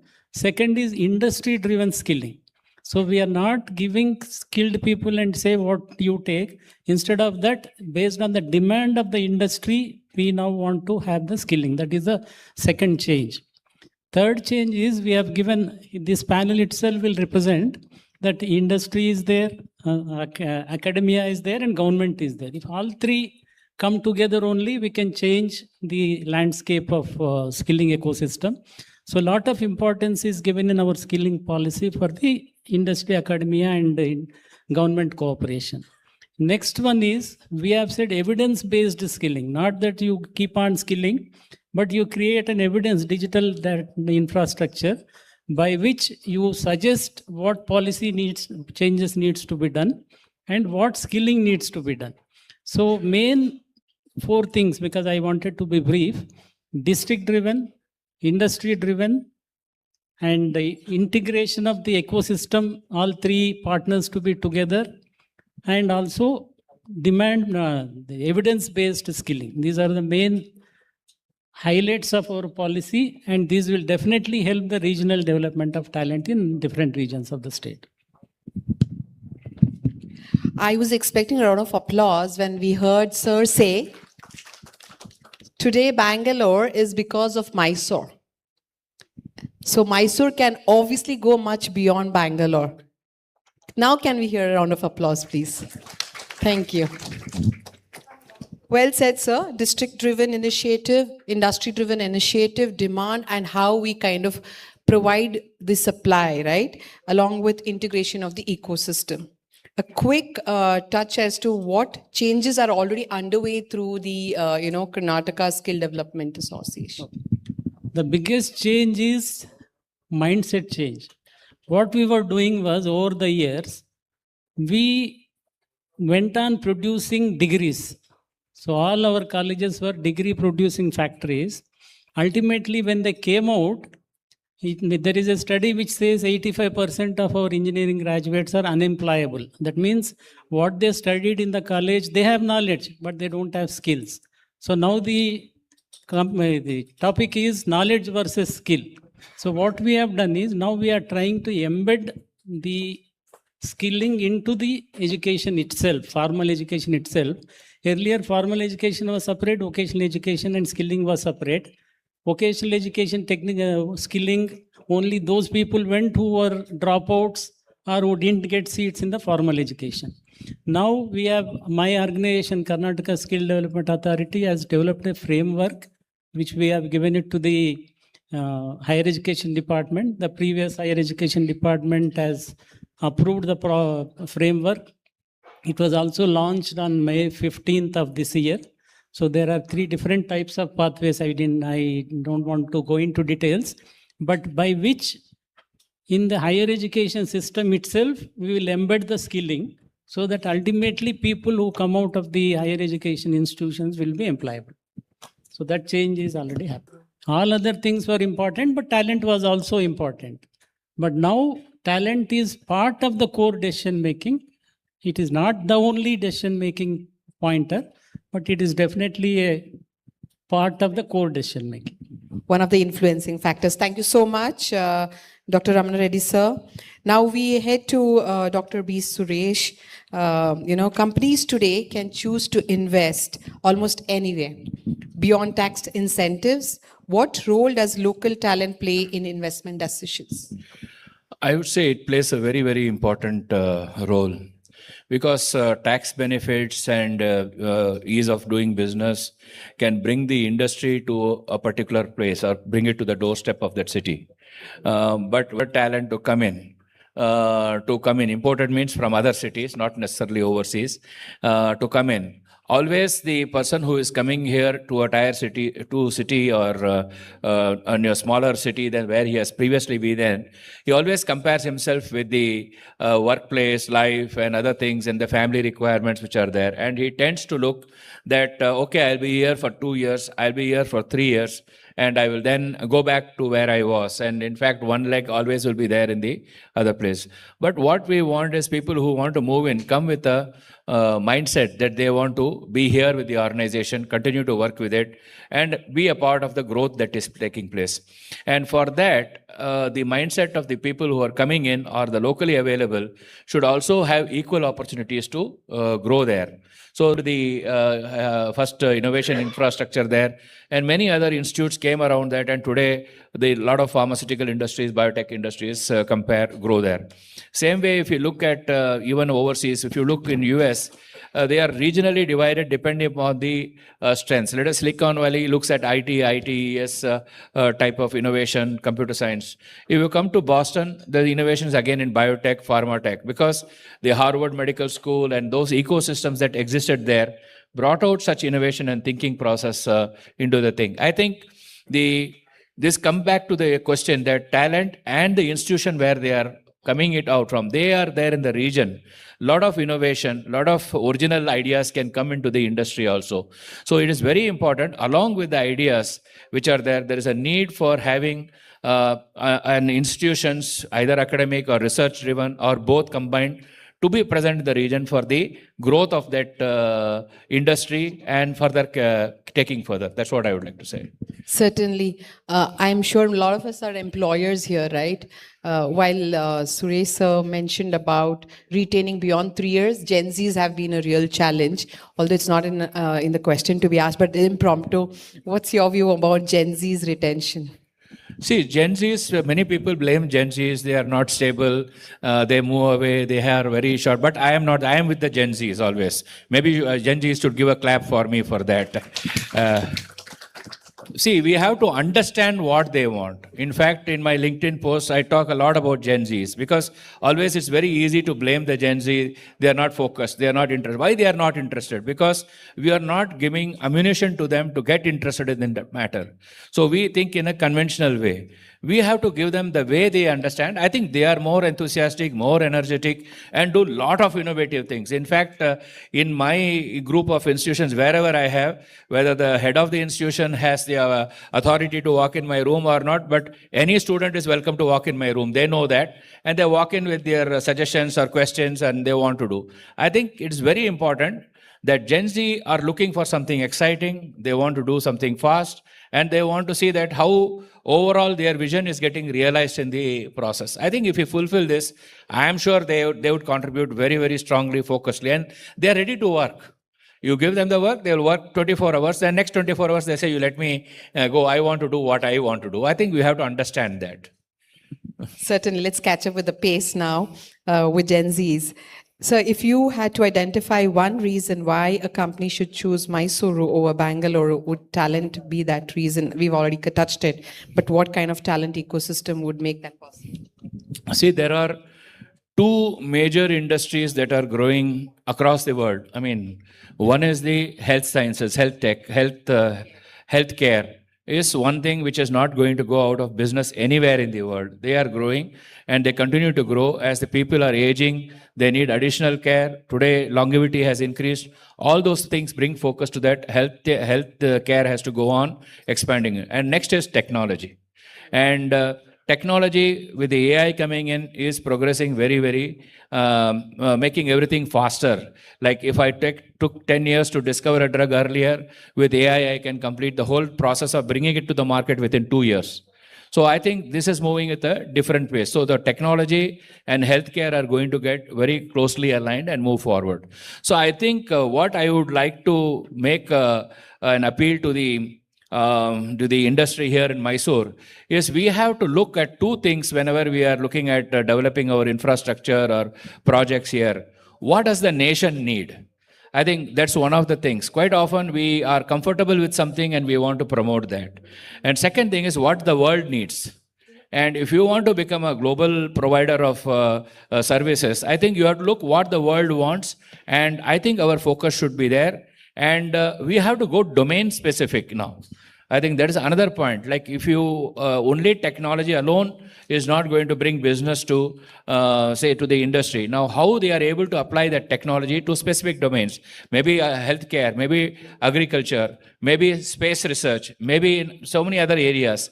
I think that domain specific applications also become what you call as the distinction factor for the players to come to the region. I think this is some of the points I would like to say here. Absolutely. What does world need? What does nation need? And of course, be very domain specific. Every focus and discussion today is about future skills. So shifting to Akshay Malappa. Share your thoughts. AI is changing almost every profession. Which skills do you believe will remain relevant over the next decade? Thank you for that question. See, AI is such a loosely and widely used term, and it spreads across a spectrum of very, very, very deep tech, which is cutting edge, bleeding edge technology. And at the other end, the basic usage of AI, which is what you can all do on your mobile phones and as a user, right? So we need to understand that spectrum, and we need not be playing in every part of it. You know, we need to carve out our niche. Each organization, each education institution, each company needs to understand where they want to make an impact, or where they have the skills or the talent and the enthusiasm to make an impact. What we do in the organization I'm with, it's called Our Process. We actually are an IT-enabled services company. So in that pyramid of AI technology, we are probably at the bottom end of that pyramid, where we actually are doing things like annotation, which trains models. And the skills that are required for that are vastly different than the people who are doing the model itself, you know, who are programming the GPUs and things like that. We are at the data end, doing the human interface to AI. So we can't say there's one skill that is required. And of course, this is a mass skill. The skill that we do is a mass skill, and that's one of the reasons we are able to scale. Whereas if you go to a deep tech company, which is writing or creating models, they'll probably have some scientists and data scientists and people who can think. Ensure that our brightest talent doesn't feel that they have to move to Bangalore, Hyderabad, or any other metros. Yeah, so I'll start off with your last part, which is, do you have to move to Bangalore or whatever, right? And the very opening line of yours was, people go not for land, they go for talent. That's how you first started. So if there's a need for a certain skill or a talent, and that talent is available in a certain place, and it's required for a company to survive, that's where naturally they will go. It's not like and skills are learnt and built over time. So if there is a skill required, then that's where the organization or the company will gravitate to. So that's how I would answer that. Great. That brings us to where we start, talent pipeline. Just one comment about our process. Last year, when I came for the same event, me and Mr. B.B. Naidu visited their center in Hubli level in Santamaralli in Chamarajnagar. Their biggest USP is providing employment in the surroundings of your residence, in your area. Whereas other companies, you want to go for employment, you have to come to Mysore or go to Bangalore. But their biggest thing I found was that they are giving the local employment. Yeah, and I think now there are about 200 folks in in small places. Yes. Santamaralli is one Hubli in Chamarajnagar district. And that aligns to the same fact, sir.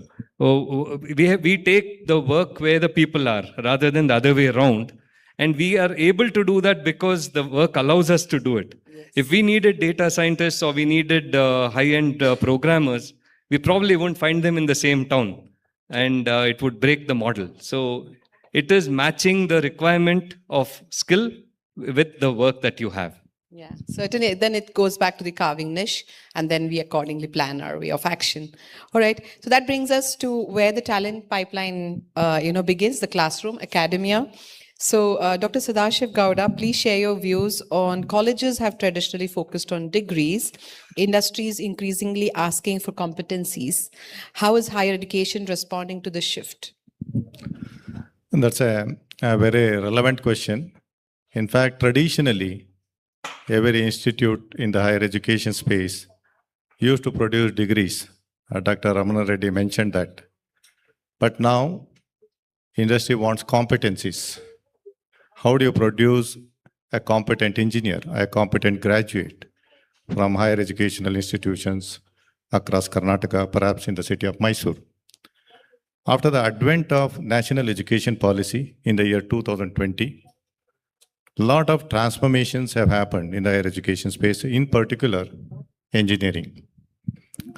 In fact, in the VTU, Visvesvaraya Technological University, they used to change the curriculum once in 4 years. But today, they change the curriculum almost every year. In fact, every semester. And we never heard of internships. But today, internship is made mandatory in every engineering educational institute in Karnataka. And not just 2 months, 3 months, it is the entire semester. In case the students are interested to work in the industry for a year, they are permitted in the final year so that the industries can explore, experiment with the students based on the internship performance, and then they can absorb at the later stage. That flexibility in the curriculum is introduced.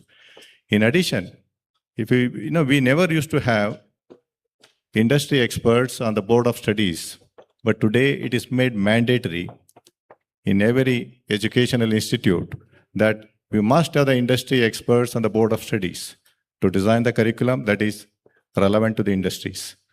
So a lot of changes have happened in the higher education space in the last couple of years, particularly after the implementation of national education policy in the year 2020.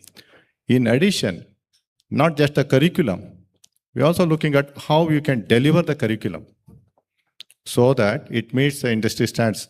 In fact, AICTE, the statutory apex body of India, they introduced professors of practice for the first time, that we can employ professors of practice, particularly from the industries, who can come to the institutions and teach a couple of modules in a course or a couple of subjects. So in fact, at Vidyavardhaka College of Engineering, we have about 40 professors of practice from the industries. They have been actively engaging. So industry engagement in the design of the curriculum, industry engagement in the delivery of the curriculum to the students makes a huge difference in their understanding of the concepts. Not that, we are also looking at mini projects. We used to do final year projects, but today, almost every semester, a student does a project, a mini project, so that they know how to apply the concepts in reality. We are also take case studies from the industries. So all these have become part and parcel of delivery and the curriculum. So I believe that with the partnership with industries, we should be able to make it even more effective, powerful, so that we'll be able to produce industry-ready engineers from higher education space. But a lot of changes are happening. I don't say that everything has happened, but a lot more need to happen. Because as you have mentioned, talent is very, very important. Just now mentioned that only about 60 to 70% of engineers are employable. What about the remaining? What is that we are going to do as institutes, as industry experts, to train and make them employable? So, in fact, I believe that industry can do much more than what they are currently doing. Similarly, educational institutions should go to industries. In fact, we discussed yesterday night and this morning also, the industry immersion by the faculty members. I think that should be promoted aggressively by the educational institutions, and also the industry should provide opportunities for internships. All these are going to create a very good ecosystem in the city of Mysore, so that just like Bangalore, one day Mysore also will have talent that industry needs. Brilliant. So we're talking about the way, the transformation has happened in the academia in terms of building the curriculum in the rapid pace manner.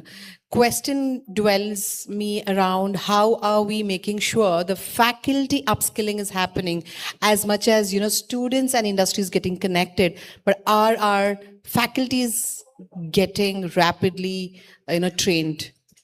Yeah, let me tell you, it's a very challenging task to upskill the faculty. See, now we are in an era where unlearning, relearning, all those things should happen seamlessly. So one may particularly training young faculty who just graduated is not an issue, but training the faculty who have been into the teaching profession for 20 years, 30 years is a challenge, because technology revolution is happening. There are technologies which are really disruptive.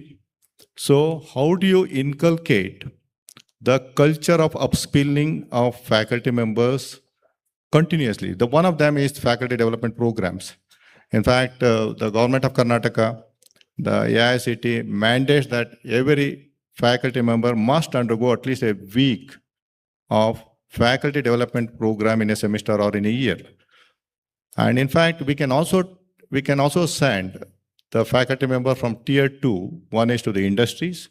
The other, we send them to the NITs, IITs, spend 1 month or 2 months there, or even 6 months, so that they bring back those best practices to the institutions. So I think every institute must ensure that their faculty are trained continuously. One is with industry experts, the second with premier research institutes across the world. I think that will definitely make them to learn new things that are happening in the industry. The second, they will be able to take that into the classrooms. So I think in addition, they also should be encouraged to do research, because the research is one area which was not, neglected for quite long. But now after the Government of India introduced NIRF, ranking of all the institutes across the world, across India, I think there is a competition to do research.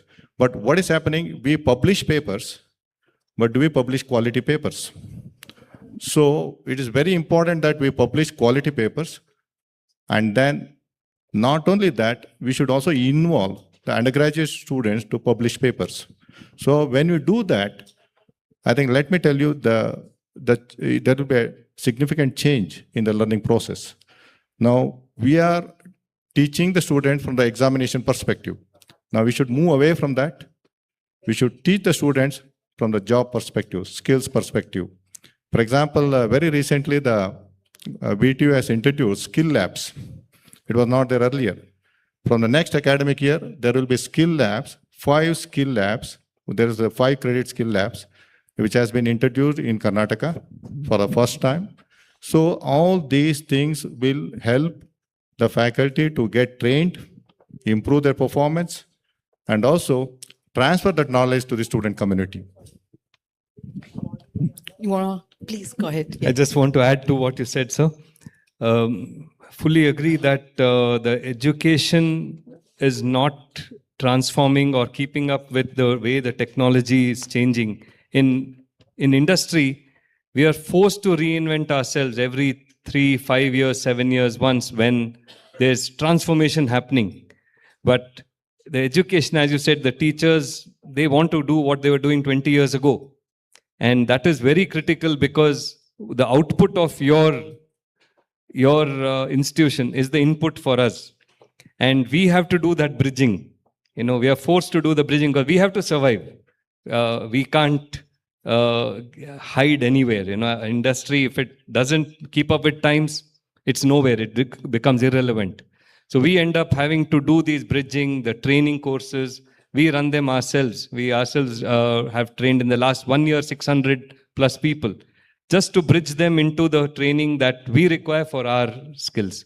So what you just mentioned about that, the 6 labs that are there, if we can engage with the education, it will be a perfect match. And similarly, other industries who would like to get their skills, they should be part of your program. I think experiential learning is very, very important, particularly engineering. Engineering is all about doing.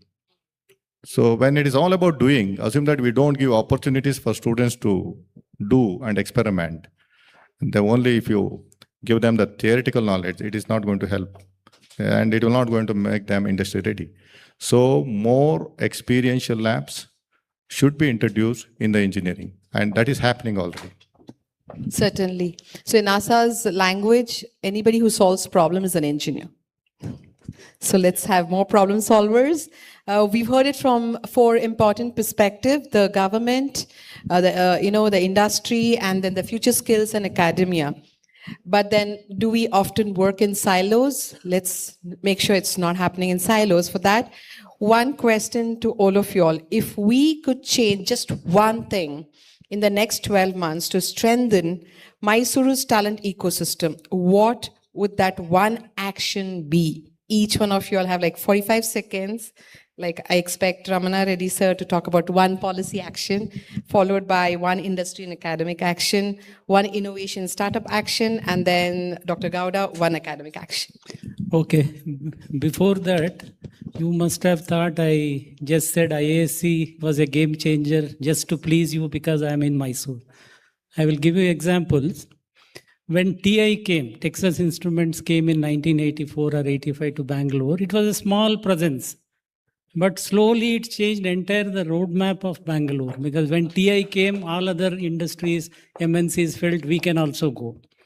When we want an industry to come in a district or somewhere, we always think of anchor industry. So we say one big industry should come, then automatically it will grow.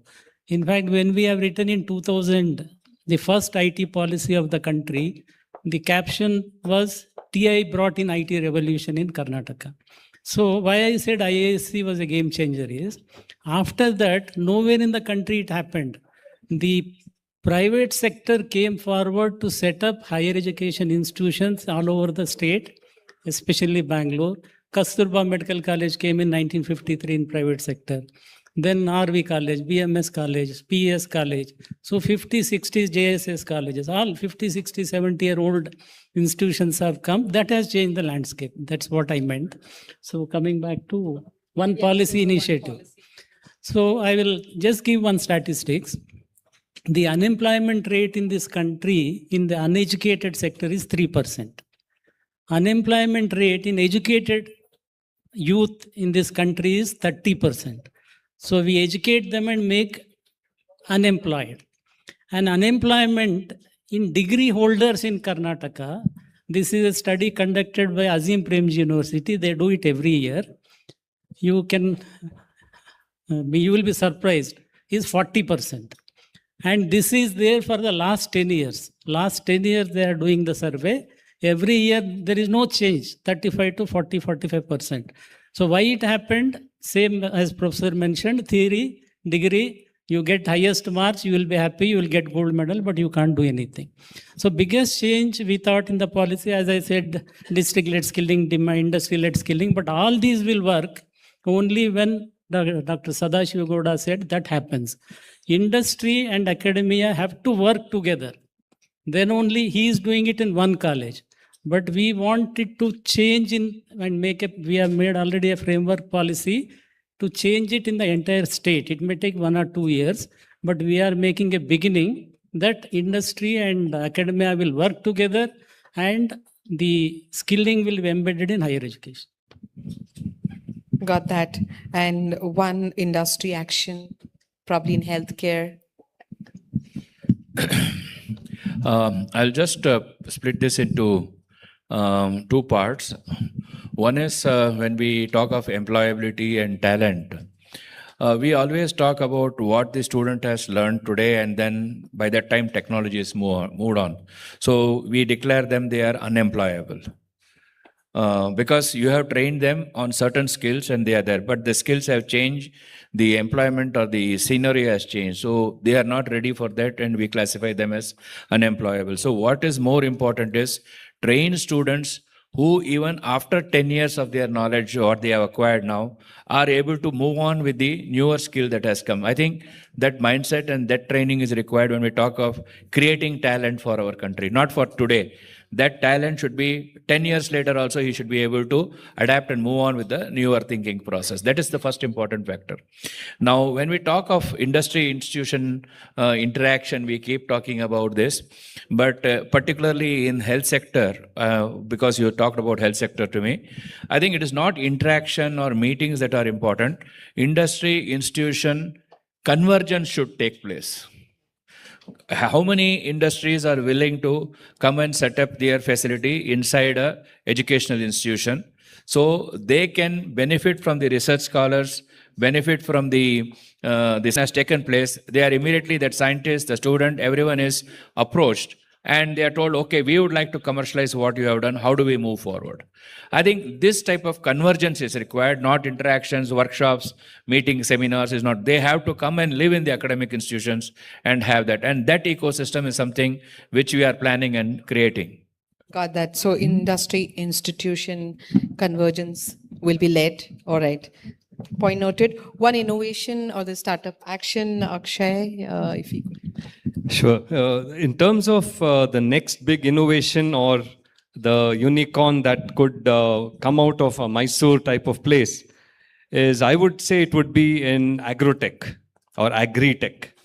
We recently had a summit of the TiCon Mysore, and there were 14, I believe there were 14 companies that were shortlisted for the sericulture.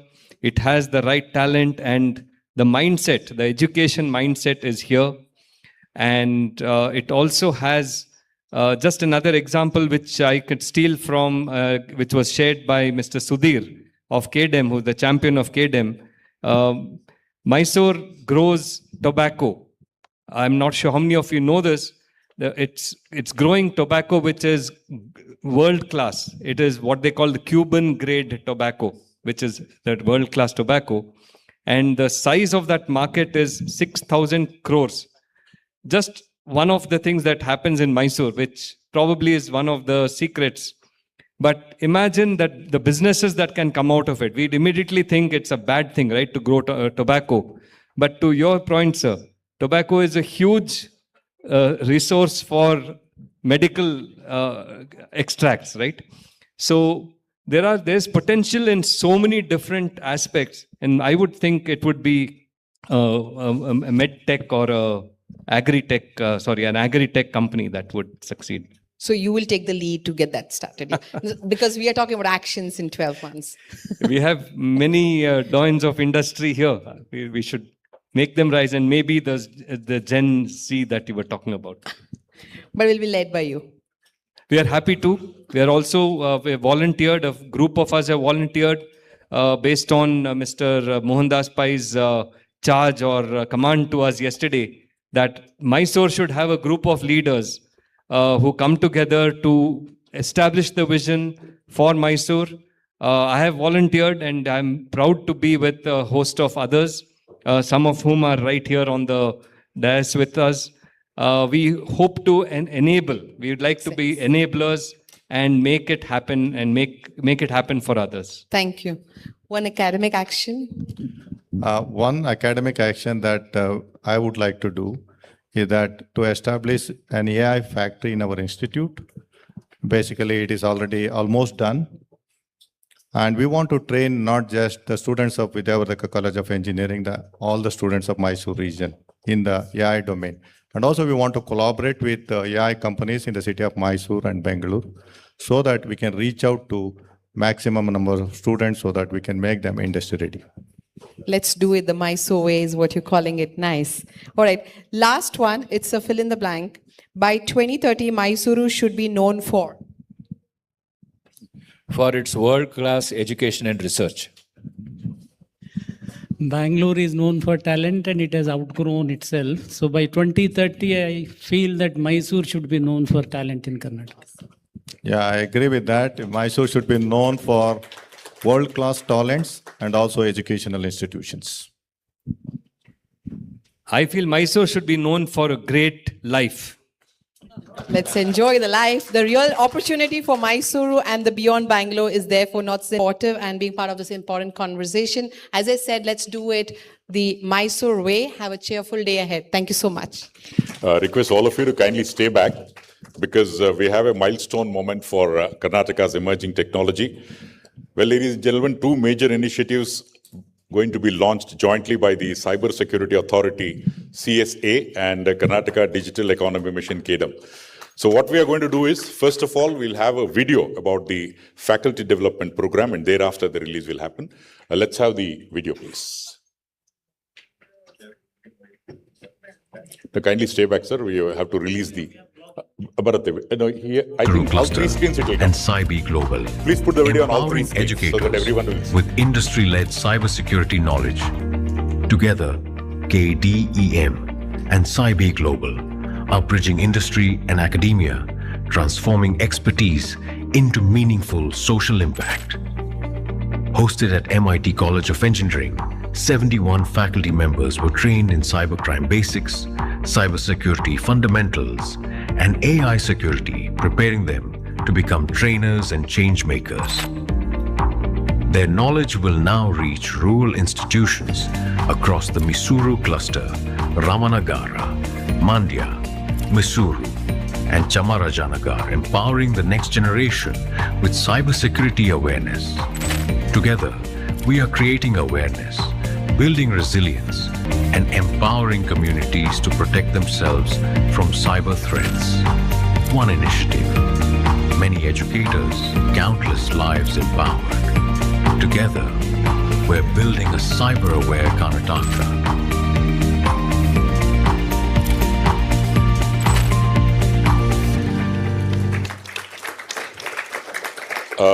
I would now request our distinguished chair, Dr. Ramana Reddy, alongside the panel members and dignitaries from CSA, and also Ms. Satyavati Devadri and team to formally unveil, first of all, the Cyber and AI Skill Gap Report. Please come over. Wait, let them go. Give it to Ramana. Off you go. Mundu. I would request the panelist, Ramana Reddy, sir, and to please come forward and first of all, unveil first the Cyber and AI Skill Gap Report, which providing actionable industry insights and a clear roadmap to bridge critical talent deficits in high-tech domains across the region.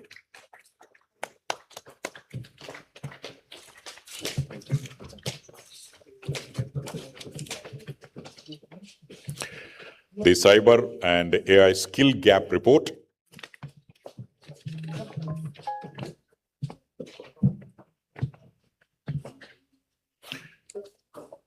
That's the release. Put your hands together, ladies and gentlemen. That will be the rehearsal for the valedictory because we have some more great things to happen during the valedictory after this.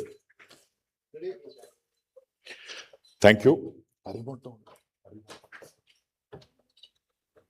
I would also request Dr. Ramana Reddy to launch the Agentic AI Cybersecurity course through the press of the button. which is a pioneer initiative designed to equip the next generation with cutting-edge skills in autonomous AI-driven cyber defense.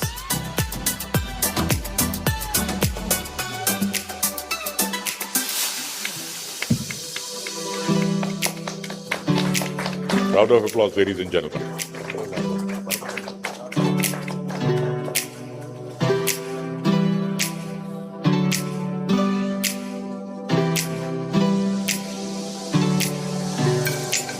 Thank you very much.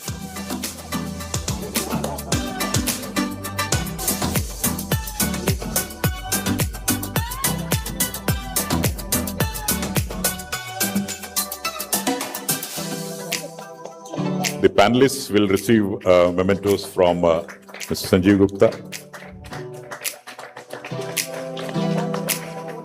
Dr. Ramana Reddy for chairing this particular session, and all the panelists, including the moderator, Ms. Sridevi Rugi, Dr. Sadashiv Gowda, Dr. Suresh Bojrad, and Mr. Akshay Mallappa.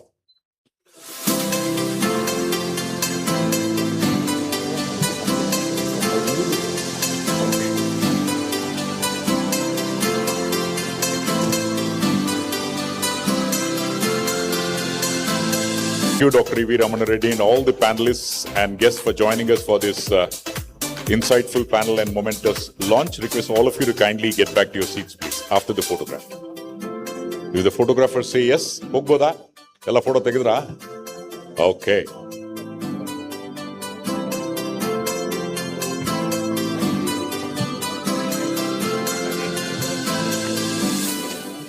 We are slowly inching towards the valedictory ceremony, but before that, please note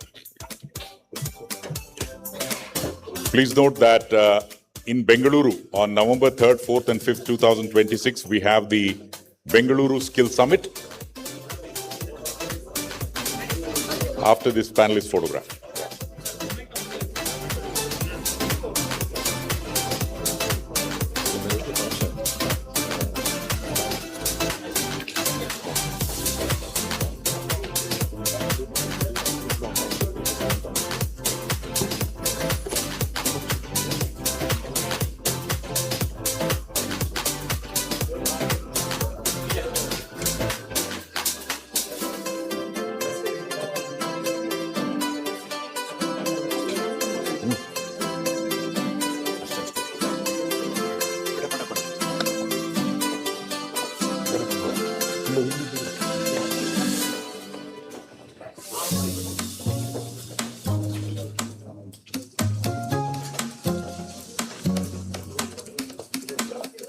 As I announced, the Bengaluru Skill Summit is going to be held November 3rd, 4th, 5th, 2026. And let's have the video, please, on all the three screens. The Bengaluru Skill Summit.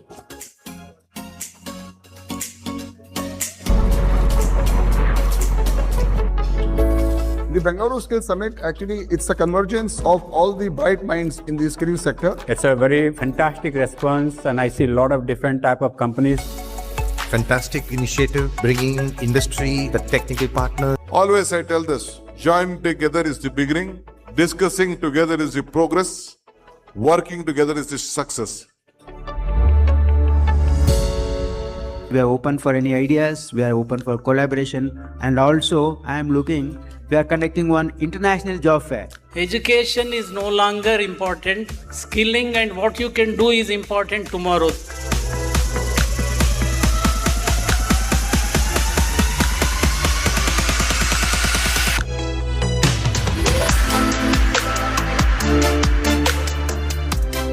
The Bengaluru Skill Summit is more than an event.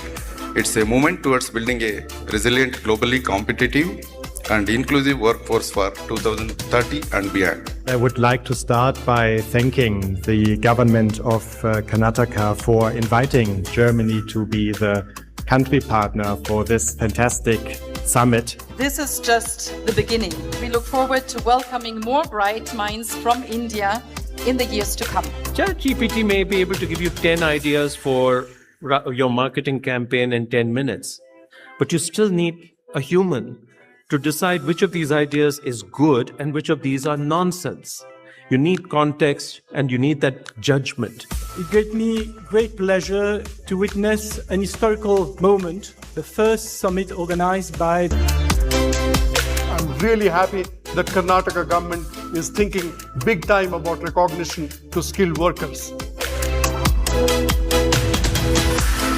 What is unique about Karnataka?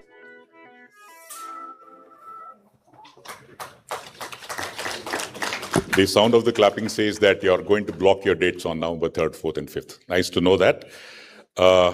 We are all set for the valedictory function to unfold. But before that, we have with us one of the role model personalities, a Hemmeya Kannadiga, Sri Mohandas Pai, the chairman of RN Capital. Request him to kindly come over and address all of us. Please put your hands together and welcome Sri Mohandas Pai.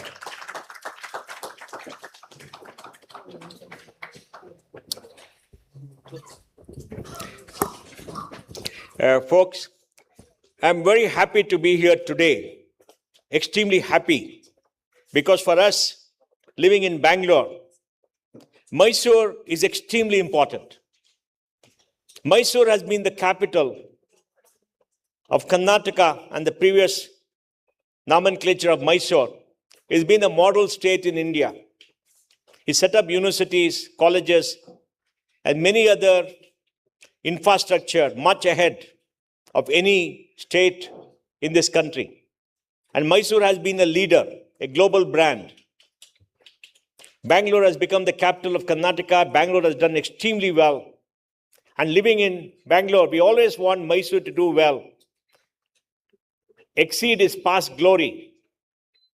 And today, when we spend the entire day meeting people, talking to people, looking at the extraordinary energy in this room, we are very enthused and very happy with the hope that Mysore will once again come to be a leading state, leading city of this country and of this state, because the leadership of Mysore has spoken, joined together, and the developing vision. So I want to congratulate all of you on your achievements and what you have promised and what you want to do.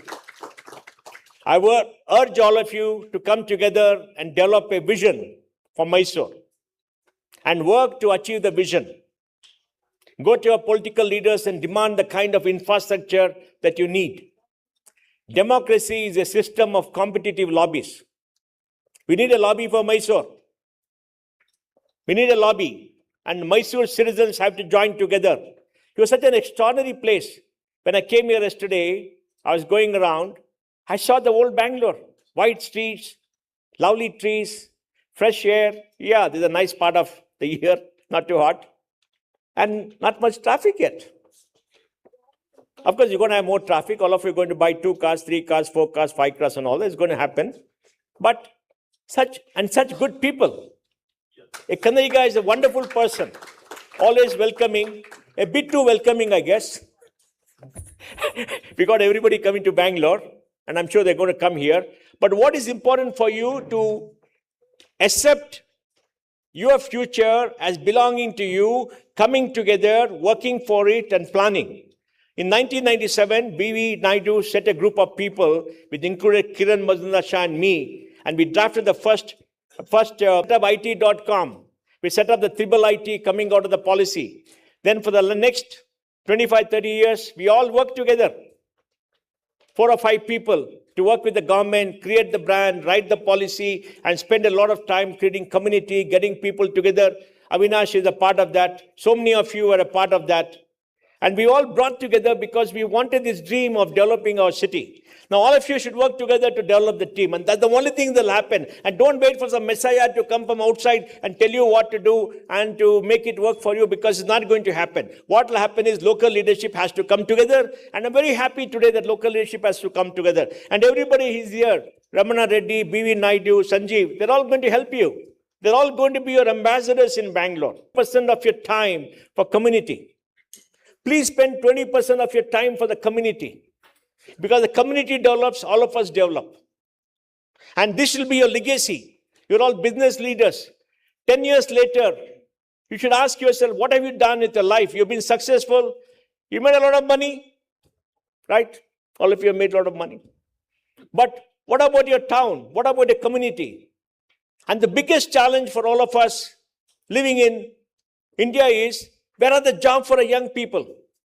If all your children leave Mysore and go, if all young people leave Mysore and go elsewhere because there are no jobs, what will happen to the city in 20 years? Look at Kottayam today. Big place, big bungalows, people 70, 75, alone or with their spouse, waiting for the children to come who never come, waiting for the phone to ring, which never rings, falling ill, passing away with nobody in sight. Is that the life we want? That's not the life we want. We want a very vibrant society. And for a vibrant society, young people are the future. You must create jobs for them. You must create a great quality for life for them. And they must feel they want to stay here, grow their career. Because everybody wants to grow their career like we grew our career. They want to grow their career. The future is so bright. There's so many opportunities. When we started working, there are not many opportunities. Now so many opportunities. Capital is available. The world is a market. Everything is growing, and you are in the heart of technology. So many good technology people are here. So many startups are here. And you are got the big asset of Bangalore. I was telling BV, Mysore is like Palo Alto and Cupertino to San Francisco. Right? Palo Alto and Cupertino are hubs of innovation. Mysore is a hub of innovation. 2.5 hours to go by the expressway. And very soon the peripheral road is connected to the Dundee Road and Bellary Road. You go to the airport in 2.5 hours of action. And all of us are there to help you. And we will come here every year to applaud you, to wish you all the best, and ask you how many jobs did you create for young people? How much investment did you bring in? What is it you have done? How much of patents you have got? How much of infrastructure you have created? Please do that. And that should be the future. And now all the leaders of Mysore are met together. They got a 10-point points of action. Your chief minister is expected to come here within the next 30 days. Ramana, you must get him here to inaugurate the GTC. And when he comes, he must announce what he's going to do for Mysore, because you have gone to him before that, given him a program and said, we want this for Mysore. And he's your chief minister, demand of him. He'll give it to you. And invest. And stand up for yourself. We are a democracy. Expectations of all of you. We'll be watching. Sanjeev is going to take a review meeting every week. Right, Sanjeev? Every Friday afternoon is going to take a 1-hour meeting. And you're going to make all those things happen. And you're going to talk to me every month and tell me what happened. Yes. Thank you very much. And I look forward to all of you leading. Thank you.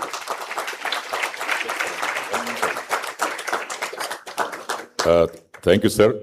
As usual, motivating and inspiring. I would request Dr. E.V. Ramana Reddy to please come over and give a memento to...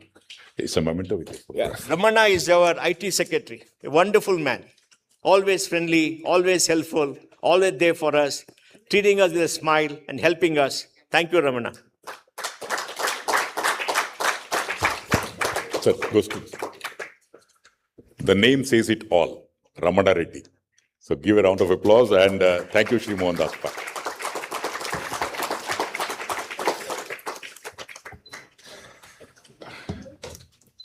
Very proud of Ramana Reddy.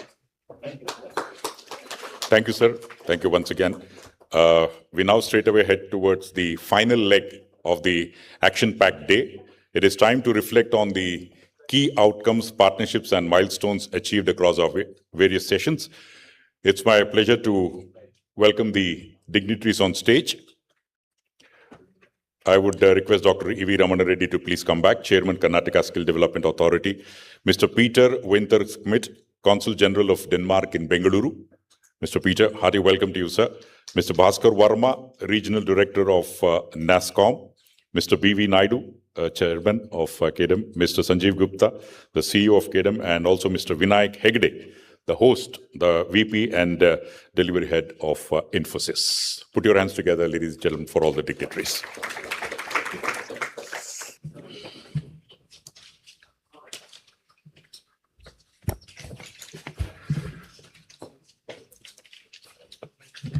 Hearty welcome to all the dignitaries. I would now request the Vice President of Beyond Bengaluru KDM, Mr. Chetan Dikshit, to please come over here and give us an insight into the event impact highlights. Please put your hands together for Mr. Chetan Dikshit, moving around like Mercury since morning. Thank you, sir. First of all, good evening, everyone. And we are at the end of the 2-day extravaganza what we had in Mysore. Thank you, everyone, for joining.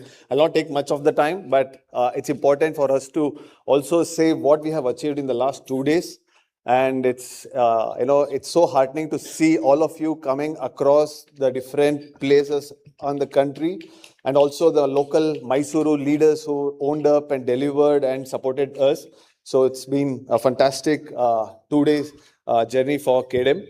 And maybe I'll just, it's so exciting to see, we have crossed 1,000 delegates this today, in 1 day. This is our today's data, the 1,200 delegates who have come. And again, this year we had actually tried to restructure the entire, how we would like to do the big tech show. The whole idea is, how we can add more value, how we can create value, how we can, further elevate everyone's, in aspiring the entire cluster targets and also our individual business owners thing. And we had 250 startups participated. This is fantastic. I mean, in Mysore, hosting 250 excellent startups of technology field itself is something, fantastic. And 60 plus speakers. And more importantly, first time in the history of, Mysore and the Big Tech Show, we have crossed 100 plus exhibitors coming and talking and, the entire, sharing excellent insights and, the networking, which has opportunities. And this time we also had 20 plus sessions with 9 parallel sessions, which again, more interesting, kept everyone busy on the toes. We were always, asked that where is the session happening, which session, which room, it's fantastic to know. And then 40 plus VCs participated in the last 2 days. So 40 plus VCs came across the regions, Bangalore to other regions, thanks to all our partners who supported us in bringing. And also we also had local family officers and VCs participating from the Mysore region also. And as always, global participation is something which we already, we cherish and we would like to continue. We had 6 international partners participated at different capabilities. And, we had 2 consul generals of 2 important nations, the France and the Denmark, participating in this Big Tech Show event. And I'm sure all of you know Beyond Bengaluru Blue, which is again a flagship event of startup pitching to the VCs. This again, another record we have probably, broken in this edition is 100. Mysore is the center of attraction for the last 2 days. And we never moved out of Mysore as the focus area. So that made it more special for all of us. And Mysore is a very, very important cluster for all of us at KDM and the Department of Electronics ITBT. And also, I would like to just take a couple of more minutes to showcase what happened. While I just mentioned the summary of what happened, this is the blue. We had the VCs, we had the participants, the top 10 startups were shortlisted and participated, and top 3 fundable startups. We are eager to hear from the top 3 winners. Our VC panel has suggested. And then more importantly, again, this time we did a GCC Yatra. It's very important for us to also host and experience Mysore was the theme for us. We had 11 GCC leaders traveling from Bangalore and the other metros to Mysore. They spent entire 2 days with us, yesterday and today. And, we've been getting overwhelming response on the experience of the Mysore. And then we also had VCs. So similar to GCC, we also, wanted to experience VCs to experience how tech-led ecosystem is gaining traction and what's the power of startups of the clusters. So we had, and then we also made an exclusive, experience of Mysore, Palace to Mysore Park to, the bird sanctuary to the evenings, the business meetings. So everything was covered for the yatras. And more importantly, yesterday evening, we had a fantastic CXO roundtable. Again, more than 100, 120 leaders joined us. And it was, we were also very equally excited to host Dr. Ajay Kumar, who is the chairman UPSC and the former defense secretary amongst us. And he spent entire evening with us, sharing insights and also learning about MYSORE. And also we thank Dr. Manjula, who is the secretary of Department of Electronics ITBT, also being with us, along with our chairman, industry anchors, leaders, and everyone. And also today, we also did a policy outreach, thanks to Bharat and team and the entire KDM team, which mobilized this policy outreach. Exclusive. It was a very important knowledge dissemination session, which we did as a policy outreach for the startups. And then, in the innovation track, which happened in the main hall, this is the MG hall, we had various back-to-back startup-related event which was happening. We also had the innovation ecosystem, where a fintech, we had representatives from IIM Bangalore, NSR Cell, talking about the opportunities of fintech and the ecosystem, and the kind of incubation and the support which is doing. And it was moderated by Shloka, and Bharat from the KDM led this initiative for us. Similarly, we also had 6 Center of Excellences participating today, sharing what great work each Center of Excellence is doing and what opportunity lies for all the MYSORE innovation ecosystem to leverage. We have NSR Cell, Bangalore Bioinnovation Center, we had ASL, which is an IIT alumni center, we had from Art Park, and also we had Abhay. So we had leaders also joining virtually, from the Europe, on talking about the IP, trademark, the kind of the mediation, what happens in terms of any innovation ecosystem. So those were covered extensively in the European market. Then we had a cybersecurity intelligence. There was a CXO. There was another parallel round session which was happening. It was chaired by Satyavati Devdari, and again it was moderated by our industry leaders, Banu and the team, and Vaishak from KDM, supported this. Again, there were 25 CXOs of cybersecurity areas were present, and there's so much of discussion with respect to the impact. Social impact was the focus of this in cybersecurity was covered. And then another, again, an interesting track this year we brought in the company secretaries together. One, for the 2 reasons. One, we wanted to showcase, how the cluster is offering today, and also learn from the company secretaries in terms of accelerating the tech ecosystem. And, it was very important to talk about the role of governance, compliance, and other things for the innovation ecosystem and entrepreneurs. So company secretaries session was also conducted.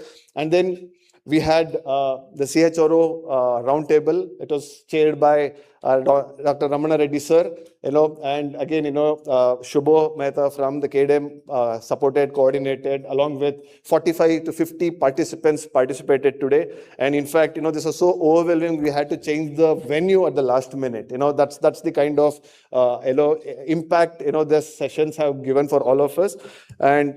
And then also another session of electronics manufacturing market entry roadmap, which is again key because MYSORE is a very important electronics manufacturing or ESDM cluster for us. So there was a focused discussion, and we were joined by Selva Kumar sir, Principal Secretary of C&I Department, very actively engaging in this. And again, it was chaired by Sanjeev Keskar. We had Ashok Chandak sir, we had Mr. Professor Marco Ray, we had Niju, we had Ajay, again leading from the KDM perspective, along with a lot of other important leaders, and GCCs.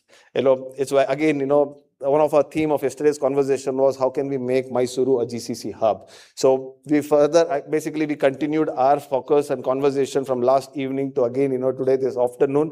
Again, Sudhanva sir was chairing the session along with Sanjeev ji, and then Bhaskar Verma, who is also a regional director of NASCOM, was leading this conversation in our thing. And from Samir from our KDM, who leads our IT GCC vertical, was instrumental to bring in all this conversation and drive this entire conversation. Again, it's all focused on MYSORE, MYSORE ecosystem. And then another very important focus, we wanted to bring in all the district chambers and how the district chambers can add value value to the ecosystem. When I say ecosystem, it's two-way, how chamber can support the tech industry, similarly how the tech can also help the MSME. So that was something which, deliberated. And again, there were 27 to 30 participants across 5 to 6 district chambers. So when I say district chambers, not just from Mysore, we had district chambers represented from various other districts like Shimoga, Chitradurga, and various other districts. Participants came here. They are also exploring Mysuru, and also the last 2 days.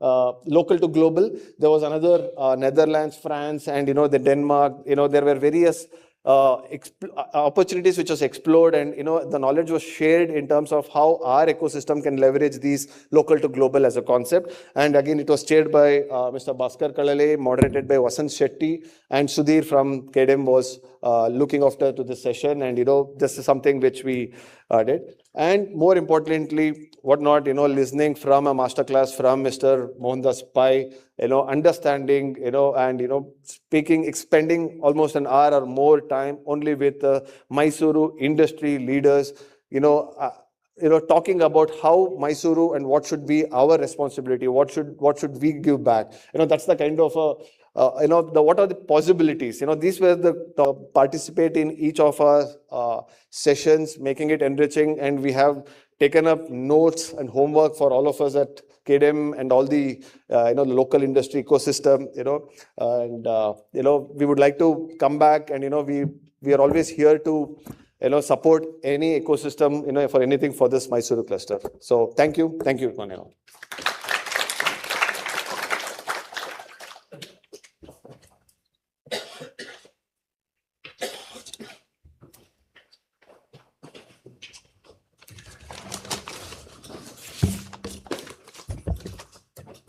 Thank you, Mr. Chitin Dikshit, for telling us more about the Mysuru strength. Dhanyavadagalu. Now it's time to listen to the words of wisdom of the dignitaries on the dais. First of all, I would request the Consul General of Denmark in Bengaluru, Mr. Peter Winter Schmidt, to please come over here and address all of us. Yeah, put your hands together. Huh?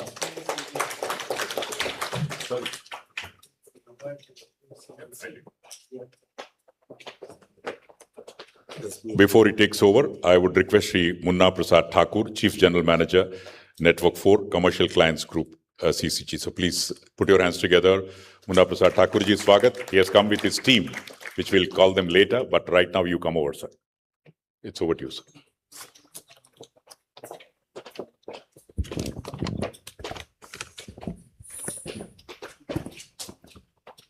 I'm audible, yeah. Good afternoon, distinguished guests, friends, colleagues, ladies and gentlemen. It is a pleasure and indeed an honor to be here today at the Big Tech Show in Mysuru and addressing you. First of all, I'd like to thank the Karnataka Digital Economy Mission and the organizers for bringing together such an impressive group of entrepreneurs, industry leaders, investors, researchers, and policymakers. I'd like to give a special thank you to Mr. Naidu and Mr. Sanjeev Kumar Gupta for inviting me here today. Events like this are proof that innovation and partnerships do not happen in isolation.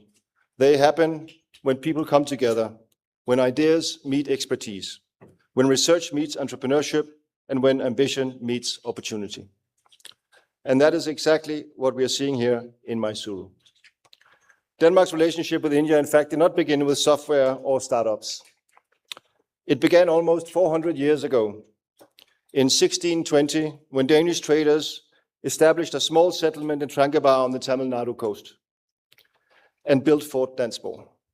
It was by any measure a modest outpost, but it planted something that has quietly grown ever since, a habit of Danes and Indians finding reasons to work together. Today, instead of spices and cotton, we trade in quantum algorithms and clean energy solutions, which one could argue is a considerable upgrade. For many years, Karnataka has been recognized as one of India's leading technology and Karnataka's remarkable journey, witnessing its emergence as one of India's leading technology and innovation hubs, driven by world-class talent, researchers, and innovators. Its startup ecosystem is among the most dynamic in the world, but what makes it truly special is the depth of institutions that support innovation, from world-class research institutions like IISc IIT Bangalore to innovation platforms such as CCamp, and leading universities producing the next generation of entrepreneurs and researchers. Denmark believes the approach the government of Karnataka has towards external partners, and not least to the Danish partnership. This is why we are excited about initiatives such as the upcoming visit of startups from Denmark's Bioinnovation Institute, where we hope to expose them to Karnataka's vibrant life sciences and technology ecosystem. Our collaboration also continues through the Global Innovation Alliance, a key technology diplomacy platform driven by the government of Karnataka to connect Bengaluru's technology ecosystem with innovation hubs across more than 40 countries worldwide. Denmark has been proud to participate in this platform through the Bengaluru Tech Summit, using it as an important opportunity to connect with startups, entrepreneurs, investors, and innovators from Karnataka and around the world. Platforms such as these play an important role in strengthening international connections, helping global ecosystems exchange knowledge, build relationships, and create opportunities for future collaboration.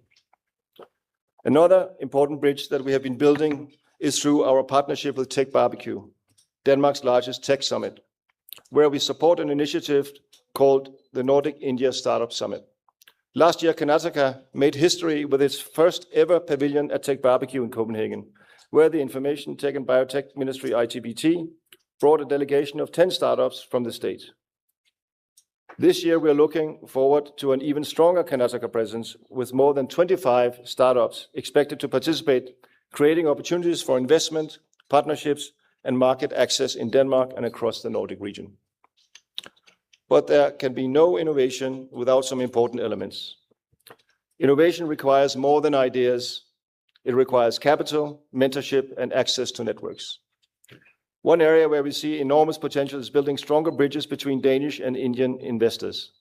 Denmark has a strong venture ecosystem with growing focus on deep tech, sustainability, and life sciences, while Karnataka offers talent and a pipeline of innovative creating value today.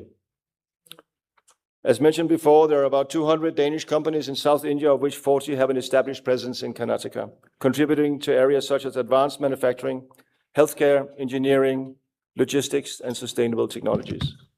Global Danish companies such as Maersk, Novo Nordisk, Novonesis, Grundfos, and others have built operations in Karnataka, including technology research and development and global capability centers that serve markets around the world. These companies are not only investing in India, but are also integrating Karnataka's talent and expertise into their global operations.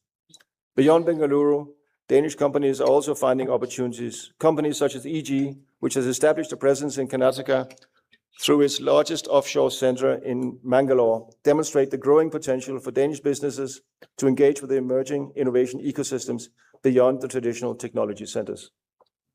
What makes Karnataka particularly attractive is not only its entrepreneurial spirit and infrastructure, but its people, its highly skilled workforce. The state's strong educational institutions, deep pool of engineers, researchers and technology professionals, and culture of innovation have created an environment where companies can grow, develop new solutions, and compete globally. Karnataka's engineers, researchers, and entrepreneurs are contributing not only to India's growth story, but also to global innovation. While we speak about Danish companies have found opportunities in Karnataka, it is equally important to highlight that Denmark offers significant opportunities for Indian companies looking to expand internationally.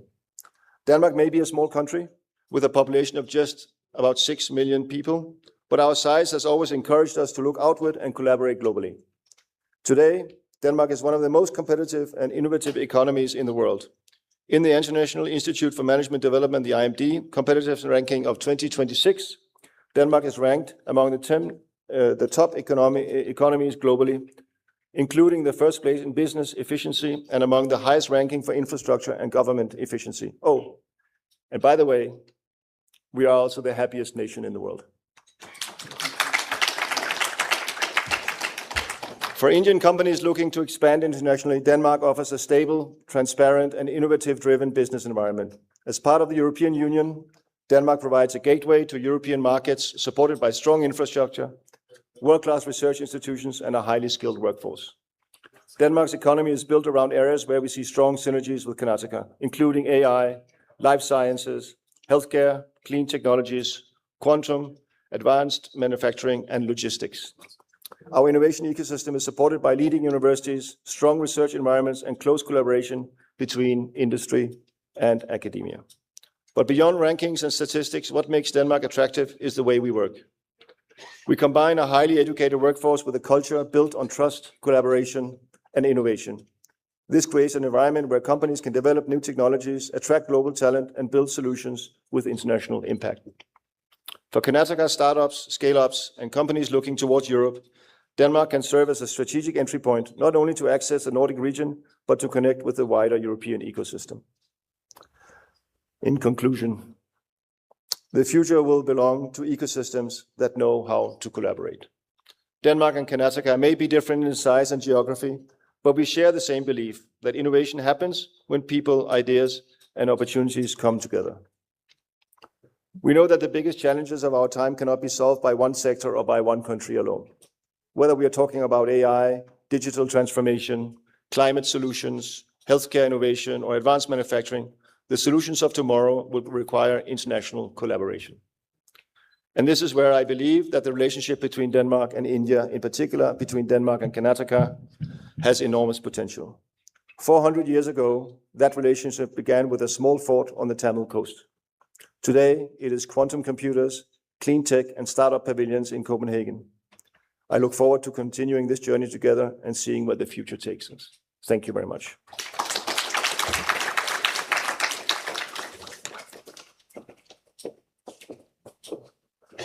Well, ladies and gentlemen, several areas of common interest between Denmark and India in general. We are definitely running late. There are a few messages which I thought I will just cover it up here.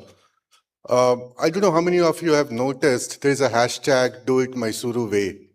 It's not only the hashtag, I think this is how we should start thinking, and that's the mindset we have to build. And the reason why I'm saying this, we had multiple discussions since yesterday. Everyone was talking about hub and spoke, Bangalore, Mysore, Mangalore. But are we really looking for an alternative of Bangalore being a Mysorean here? I think the answer is definitely no. The brand what we have to create, and we all have to create together, is brand Mysore, not the alternative of brand Bangalore. And that's something which is very, very important. I think we all should focus on this. And the competition is not with Bangalore, to be very honest. The competition is all across India with all the different regions. While we are only talking about Bangalore, the thing is, if you go to any of the other states, any other region, whether I'm talking about government of Madhya Pradesh, Punjab, Bihar, Chandigarh, Chhattisgarh, everyone comes to Bangalore and they want some pie from Bangalore. So that's the reality at this point in time. So my only request from each one of you is think the Mysore way, how we can do it. And let's not think about if some share will come from Bangalore. So that's the mindset. That's my only request from you. The other piece which I wanted to cover up is Chetan has definitely talked about different numbers. It's amazing, and thanks to Mr. Naidu and Sanjeev Gupta, the way what I have seen, at least I have attended last four Technovanza, and now the name has changed to a Mysore Big Tech Show. Earlier, if I remember, it was around 400 to 500 people, now 1,200, and that's the force combining together, and that's the reality in Mysore. So a big congratulations to Sanjeev and Mr. Naidu, what they have done. I will just leave you with one message from NASSCOM. We have spoken about talent, we have spoken about skills.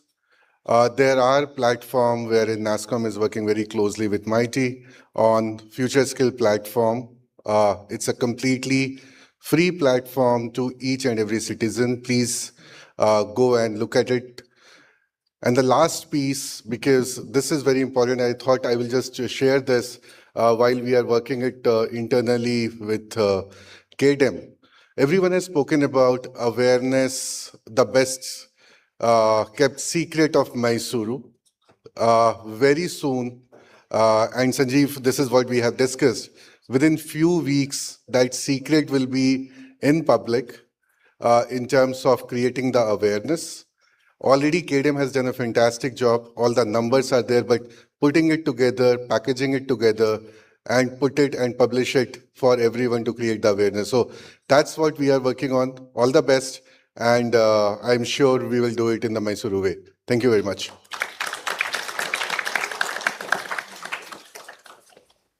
NESCOM is always there for the support for the growth and development of the overall industry. Thank you, Mr. Bhaskar Verma.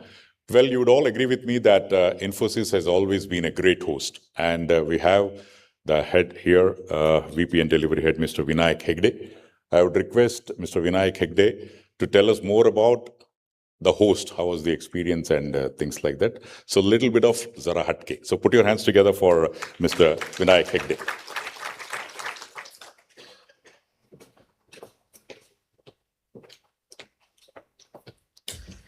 Good evening, everyone. Dignitaries on the dais and all the esteemed audience here. I think it's a great honor for Infosys Mysore to host this Mysore Big Tech Show. The third time, the hat-trick time that we are hosting in our campus. So thanks to Mr. B.V. Naidu, Mr. Sanjeev Gupta, and all the KDM leadership to really get this here to our campus. It's definitely a pride moment for all of us here. In fact, Mr. Mohandas Pai also was talking about, in the other auditorium that we had, about creating the brand Mysore, right? I think brand Mysore is already there to a certain extent. And I think thanks to government of Karnataka, NASCOM, KDM, and all the dignitaries and all the local entrepreneurs as well, who are taking the center stage and then taking it global. I think Susanna sir is also sitting here. So I think what is important for all of us is to really make sure that we create more and more Infosys within Mysore. And I think Infosys is one name where we can all talk about. In Mysore, 25 years ago, we started here and then we scaled up to this size. I'm sure there will be more coming in. In fact, I reached Mysore around 1 o'clock today. I was in Europe for the last 10 days.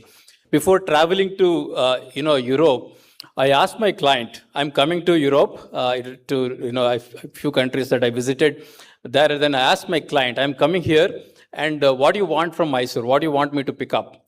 And then that CXO client said, next time, what do you want to buy? She said, I want to buy Mysore silk saree, right? And then we went for an Indian restaurant dinner that day. And then I asked her, what do you want to order? She said, anything Indian is fine. And then she asked, looked at the menu and said, I want to order Mysore masala dosa to start with. Right? I think that brand is already there to many things. I mean, Mysore sandal soap to, Mysore masala dosa, Mysore pak, Mysore mallige, Mysore palace, and also Mysore Infosys. I think a lot of people all over the world also know about that.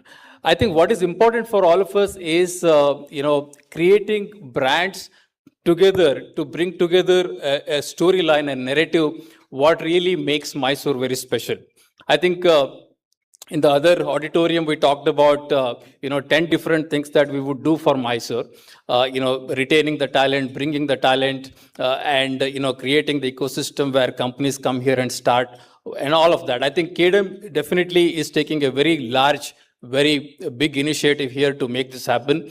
And all the entrepreneurs here and all the local bodies and everybody is supporting. And Infosys being the host the last 3 years, as I said, it's a great opportunity for us also to really support the ecosystem and really take this journey forward.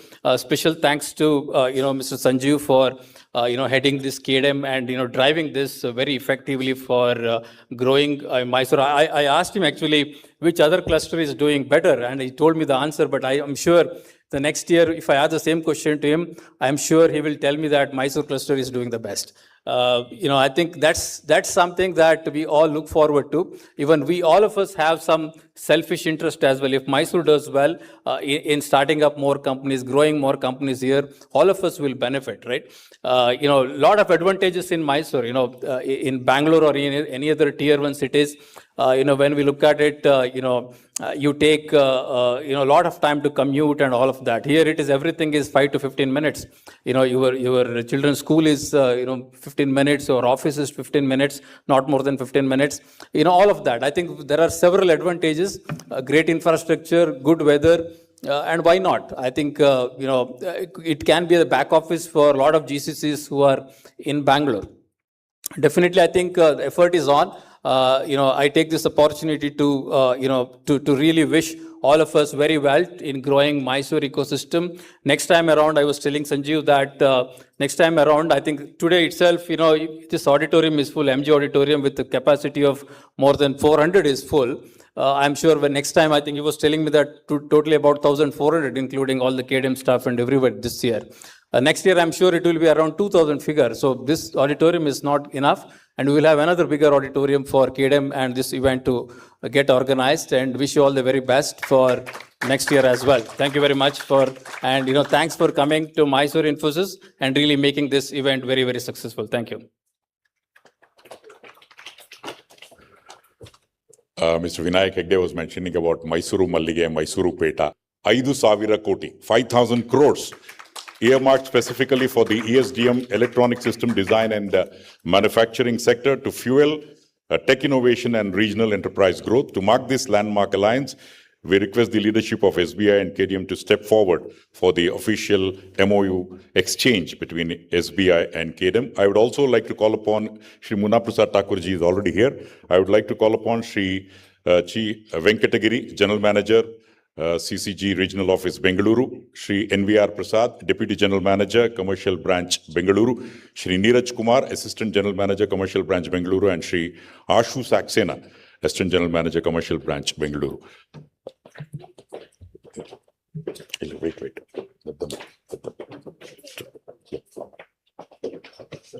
Go to the center.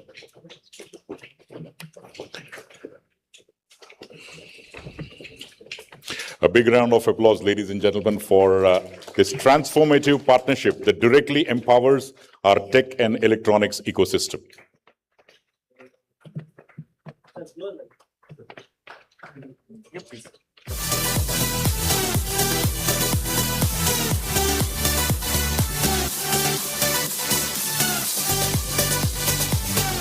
The collaboration which would probably shape the future of Mysuru cluster.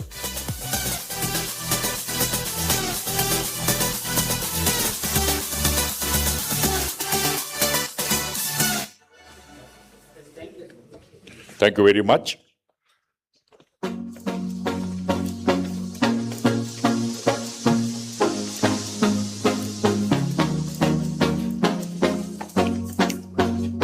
Before we move further, I would request Shri Munna Prasad Thakurji, Chief General Manager, to kindly say a few words on the occasion. Devyar Sajjano, swagat kijiye Shri Munna Prasad Thakur.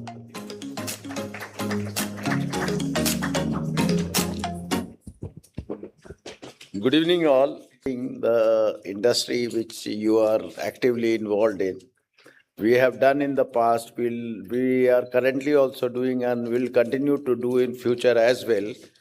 And being the bankers to the nation, as our tagline goes, certainly this industry where the future lies for India will be there.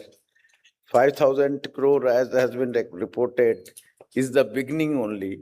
Maybe as the size and operation grows, our management will definitely look at committing even more to support this interest. I wish all of you. Any bank has come forward, earmarked rupees for ESDM segment to promote, to support, and make it happen.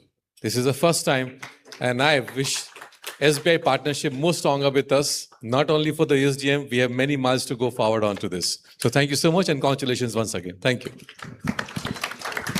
Thank you very much, Shri Munna Prasad Thakur and Mr. Sanjeev Gupta. Well, ladies and gentlemen, to give us a data-driven look into regional human capital, there is a landmark report which is going to be officially released, which highlights Mysoru's rise as Karnataka's second largest talent hub, home to a 90,000 strong professional workforce, a thriving 37% female talent participation, and over 44,000 experienced professionals actively looking to move and build their careers right here. We are going to release the Cluster Talent Report by Exfino. To officially launch the Mysuru Cluster Talent Report, please welcome on stage Mr. Kamal Karan, the co-founder of Exfino. Mr. Kamal Karand, please come over for this release in the presence of all the dignitaries. A huge round of applause for this great statistics.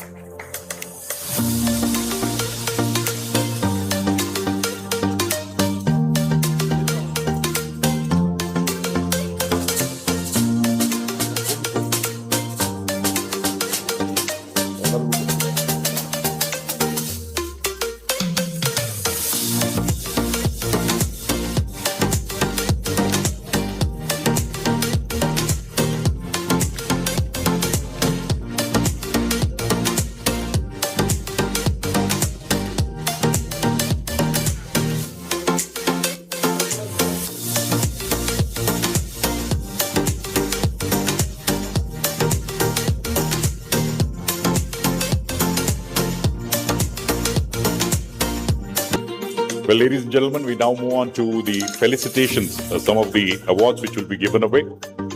We celebrate blue winners out of 100 plus applications evaluated through a rigorous screening and pitching process by a panel of 12 plus premier VCs. 3 exceptional startups have emerged at the top.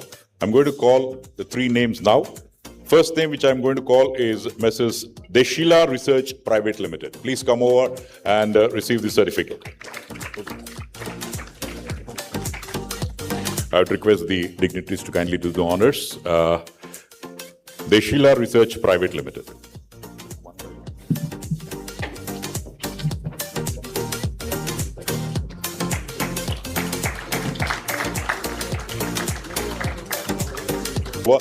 And receive the certificate.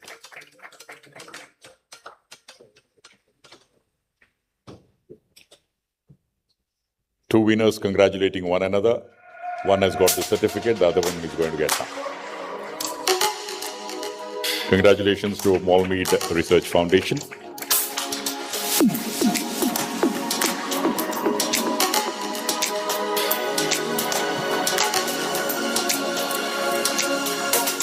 Congratulations. And the third name which I'm going to read out is MYSORE Minds Technologies LLP. MYSORE Minds. Mysore na Manassu. Please come over, sir. The team is coming over here. They are all the blue winners. A huge round of applause for all the blue winners. They have emerged victorious from more than 100 plus applications.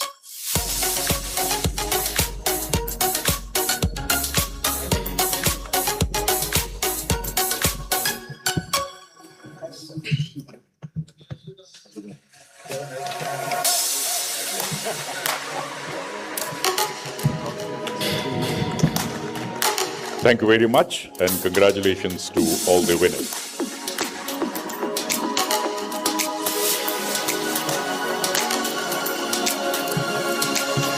Next, we will celebrate the flagship Elevate program, the Department of IT and BD's premier Idea to POC grant, providing early stage startups across sectors with up to 50 lakh rupees in non-dilutive funding to build and scale their groundbreaking innovations. This year, the impact expands further with 4 specialized calls across Elevate, Unnati, Aspire and Shakti. And also Elevate Next with funding scaling up to rupees 1 crore for deep tech startups. We are indeed thrilled to have 14 exceptional startups from Mysore who have emerged as Elevate winners in this edition. Out of the 14, we are going to call, in the interest of time, 7 who are present here. First of all, I would like to call upon Bar Brew Entertainments.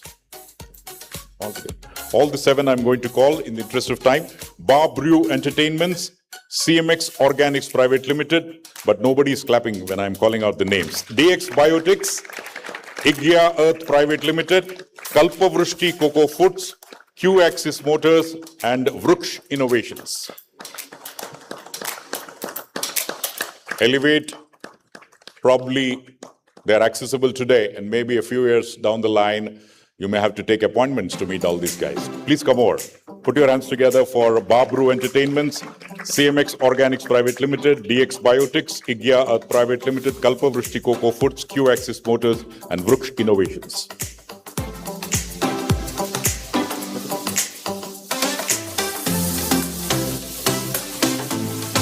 All of them will come over and get the congratulatory shake hands from the dignitaries and have a photograph with all of them.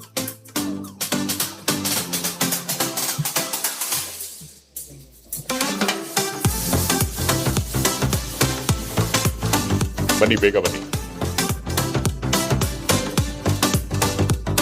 Request the photographers to wait for 2-3 seconds. There are some more winners coming.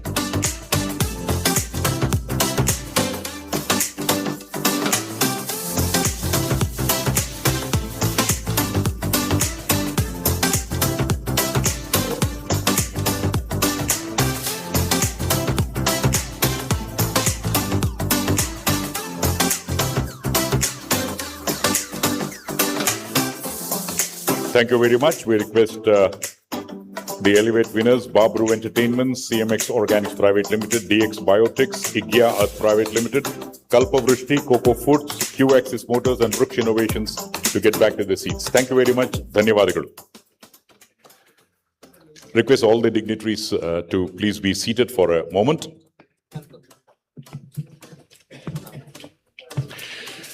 Well, ladies and gentlemen, now we have a very, very special unannounced moment on today's agenda.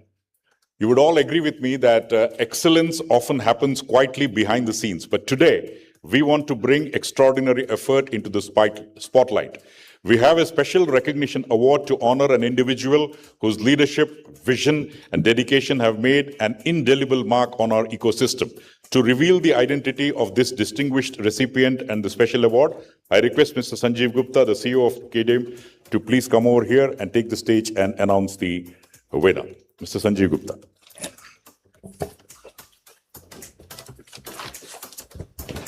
Very good evening, friends. We were thinking around that in the last 4-5 years, what we have observed in across the clusters is there are gentlemen, there are ladies who has been showing more like a lighthouse and showing the way the businesses, entrepreneurship, attracting more community to us, one side and one goal. We have seen many of these great leaders coming forward and showing the results. We thought time has come to put together a recognition award. And what else that we can do is, the new name that we came out is called as Transformation Digital Industries or Digital Economy.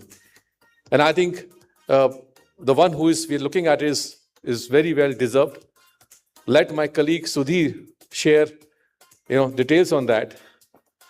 But I can't stop Sudhir, I will take the name, right? And you will talk about it a little better. None other than my own. I look at him like a wall and I say, I get inspiration from him. And that's the true words.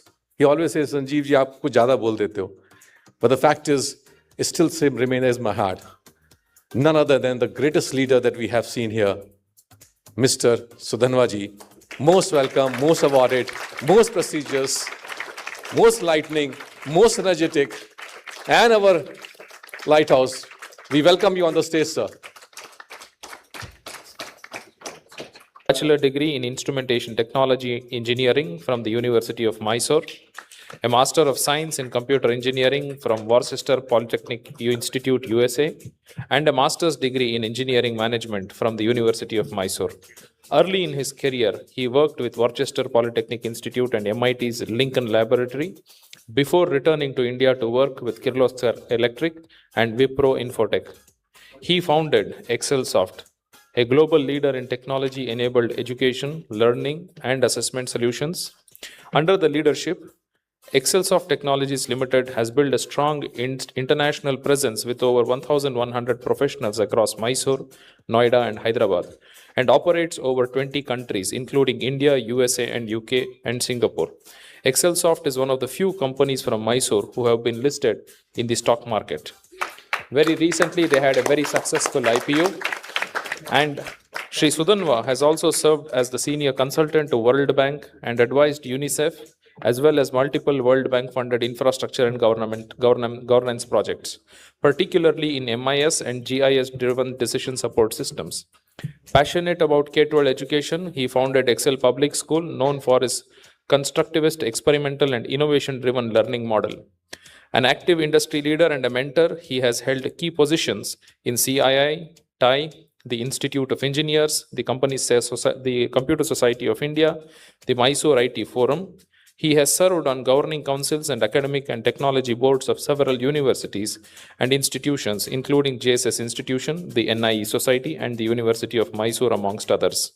He has authored several research publications in image processing and computer-assisted learning. Sri Sudanwa Dhananjaya lives in Mysore, and his wife is Srimati Lajpati Sudanwa, daughter Srimati Shruti Sudanwa, son-in-law Mr. Adarsh Sudindra, grandchildren Akshaj and Akshara.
For those who are not aware, every driver test in UK that is taken is done on Excelsoft platform. All the NEET, all the GMAT, and other global tests that are done under Excelsoft platform. Every day they run 1.5 million tests from MYSORE.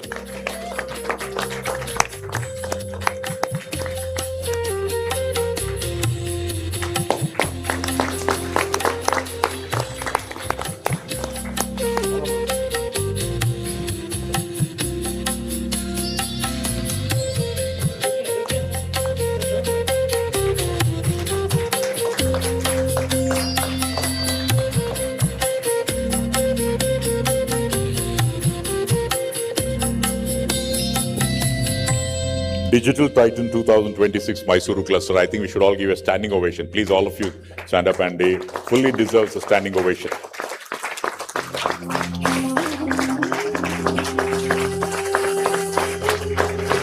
Well, Mr. Sudanwa Dhananjaya might have had several felicitations, but today's felicitation, I'm pretty sure he'll not forget. It's both emotional and, of course, motivating for every delegate who have participated here. A few words.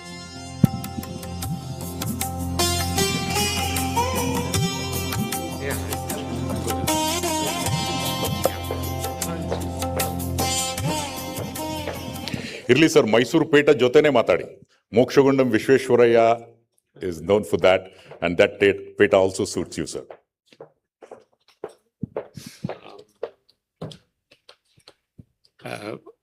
Thank you very much. I know I'm not a man of few words. I did get to speak quite a lot over the last 2 days, but this is an overwhelming occasion. Thank you so much for choosing me for this award. Thank you all, sir, and thank you to my team, my colleagues, my friends, my family, for making this happen, and all the stars here who I've known for more than 20 years. Thank you, sir, for your support at various points in time for me to get to this place. Thank you so much. Thank you all for this. Thanks.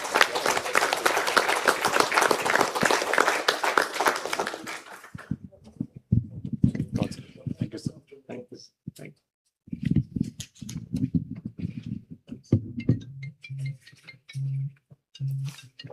Once again, congratulations to the Digital Titan 2026 Mysore cluster, Mr. Sudhanwa Dhananjaya. Abhinandanegalu, sir. Congratulations.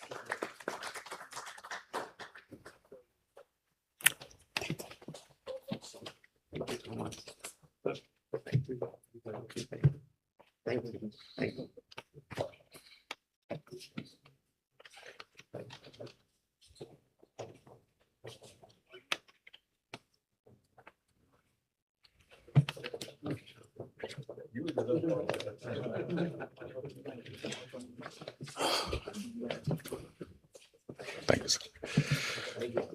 Before the vote of thanks, I would request the chairman, Mr. B.V. Naidu, to say a few words on the occasion as a conclusion. And after that, we'll have vote of thanks, and then we can head back to our destinations.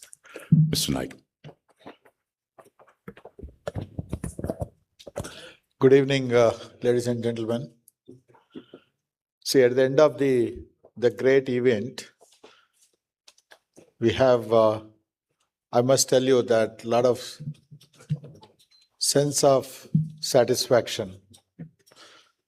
Sudhanwaji, congratulations once again. And I have a special affiliation to Sudhanwa and his dad, you know. And in 1997 or 98, I met his father, and his father used to come many times. Not many of you may be knowing, his father laid the foundation for the IT industry in Mysore. And he is the one who came to our office many times and made me to start the STPI center in JSS campus. And we set up a small VSAT station to provide a connectivity to the JSS campus. Thereby, the step could able to get few of the startups in that location. You know, and today I see Sudhanwaji is just following his father's footsteps as a person who is contributing to the ecosystem at large. And he's been our cluster head for this Mysore, and he helped this the overall IT industry to grow to the current level.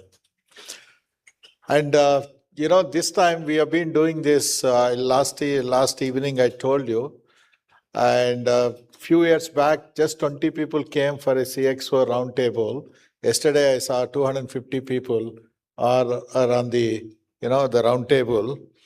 Most importantly, lot of energy, lot of passion, lot of aspiration. These are all the things together, I could able to see from the people who participated in the event yesterday and today. Today, I never imagined that, when our colleagues told there 1,200 people, registered for this event, 60 speakers and so many parallel sessions and fantastic, the sessions like Chetan has, shown you all. So I should congratulate, Sanjeev. I always tell this to the people. He is a person with a high energy, person with a lot of passion, and person with a lot of commitment. Congratulations. And added to that, we have an excellent team from the KDM who worked, many days to bring the overall event to the current level. Can I request all the, KDM members to stand up?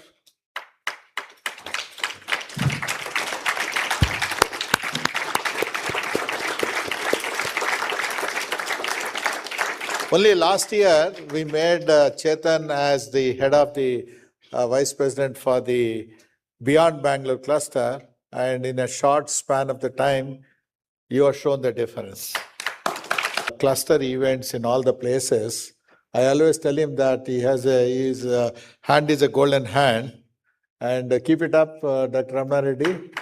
And when I saw that Skill Summit video, is a fantastic video. He started another, the event, another event, Skill Summit, which is being an annual event right now. And his commitment to the clusters, commitment to the KDM, always, is there. He stands by, and of course, he gives interacts with our team and bring out the new programs, the Nipuna program, all the skill development. High energy, high passion. I never saw such events with other government, the events. So, carry this impression and also bring in more companies to this Mysore cluster as we move on. That is what expectations we have. And then Bhaskar is a board member and also a person, and he's always with us. And Bhaskar, you please continue your support to the KDM. KDM, I always say that it is by industry for industry. So that is the reason we brought in all the industry bodies into our board, as well as the cluster leaders, industry leaders into our governance. So Bhaskar, please do continue. And I talk to Dr. Thakur. And thank you very much for SBI. SBI is always with KDM, and I could see that impact what they created by creating the first startup branch in Bangalore, and which has had 1,700 startup companies are part of that, and 1,200 crores have been dispersed. Now then they started the GCC branch in Indiranagar, and today, added to that, Dr. Thakur all the way came from Mumbai to participate and interact with all of you and commit this 5,000 crores, the commitment from SBI for the ESDM industry. Thank you very much. Please do continue the kind of support. We need the partners like you. I always call KDM partners are the partners in progress. We are all contributing to the progress of the Indian economy and the digital economy. Thank you very much. And of course, our Infosys friend, Mr. Hegde, and he is always there. He is always there supporting. And this event in such a high quality ambience wouldn't have been possible without the help of Infosys. Thank you, and please continue to do that. So with all that, since yesterday you've seen several things, right? Some of the highlights we have seen that one of the major highlight was Mr. Mohandas Pai coming and energizing the local leaders. He said, unless the local leaders' commitment is there, the cluster will not grow. And within 1 hour, the 10 people stood up and they worked all the night, interacting and sharing the messages, and they came out with the 10 commandments, what they can deliver in next to 6 months to 1 year. So their responsibilities have been fixed. Ram is there? Ram, Bhaskar? I don't see them. But they are the people, and thanks to all the 10 people who came forward to that, you'll continue to carry this message back to your organizations, not only in Mysore, across the Bangalore and other places, and also make your other leaders in your companies to visit Mysore to see, experience what is happening, here. Thank you, ladies and gentlemen. Thank you, Shri B.V. Naidu, for your remarks. Before we close, I would request Mr. Sudhir Case, the Mysore cluster head, get him to please come over for the concluding remarks and words of thanks. I take this opportunity to propose a formal vote of thanks. Firstly, I would like to thank Honorable Minister, Department of ITBT, Shri Priyank Karghe, for his continuous support. I take the opportunity to thank department. We are working very closely with the department on every aspect of whatever we are doing under KDM. I take this opportunity to also thank Department of Industries and Commerce, who have been instrumental in promoting and supporting the investment development initiatives that we are doing in the Beyond Bangalore initiative. I thank Karnataka Skill Development Authority for their continued support, and also taking the time to come to Mysore and participating in our events. So thank you, Ramna Reddy sir. I thank all the industry leaders who have been instrumental. Without them, none of this would have happened. And they have taken time off their busy schedule, committed time to work with us to develop this program. All the GCC leaders who have traveled from Bangalore to Mysore, all the leaders, all the VCs who have come from Mumbai, Chennai, the Center of Excellences who have come today from Bangalore and presented the opportunities that are available here, interacted with all our startup and innovation ecosystem. Our event sponsors, SBI, 10X, STPI, KSDA, without whom we would not be able to pull this event off. All the delegates who have taken effort to come to Mysore for all these days, for all the 2 days, and spend time with us. Our event organizer, Inside Out, Active, Consortia Media, all our print and electronic media partners, our social media partner, Munde Banni, who have been a key in terms of bringing the creativity to the event from a tad lower. So the Infosys as a host organization, as an event itself, adds charm. And everyone who has been a well-wisher of KDM, who has supported us, who have encouraged us in making this event happen. Thank you all for being with us. We look forward for you to participate with us in our upcoming events in Hubli, Belgaum, Dharwad, which is happening next month, Mangalore, which is happening in September, and Kalburgi, which is happening in October. Thank you for making your time, and we'll meet again very soon. Thank you very much. This is your host or KDM team who was there behind you. These are the members. And applause. Please stand up. Please give them an applause. Motivate them to do more. This is who you are. Lovely team. I'm so proud of you. Fantastic work. Come, others. IO team, PR team. Can I request IO team, PR team, where are you? Please come. IO team to please come up on the stage. PR team, Active team. Chandru. Adarsh, Abhinav.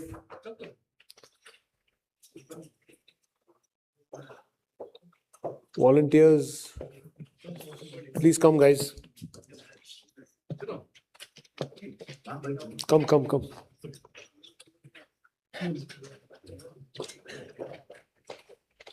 Quick, Adarsh.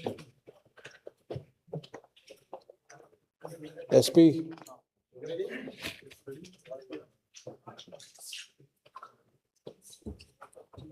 Come. Shankarji, you also please come. Volunteers. Consortia, please join.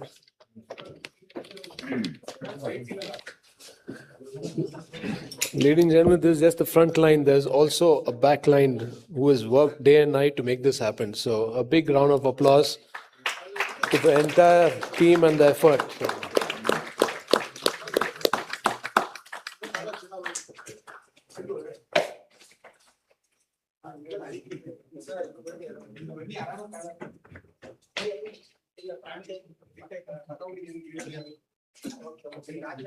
All of you can this on the knees. On the knees. Not punishment request.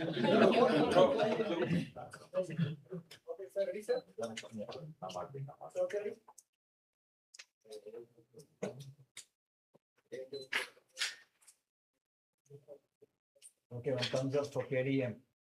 One for KDM, one for MYSORE. Thank you, sir.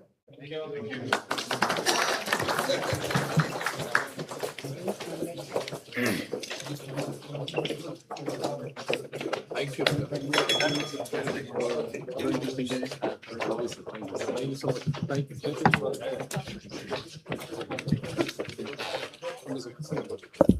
KDM team and organizers, please stay back near the stage. Thank you, sir. We'll see you again next year. Thank you so much.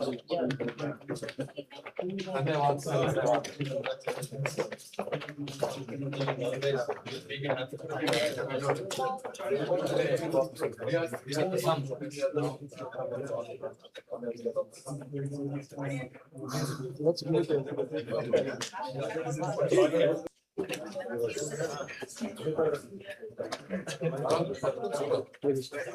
This is Gaurav 2.0.